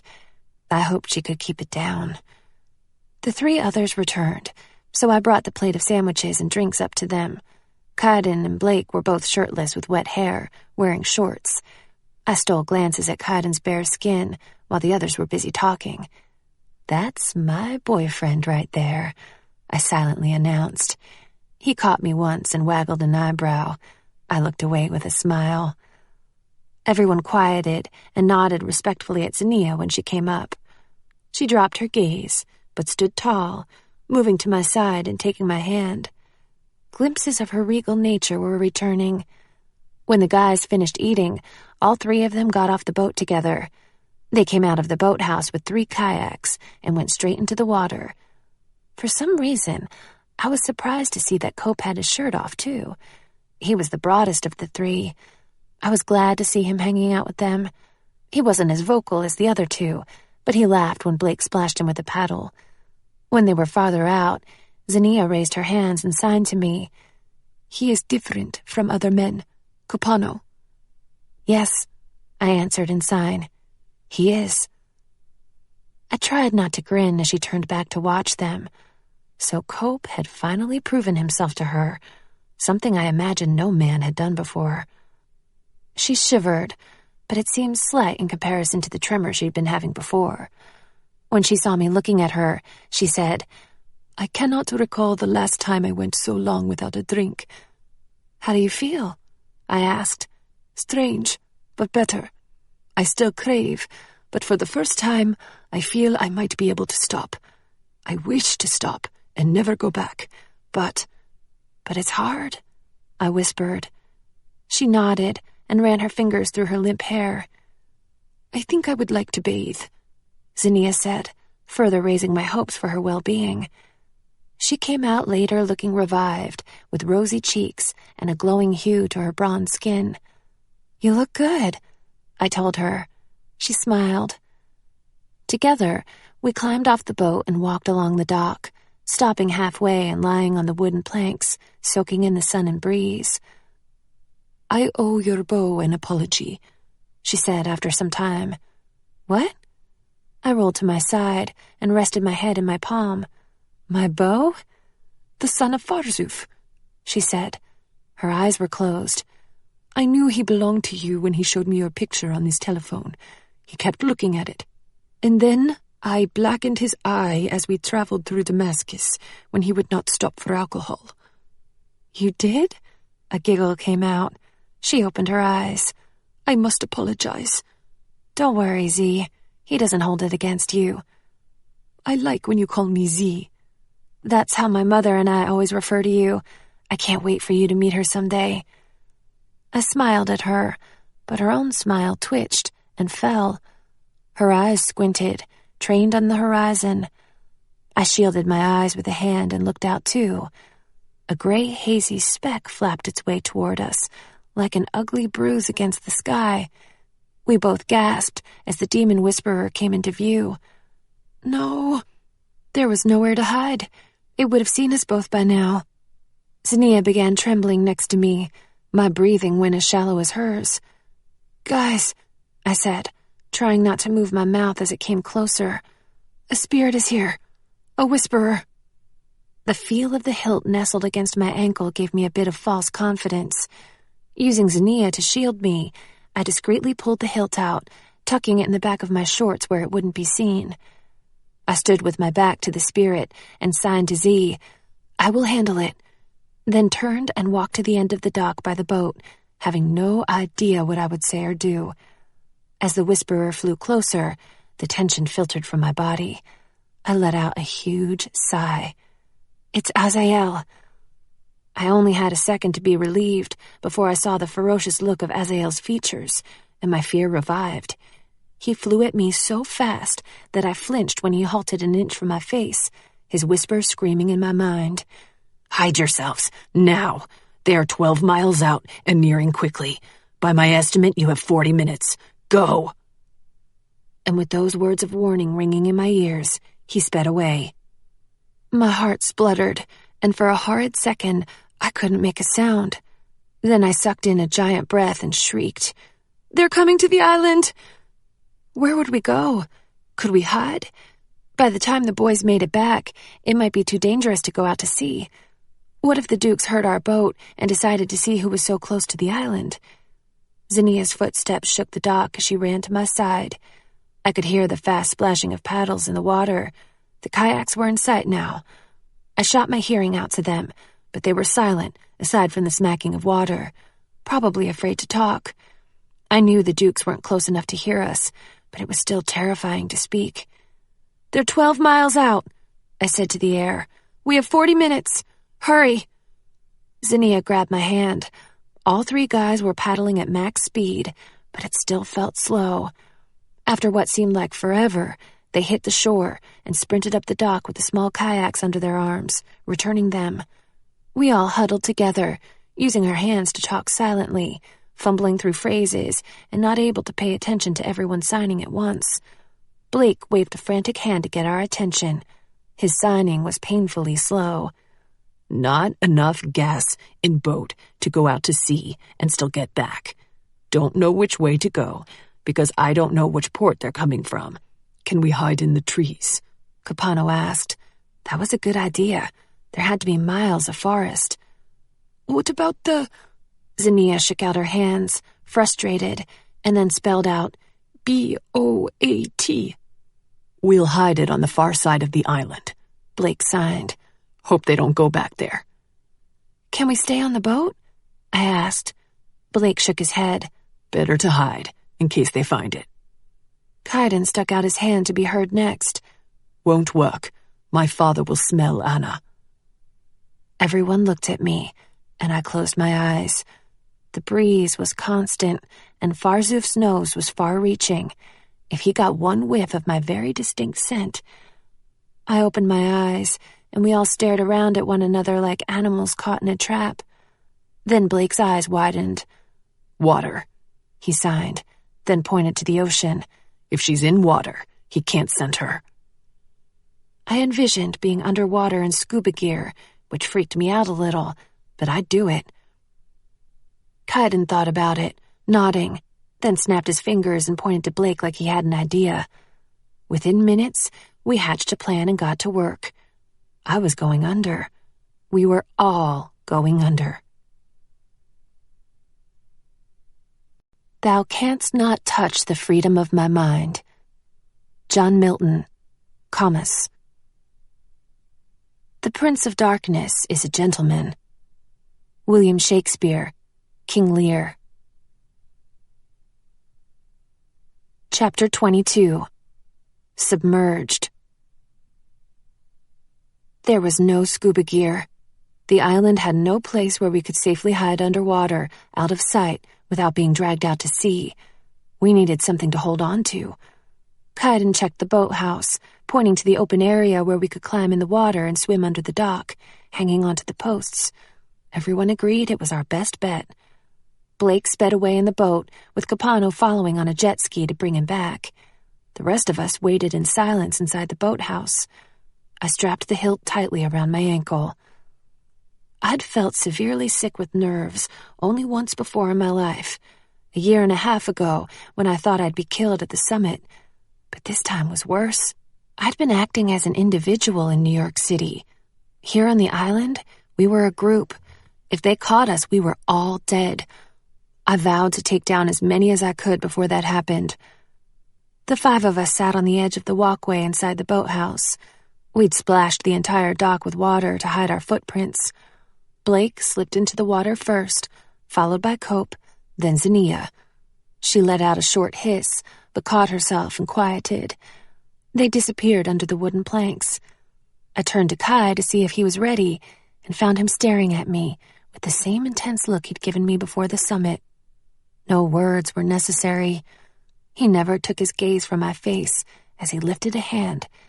At first, I thought he was reaching for me, but then he slowly signed, "I love you." Bright, glowing joy filled my heart. My eyes welled, and I mouthed, "I love you too."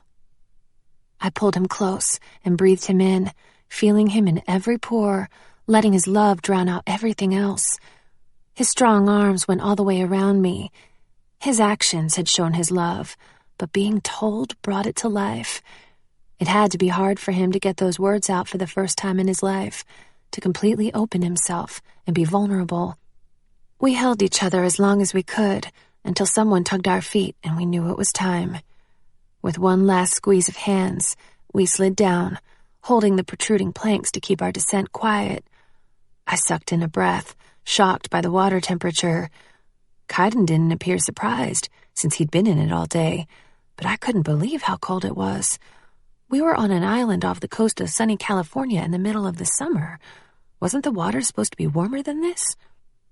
We glided through the water, the dock just a few feet above our heads. I moved carefully to avoid splashing. Some of the boards above us had large enough gaps between them to reach up and hold.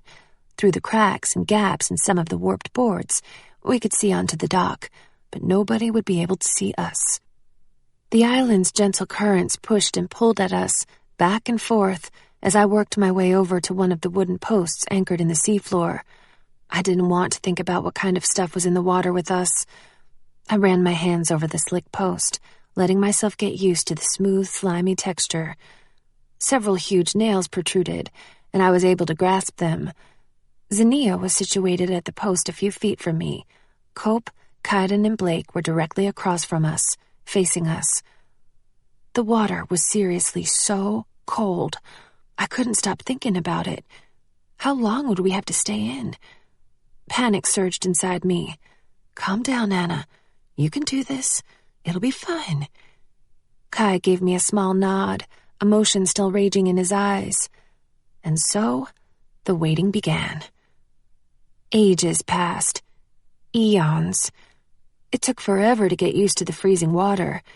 Geography lessons ran through my mind, and I recalled how the East Coast has warm currents running up from the Gulf, while the West Coast has cold currents running down from Alaska.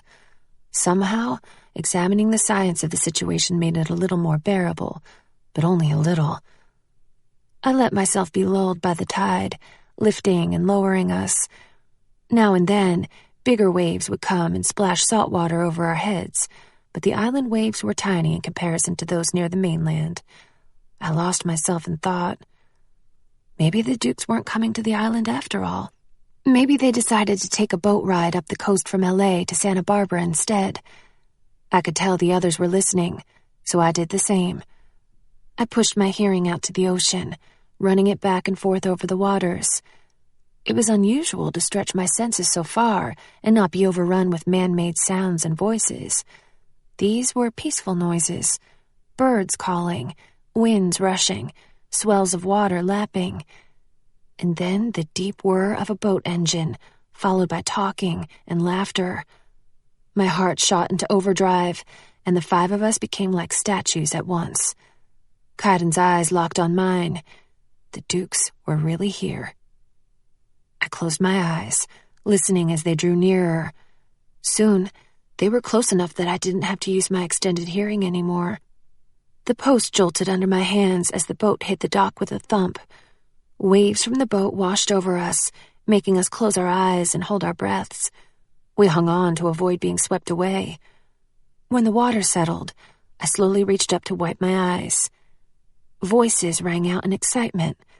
I listened carefully and distinguished 4 female and 5 male voices. I recognized Maman and Flynn with their Australian accents right away. Then Farzoof's rich English accent, another Englishman who must have been Astaroth, and a light Japanese accent that I assumed belonged to Malcolm. I pushed myself lower in the water, tilting my head back to submerge all but my face. I thought about going all the way under, but was afraid of making noise when I had to come back up for air. I held my breath as the dock shook with footsteps. They were going to the house. As they passed by us, I fully expected Farzoof to stop in his tracks and make a remark about the stench in the air, as he always did when I was around. But to my relief, he went by without noticing. It worked. When all 9 of them were up the path through the trees, I raised my head, tilting it back and forth to drain water from my ears. I started to concentrate, pushing my hearing through the trees up to the house. Kaidan must have been able to tell what I was doing, because he shook his head at me. He brought one hand out of the water and spelled out, "Do not listen." Ick. That was probably a good idea. It was difficult to discern the passing of time as we floated there, unable to touch bottom, waiting. Judging by the sunlight filtering in, it was late afternoon.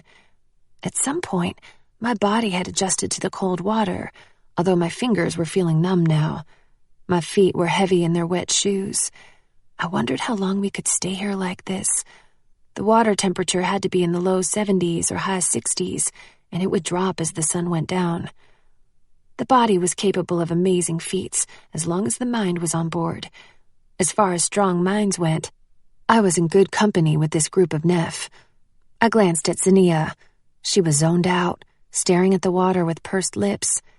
I couldn't tell, but I didn't think she was listening. Cope either. His eyes were closed in meditation. Now and then, Kaidan and Blake would share looks of raised brows, which made me glad I wasn't privy to what was going on up at the house. I raised one hand from the water and spelled out, "Is Flynn okay?" Kai and Blake both nodded, and I relaxed. I'm not sure when the shivering began. My head was so clouded with lost thoughts that I hadn't noticed the gradual darkening outside. Island insects began screeching their songs to one another.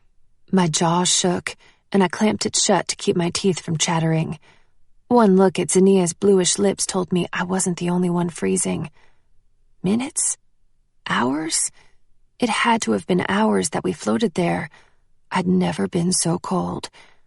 Would the Duke stay the night at the island? The thought of being in the frigid water overnight caused my panic to stir again. I was so numb I didn't feel cold anymore. The only clues that I was freezing were my stiff limbs and the fact that I couldn't stop shivering. Even the 3 boys took to shuddering off and on. Zania had wrapped her arms and legs around the slimy pole, pressing her cheek against it with her eyes closed. Her jaw shook. Kaidan wore a worried expression as he watched me. I wanted to reassure him with a smile, but my body wasn't cooperating with any commands I gave it. Stop shivering. Smile. It frightened me to be out of control of my faculties. More hours? Pitch darkness. I struggled to use my night vision, taking advantage of light from the half moon. I wasn't afraid anymore. My mind had gone blank. A sickening urge to laugh rose up within me. Something scaly rubbed against the back of my thigh, and I sucked in a breath with a squeak, letting go of the pole and flailing for a moment.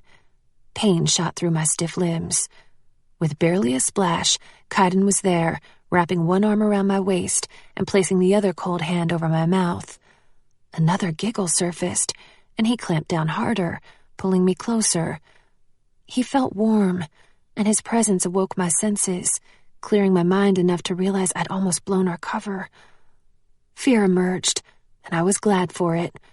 My mind needed to stay alert. I grabbed the pole once again, and Kaidan kept close behind me. Later, when my eyes were heavy, Kaidan abruptly tightened his grip, and I knew someone was coming.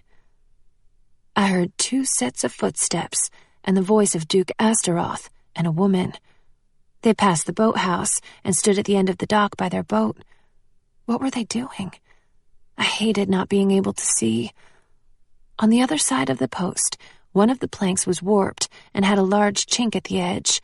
I slowly shifted my body around the post, pointing to the hole so Kai would know what I was doing. He gave me a tight, be careful look and held my waist. I kept one hand on a huge nail that protruded from the wood and the other hand on Kai's shoulder, just enough to boost myself a couple inches. I adjusted my supernatural sight like binoculars. Through the angled crack, I saw them silhouetted in the pale moonlight. Astaroth, looking like a blonde romance cover model, and a dark-haired woman. "You don't have to stay with me," she said to him. "Really, I'll be fine." He stood too close to her, gazing with tender affection. "I can see you're upset, love, and I'd rather not return to the den of iniquity up there, if it's all the same to you." He chuckled, as if embarrassed by what was happening at the house. The woman let out a dry laugh, shaking her head and crossing her arms. "I don't know what's gotten into my friends. I mean, Katrina's always been wild, but not like this." Astaroth shrugged. "It's her bachelorette weekend. One last hurrah and all that, right?" "I guess." The woman looked out at the darkened ocean. But leaving on a plane with strange men and going to an island, no offense. God, I didn't mean... He laughed. "No offense taken. I think we were all caught up in the moment in Vegas. We'll return soon, and this will seem like a dream. Try to let yourself enjoy it." "I can't. It was fun at first, but..." She gave a frustrated sigh. "We're all happily married, and Katrina's about to be, and now they're all up there. It's not like them." "I'm sorry, love," he whispered. "I'm shocked as well." They were quiet, and he gazed at her for a while before continuing. "When I first saw you tonight, I hoped I'd have the pleasure of your company. Seems there are so few women out there who value intelligence and also happen to be stunningly gorgeous. I was disappointed to hear you're unavailable." She looked up at him, and a band of red wrapped itself around her. I bit down hard against a shiver that was only partly from the freezing temperatures. My body was in such a sad state that I wondered if this was really happening. Maybe it was a bad dream or a hallucination. Astaroth gave the woman a shy grin. My apologies. I shouldn't say such things to a married woman. She dropped her gaze and stepped away from him. He stepped closer and continued in that smooth voice, full of false passion. It's just that. I felt something between us from that first moment. I'm sorry to be so bold, but I know you feel it too. She shook her head. No, I can't. You can't help how you feel, he purred, stroking her hair. Kaidan gripped me tighter and pulled, angling me away, but I could still hear them. I'm not going to lie, the woman said. I feel something too, but I won't act on it. I'm sorry. He's a good man. And you're a good woman. I fear I'll never find someone like you. I'll be thinking of you when I return to England tomorrow, wishing I could have touched you, just once. Nobody would ever have to find out. Not your friends, not your husband, only the two of us. We wouldn't be hurting a soul. She hesitated before saying, I can't. She sounded on the verge of tears. Kaidan squeezed me tighter, and I felt his chest move with a sharp intake of breath. I cranked my head to the chink in the board again, wanting to see what caused such a reaction from Kai. 2 whisperers had descended on the woman, as Astaroth continued to pet her and speak in gentle tones. And then he was kissing her, and she was kissing him back. I closed my eyes. I was too numb, too frozen to process the full emotion that I would have experienced under normal circumstances. I heard the couple clambering to board the boat. My teeth began to chatter, and I could no longer control it. With slow movements, Kaidan turned me to face him, so my head rested on his shoulder, which helped my teeth not clink together. But now my breaths were ragged, too loud in my ears. I sensed movement in the water and shifted my eyes to see Blake and Capano surround Zania, who was in much the same state as I. I closed my eyes and let my brain rest, too disoriented to think anymore. Minutes? Hours? I didn't know. We waited until footsteps once again shook the dock as Duke Astaroth escorted the woman back up to the house. Minutes later, all 4 dukes and Flynn came down and stood on the dock by the boat. I had to look and see what they were doing. A palpable tension gripped the small space between all of us under the dock. The 4 dukes stood in a tight circle, talking in low tones, while the 2 whisperers circled overhead, but we could hear.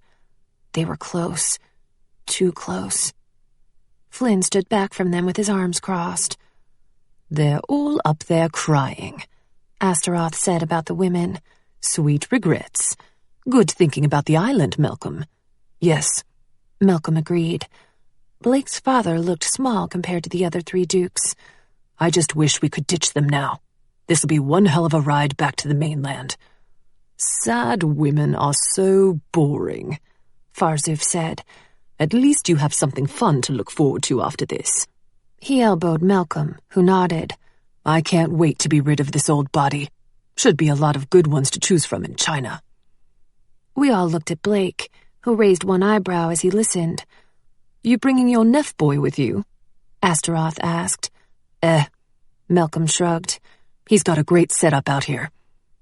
Well, don't let him get too comfortable, Astaroth warned. This generation of Neff are lazy. They've no clue how good they've got it. Flynn stiffened, but didn't move. That's the truth, Farzuf said, especially after the New York summit. I still say we should have killed that daughter of Belial. My stomach turned into a block of ice, and Kaidan's grip tightened around my waist. Belial was too quick to defend her, don't you think? The others nodded immediately.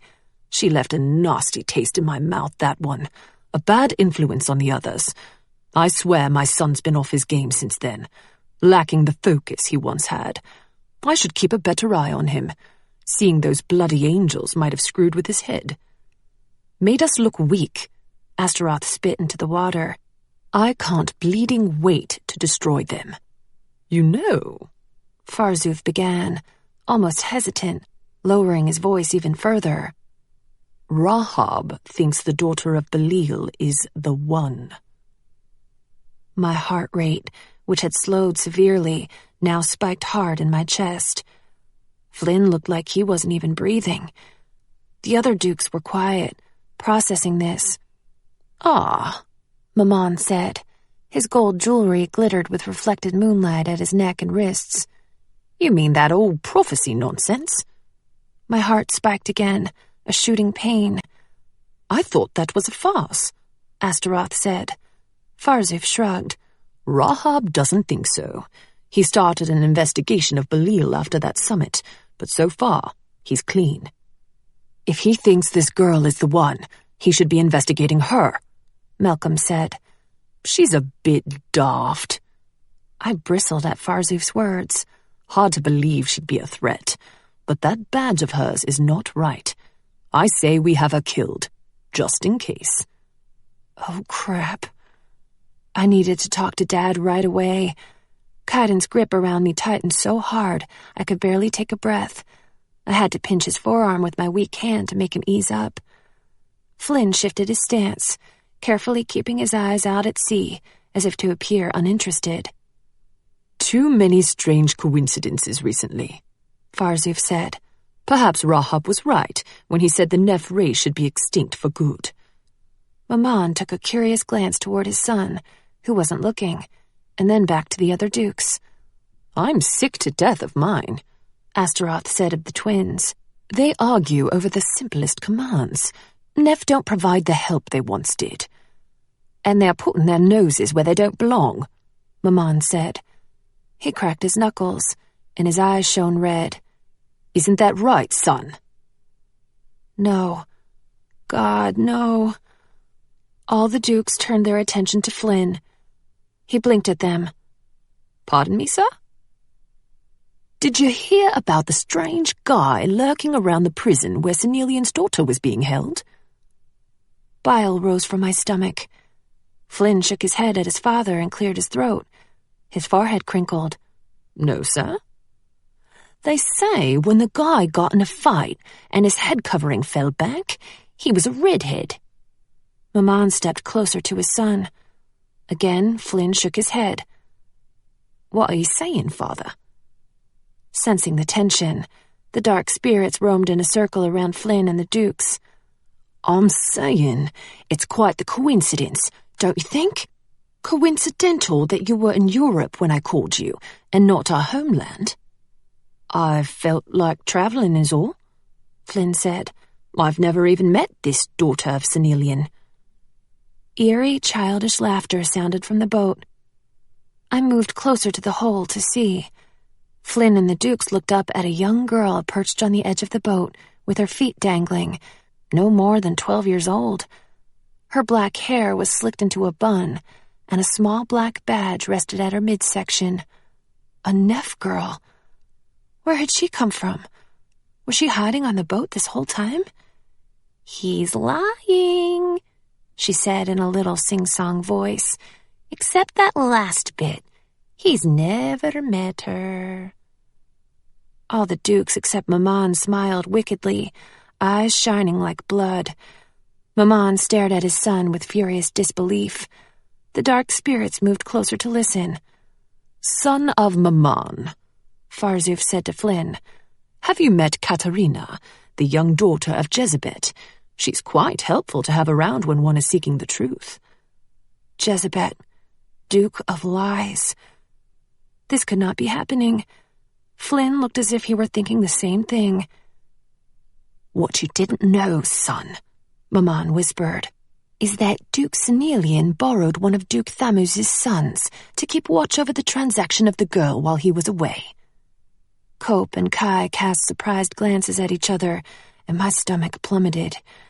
"He swore he followed a Nephilim with your description, fighting and fleeing the area, but I didn't believe it was you. I defended you. And you've never met her?" his voice raised to a shout now. "What were you doing out there? You distracted Thamus's son, and he didn't even get to see the transaction take place. Who sent you to Syria?" Flynn stood his ground and didn't speak a word. Cool tears burned behind my eyes. Maman grabbed Flynn by the throat. His eyes were bright red as he screamed, "Tell me!" In one swift move, Flynn laid him out with a strike to the temple. Maman fell to his knees, dazed. The whisperers shrieked. "Wrong move, Neff," Farzuf said. He pulled a gun with a silencer from the back of his pants and pointed it. "No!" Kaidan held me close, so close. He touched fingers to my lips in a gesture begging me not to speak. Silent tears rolled down my cheeks, my own salt water lost amid the ocean. I could not save Flynn. I was in no shape to fight, and I would get each of the Neff killed. My power of persuasion would never work on a duke. All I could do was beg for a miracle. "Wait." Astaroth held out a hand to Farzuf and nudged Maman with his foot. Flynn's father grabbed his temple and got to his feet. "Let Maman do the honors." Farzuf handed over the gun with reluctance. Maman pointed it at his son with one hand, while the other hand held the side of his head. "Who are you working with?" Maman demanded. When Flynn grinned, it was a frightening, powerful sight. Maman moved a step closer and thought better of it. He kept himself out of arm's reach. "I gave you everything. I made you who you are, and this is how you repay me? Tell me who you're working with."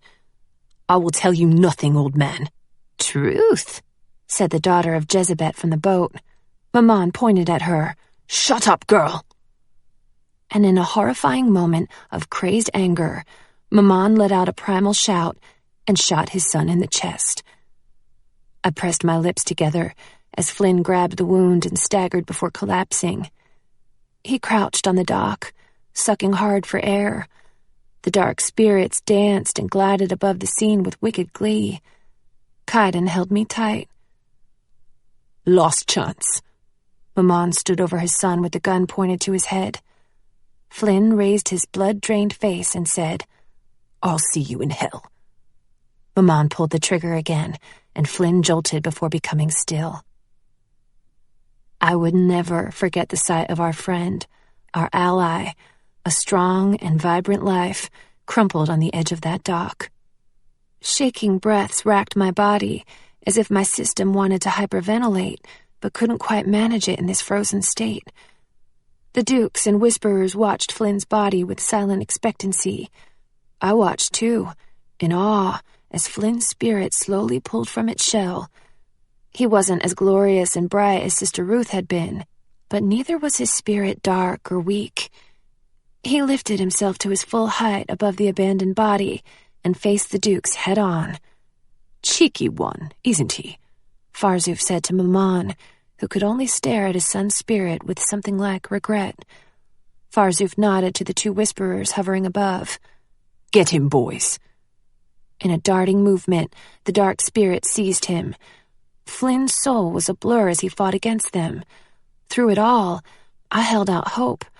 I waited for a bright light to break through the night and an angel to save the day, but nothing came to Flynn's rescue. I choked on a sob as the whisperers dragged his spirit down until he was gone. "Damn," Astaroth muttered. "You killed him too soon. We didn't get any information from him." Maman was breathing hard, a frenzied look still in his eyes. "He ticked me off." "At least we know for certain there's a traitor in our midst," Astaroth said. "Now we have to find out who." Maman's arms were limp at his sides as he stared down at his son's once strong body.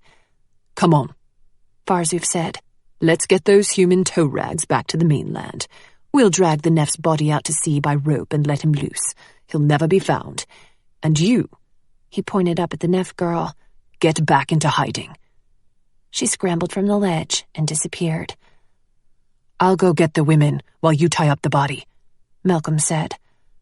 The dukes got busy with their tasks, grumbling about how they should have brought along another Neff to do the dirty work. Farzuf complained of blood on his shoe. I thought I'd be ill when they tugged Flynn's body from the dock, and he landed in the water with a splash. They tied him up and pushed him under the dock so he'd be hidden from the women. The body floated a mere 10 feet away. I squeezed my eyes shut and fought the urge to gag. A few minutes later, the women boarded, and water swished around us as the boat began to move, dragging the body behind it. Kai helped lift me higher, just in time to avoid water in my mouth. Again, we waited, encompassed in the icy sea, giving the Dukes ample time to be out of hearing range. It seemed like forever. And then Blake moved to the edge of the overhanging walkway inside the boathouse, grabbing it and pulling himself up. He grimaced, but managed to climb with stiff motions. Next, he stuck out an arm to help Capano, who gave a mild wince. Together, the two of them pulled up Zania. Kai swam us over and lifted me by the waist. The guys were there to grab my arms and pull me from the water.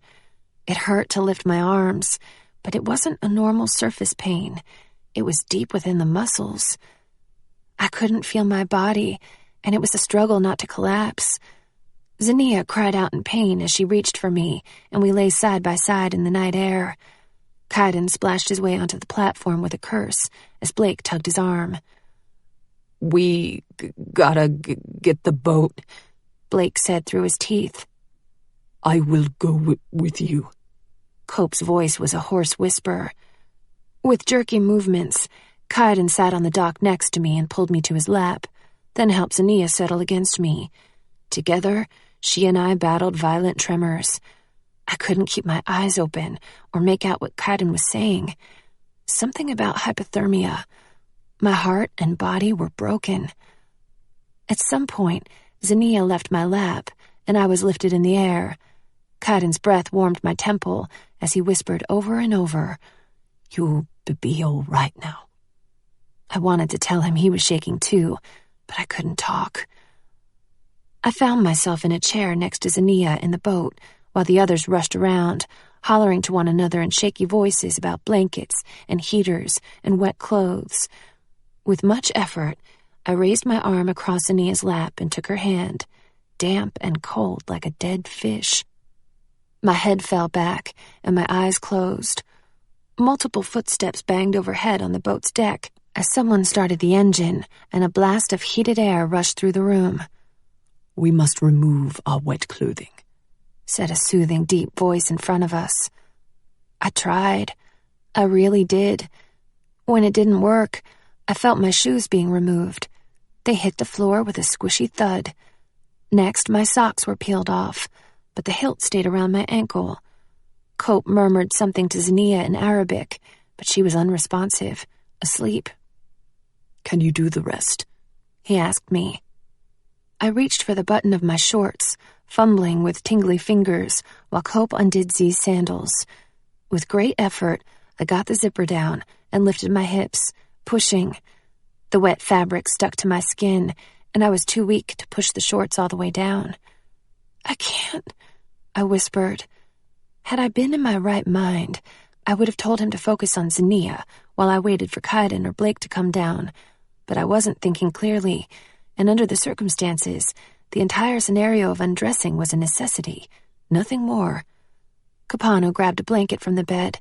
"Here," he said, laying it across my midsection. "I will not look.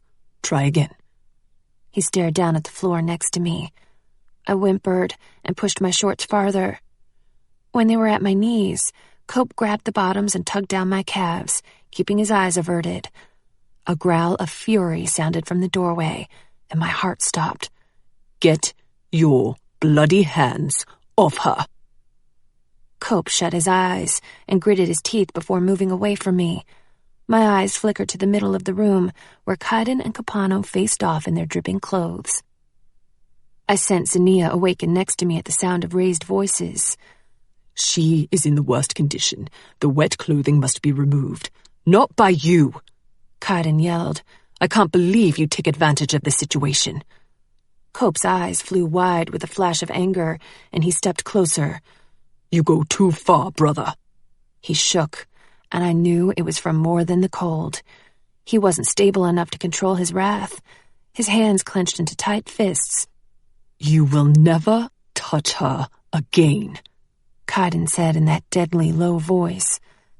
Guys, I whispered pathetically through chattering teeth. We're all upset. Don't do this. They ignored me, nose to nose, ready to fight. I was in no shape to try and stop them. I mustered enough energy to call for Blake. He came flying down the steps, and I wondered how he managed to move so well. He dove between the Ks, pushing against their chests. "Chill," Blake told them. "I think enough damage has been done tonight." His body trembled from the lingering effects of cold. Cope and Kaidan continued staring, but Kai took a step back. All three of them were shaking. "Go," Blake said to Kai. "Take care of Anna." That seemed to fully snap him from his jealous trance. With one last glare at Cope, he shouldered past them and came to me. Zinnia helped hold the blanket over me while we got my shirt off, and Kaidan picked me up with the blanket around me, carrying me to the bed and laying me in the middle, throwing another blanket on top. Everything ached down to my bones. The room was too quiet, and the awful tension was still there. One look at Cope told us why. He stood with his eyes closed, fists like rocks, breathing hard, about to lose it. His badge was larger than I'd ever seen it. We all glanced around at one another, eyes wide. None of us was sure how to defuse this ticking bomb. And then Zinnia's voice rang through the room, clear as a bell despite her trembling. "Brother Capano." We all stilled, surprised. Cope kept his head down, but with slow force he opened his eyes and shifted them to her. He was barely containing his rage.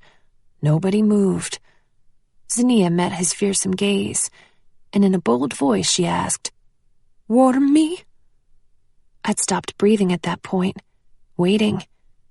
She had succeeded in morphing the room's angry tension into something expectant. Cope stared at her, a steely expression on his face. He never took his eyes from Zinnia as he stepped across the small space to her. I still couldn't breathe when he stood in front of her chair and pulled the shirt over his head. I shouldn't have stared at the two of them, but something big was happening, and I was riveted. We all were. They stared at each other, unsure, and then she began unbuttoning her blouse. Cope watched her face, really watched her with that intense, serious way of his. When she struggled to wiggle out of the wet garment, he gently pulled it from her arms. Then, without a word, he grabbed a sheet from the shelf to cover her, then helped her pull off her tan slacks. I looked away when he unbuttoned his wet jeans, but I heard him tugging them off. And then he was carrying her to the bed, laying her next to me. He climbed in beside her and raised the blankets over them, spooning close behind her. I saw him shoot one last scowl toward Kaidan, who stood at the end of the bed, but his anger vanished as he put his face in Zinnia's neck and closed his eyes. She looked at me with a faint smile of disbelief, and my lips rose in return. I finally looked at the other two, who were both standing there as amazed as me. Blake shrugged, pulling off his t-shirt and dropping his shorts. He stood there in his boxers. "Ready to snuggle?" he asked Kaidan, a slight chatter in his voice. Only Blake could joke on a night like this and get away with it. Kaidan shook his head and undressed down to his boxers too, the tension finally shedding away from his frame. "I swear, mate, if I feel something poke me in the back..." Blake's laugh was dry. "I'm pretty sure my junk froze off, man, so don't worry." Kaidan climbed into the bed next to me. I put my back to Zinnia, pressing as close as I could to her. Kaidan faced me, and Blake lay behind him. It was a tight fit, but we were all skin to skin under layers of blankets, which is what we needed. I slid a leg between Kaidan's thighs, and I felt him take a jagged breath before relaxing. Together, we all shivered while our body temperatures rose. Blake got up after some time, claiming he was sweating because of Kaidan, the human furnace. As my internal thermometer stabilized, I fell in and out of sleep. I seemed to recall a visit from Azael, saying the Dukes were at the airport, headed back to Vegas. As the boat began to move, my mind registered that we were safe, and I passed out hard. I dreamed of Flynn the Ghost Fraser bouncing on the balls of his feet in the middle of the ring, his giant smile, our fearless ally. I dreamed that Kaidan told me he loved me just before Rahab and Farzuf pointed guns to our heads, and all the dukes laughed. Chapter 23. Truth Comes Out. I woke up sweating, covered in 4 blankets. I pushed them off and let out a little squeak when I realized I was in my bra and panties. I yanked a sheet back over myself and looked around, but it was only Zania and me. She'd kicked off all but the sheet, too. I sat up, spotting my clothes laid out across chairs. With stiff, painful movements, I got up and grabbed the shirt and shorts. They were still damp, but dry enough, so I put them on. My phone sat on the tabletop where I'd left it the day before. I sent Dad a message, A911, then went up to the deck. I shielded my eyes against the bright morning sun to see we were docked at the port outside Los Angeles, a warm breeze blowing through the sunny skies. Cope and Kai were both dressed, standing at opposite ends of the boat and looking out. Cope's arms were crossed, while Kai leaned against the side on his elbows. I shook my head, sad to see they were still at odds. With so much against us, we couldn't afford any rifts. I went to Kai and took his hand, winding my fingers with his. He continued to stare out at sea. I didn't like the blank look on his face, the one that had always meant he was shutting down, shutting me out. I knew he was thinking about the things we'd heard last night. I squeezed his hand, and he looked at me. My insides unraveled in relief as his face softened. "Nice hair, love," he said, tugging a dry, salted lock. I snorted a laugh and leaned my forehead against his chest. He wasn't leaving me this time. Whatever was going to happen, we'd face it together, no matter how many miles separated us. That brought me no end of comfort. And then Flynn's face floated into my mind, and I clutched Kaidan's stiff cotton shirt. Tears welled, and a sob stuck in my chest. Kai pulled me closer and rubbed my back. Realizing we were in public and whisperers could be about, I yanked myself away and dried my eyes. Kai seemed to understand. My phone buzzed with Dad's number. "Still in L.A.? He asked when I answered. "Yes, sir." "Take the girl where you need to take her. The son of Alucer's got a flight out this afternoon, and you've got one this evening. I'm on my way there right now to talk in person. Azael said something's going on." "He's right." My voice was thick as I pushed down the sadness and anxiety. Dad let out one of his frustrated sighs and told me he'd see me soon. Zania came up the steps, with her hair in a sleek ponytail and her clothes slightly rumpled, but she stood tall with her chin up. She and Cope made brief eye contact before both examining the water and anything else they could look at. Blake walked up the dock toward us. "All right, everyone. Boat's turned in. Time to go." He tossed each of us a protein bar, and we ate as we trudged to the parking lot. The bright sun was a strange contrast to our darkened moods. The car was quiet the whole way to the convent. We all wore glassy-eyed looks, minds overwhelmed. We parked in the gravel lot, and I led us to the entrance, where we were greeted by the nun I recognized from 2 years ago, Sister Emily. I could have sworn she was wearing the very same flowered dress. Cope, Kai, and Blake hung by the door, while Zania and I walked into a sitting room. I explained that my father helped save Zania from dire circumstances in the Middle East, and now she was a refugee. Zania allowed me to talk, nodding to confirm facts about her struggle with alcoholism and a difficult past with men. The fact that Sister Emily's colors never wavered from those of compassion helped dissipate some of the fears I knew Zania had. "This will only be temporary," I told the nun. "My father is in the process of finding her a home." "I am so glad you're here with us, Zania. We offer counseling services, rooms, and meals. You'll be safe here." Her smile was endearing. She didn't try to touch Z, but her eyes promised warmth and affection to anyone in need. "I'll let you say goodbye to your friends." We stood and went back into the hall, but Cope wasn't there. Blake and Kai nodded to an open set of doors at the end of the hall, a chapel.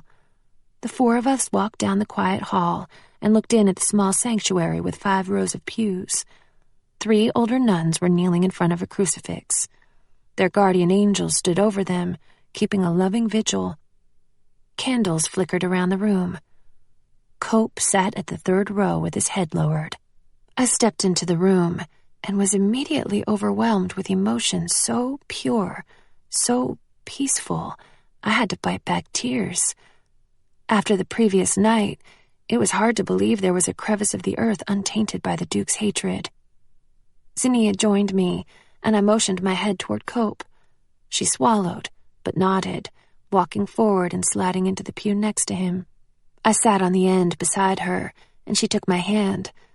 I peeked back at Kaidan and Blake, who stood respectfully in the hall, leaning against the wall. They wouldn't come in. "I have never prayed," Zinnia whispered to me. "Will you teach me?" I clamped my mouth closed. Despite being capable of wielding the sword of righteousness, I still felt inadequate. "I just talk," I explained in a whisper. "How about I do the talking and you can listen, okay?" She nodded, looking just as nervous as I felt. But when I bowed my head and she followed suit, we inclined toward each other, and together we became lost in the peace of the moment. By the end, her face was wet, and I instinctively wiped her tears with the back of my fingers. "Thank you," she whispered. "You have done so much for me, sister." "You're welcome. I'm so glad you're here with us." I hugged her, and she gave me a one-armed hug in return. I glanced down to see her other hand holding Cope's. I didn't know who'd initiated the contact, but it made me so happy. I gave her a wink, and she bit her lip against an unsure smile. It was that moment when I knew for certain that though it would not be easy for Zinnia, she would make it. She would be okay. And so would Capano. We said our goodbyes and took Cope to the airport. I hugged him, and he slapped hands with Blake, bumping shoulders. I was thankful to see he and Kai share a meaningful look when they shook hands. No smiles, but something apologetic passed between them. Blake insisted on renting a car to drive himself back to Santa Barbara that day. I felt bad that he had to do that, but he was as laid back as always, pleased about picking out a convertible. He lifted me off my feet when he hugged me, reminding me of Jay, until he licked my cheek and said, "Yep, you're salty," before placing me back on my feet. Leave it to Blake. Kaidan thumped Blake's ear. "Keep your tongue to yourself." The two of them hugged, slapping backs. I was sad to see Blake go. I didn't let go of Kaidan's hand the whole way to his apartment. I knew he had to be as hungry as me, even hungrier, but when we got to his place, we went straight to the couch, snuggling while we awaited my father. There would be time to eat later, but who knew how long it would be until we could touch again. I had a horrible fear Dad was going to pull some "you can't talk to each other again" stunt. I tried to mentally prepare myself for that argument. Kaidan and I would have to take extreme care, now more than ever. For all I knew, there could be a hit against me this very moment. The Dukes could decide to have another great purge, cleansing the earth of all Neph. But we had Dad, and he had connections, so I refused to lose hope. I jumped when Dad's knuckles rapped on the door. Kai gave me one last affectionate look before getting up to open it. The two of them nodded at each other, and Dad came in without a word. He remained standing, appearing too agitated to sit. Kai leaned against the door with his arms crossed. "I heard them talking when they got back to Vegas. Flynn is dead," Dad stated. I swallowed hard and nodded. "What happened yesterday?" Dad asked me. I got straight to the point, telling him how the Dukes came to the island and we'd had to hide. They talked about the prophecy. Rahab knows I'm the one. They want to kill me, and maybe kill us all. They know there's a traitor, but Flynn wouldn't tell them anything. "Tell me exactly what they said, every word from the beginning." He sat next to me on the black leather couch now, listening as Kaidan and I told every detail. Kai never moved from his spot against the door. A brutal look came over Dad's face, and we were quiet for a while. "I'll put tails on the Dukes," Dad said, still staring off in thought. "What about Jezebel and her daughter?" I asked. "The Dukes can use them to know you're lying." I gasped, feeling strangled. "They must already know. You lied at that summit." "Jezebel is an ally." Dad's voice was calm, and I stared at him. So many secrets. I wondered how many other unknown allies we had, but he would never tell me. Need-to-know basis. "And her daughter?" I asked, thinking about the creepy girl on the boat. He shook his head. "Katarina. She wasn't in New York for that summit. Too young. She just started training. Jezebel has an older daughter, too, an elderly woman who raised the girl. Neither of them are ally material." I shivered, remembering Katarina's dark glee. My mind wandered to Flynn, and my heart wailed. "Daddy," I whispered. His eyes found mine, and I went on. "Why didn't anyone intervene for Flynn? I thought the angels would come for him, but they didn't." He just looked at me, so sad, without answering.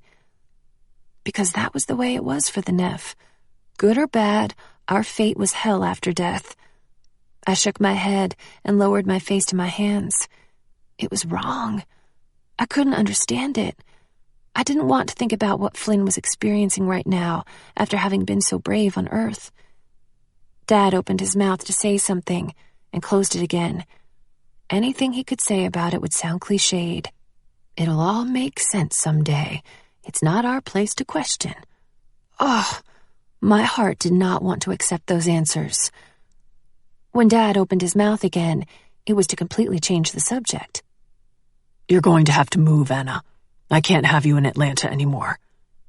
My heart sunk at the thought of leaving the only home I'd ever known, and my friends, but I nodded. It would be a relief to be farther away from Farzuf. "I'll still be a nomad, but at the summit, I was told to concentrate on the Washington, D.C. area now. That's most likely where I'll move you." "And Patty?" I asked. Dad scrubbed his face with his dry palms. "I don't know, baby. I hate to say it, but she might be a liability for you. They could use her against you if they figure out how close you are." My eyes filled with moisture. I wanted to be strong, but Patty was my home. I couldn't imagine life without her. "You'll have a bit more time with her while I get all the details worked out." He patted my knee. His voice got thicker and gruffer when he was emotional. "Everything I've done has been to protect you, Anna. I need you to know that. Sending the Whisperers to haunt you that night, this thing with the 2 boys, making you move, all of it. I hate to see you upset, but it's all been for the best." "What thing with the 2 boys?" Dad stared at me. He glanced at Kaidan, who was glaring purposefully at the carpet and cracking his knuckles. Dad looked back at me, and I felt ill at the sight of regret in his eyes. "I thought he'd tell you." "Tell me what?" "Listen," Dad said, holding up his palms. "Calm down, okay? The son of Alusair is the only Neff not being watched. I thought maybe the 2 of you would end up together, and you'd be happy and safe." His voice tapered off, and he watched me, waiting for my reaction. "Did you tell this to Cope?" I whispered, as the picture crashed down in my mind, an ugly puzzle coming together. Dad shook his head. "No." "But you told this to Kai when you commanded him to stay away from me, didn't you?" I held Dad's eyes, mortified. "Yes, I told the son of Farzuf." "Kaidan," I cut in. "His name is Kaidan." "I told Kaidan.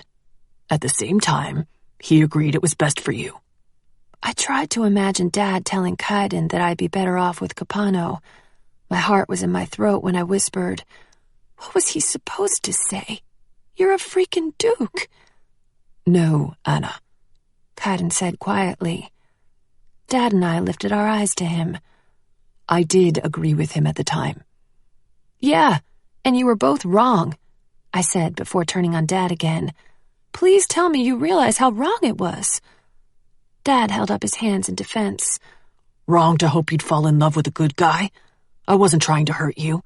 I was just setting up circumstances that could help you out and make two people happy at the same time. If this kid wasn't in the picture, it might have worked." He hitched a thumb at Kaidan, and my cheeks burned. "But he was in the picture, Daddy, and still is. That's why it was wrong. All three of us ended up hurting." I stood up straight and swallowed hard while Dad rubbed his head, staring down at the floor. We were nothing but puppets to the other Dukes, but I couldn't stand to think of Dad treating us that way, no matter how good his intentions were. "Dad," I began, "please be honest with me from now on. No more secrets or schemes." "All right," he said. "I mean it. And I understand that I have to be safe and careful about my relationships, but you can't cut me off completely from the people I love." "I'm sorry, okay? I'm no good at this fathering thing. I never meant for anyone to get hurt. I thought what the two of you had was maybe just a passing thing. When I figured out it wasn't going to work with you and Cope, I bought you a ticket to come here. I don't know what else I can do to make it right. I know you're mad, but you're alive, and I'll keep you safe at all costs." I slumped on the couch, keeping distance between Dad and me. Kaidan finally looked at me, but his expression was guarded. His hands were stuffed deep in his pockets. I tried to apologize with my eyes. I was more hurt for him than myself. I couldn't believe he'd been forced to go through that, and he let it happen. He could have called me and told me Dad's stupid hopes or let it slip to Marna, but he didn't, because he'd thought Dad was right.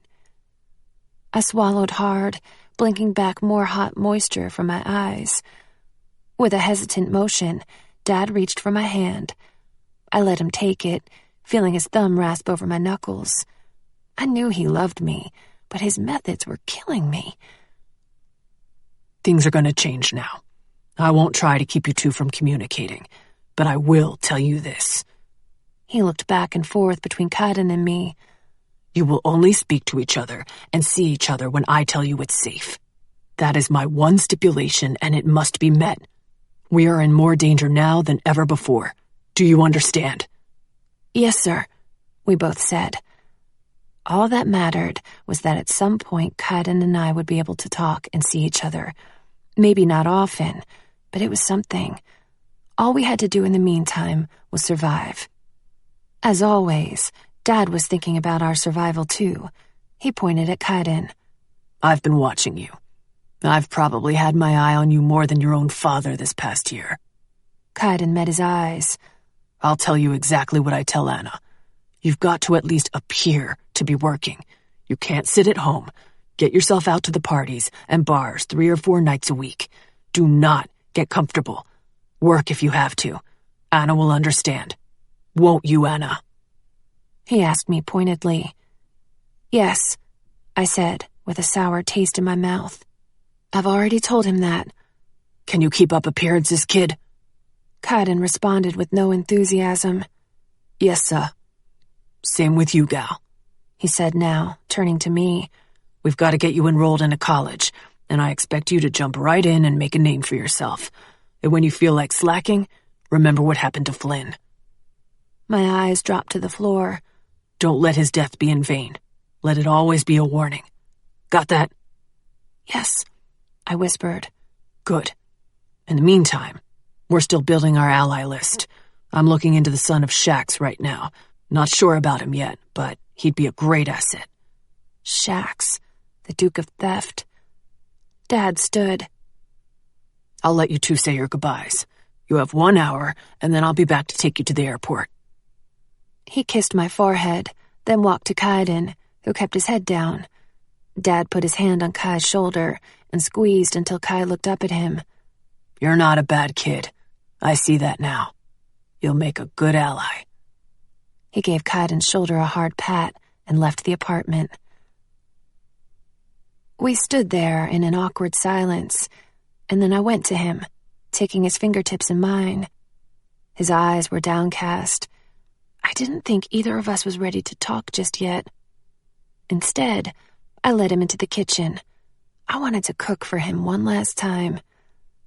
He sat on a stool, watching me with the saddest expression, silent. His pain was a presence with me while I boiled pasta and heated spaghetti sauce. As it simmered, I looked through his fridge and freezer. "You'll need fresh milk soon," I told him, "and probably more eggs, too. Eggs are an easy thing you can make yourself. All these meals are labeled with cooking instructions. Remember how I showed you, Anna?" I kept staring in the fridge, not wanting to cry.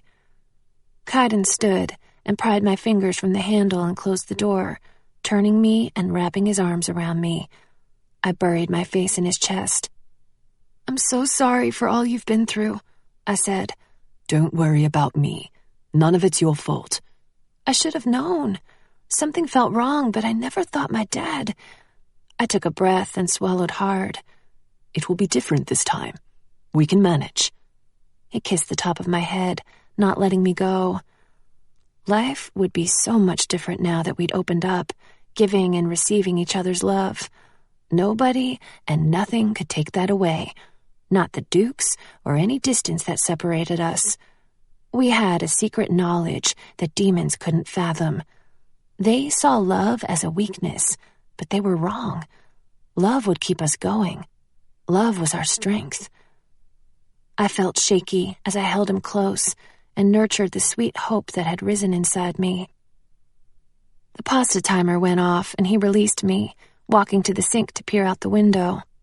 I sighed and went to the stove. We only had 40 more minutes together, and I wanted our last moments to be good ones. "Hungry?" I asked. He turned with a small smile. "Do you really need to ask?" I fixed us plates, and we managed to twine our fingers together and twirl spaghetti one-handed. Afterward, I took a super-fast shower, not wanting to be away from him any longer than necessary. For the remaining time, we lay on the couch together, staring, touching, memorizing. "I love you," I whispered. "I've loved you longer," he said. A pleasant tingle spread over my skin. I pulled back in surprise, feeling my eyebrows come together. He chuckled and linked our fingers. "It's true." "I don't believe you," I said. He buried his face in my hair and neck, not looking at me as he spoke. "I couldn't get you out of my head after we met. I told myself it was the novelty of an innocent Neff girl, but it was more than that. You see the best in everyone." He paused to kiss my earlobe. "You drove me mad that trip, little Anne. I'd never been more afraid of my own self than I was when I realized I fancied you. And then you gave that homeless woman all your money in Hollywood, and that was it. I was done." I pulled back to look at him. His eyes were gorgeous as he remembered, and I'd never been more turned on. I didn't care if my dad was listening. I put my fingers in Kaidan's sea-salted hair and pulled him to me. He didn't hold back either, and I threw a leg over him, moving closer. It wasn't a kiss of desperation, like so many we'd shared. This was a kiss of elation that came from knowing we were wanted and needed. I wished I could suspend time and wrap myself in this moment. His hands roamed over me, and I moved closer, wanting so much more of him. I'd fallen further in love with Kaidan over the last few days.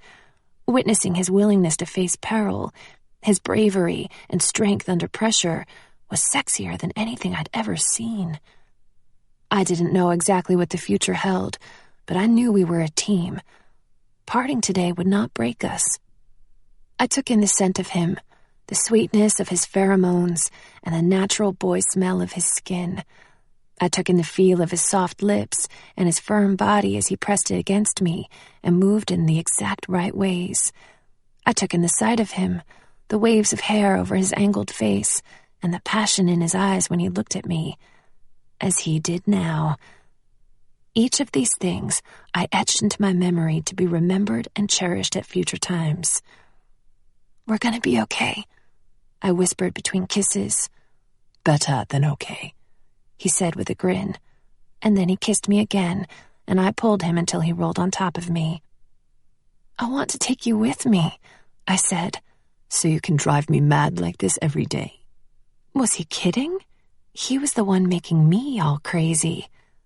I think someone's coming up the stairs, Kaidan whispered, then kissed under my ear. No, not yet. I arched into him and held him tight. We were both breathing hard when Dad pounded on the door. We froze, an inch from each other's lips, and I giggled. Traveling the world in search of possibly hostile Neff and eluding murderous dukes seemed like a piece of cake in comparison to trying to be a good girl in the arms of Kaidan Rowe. God.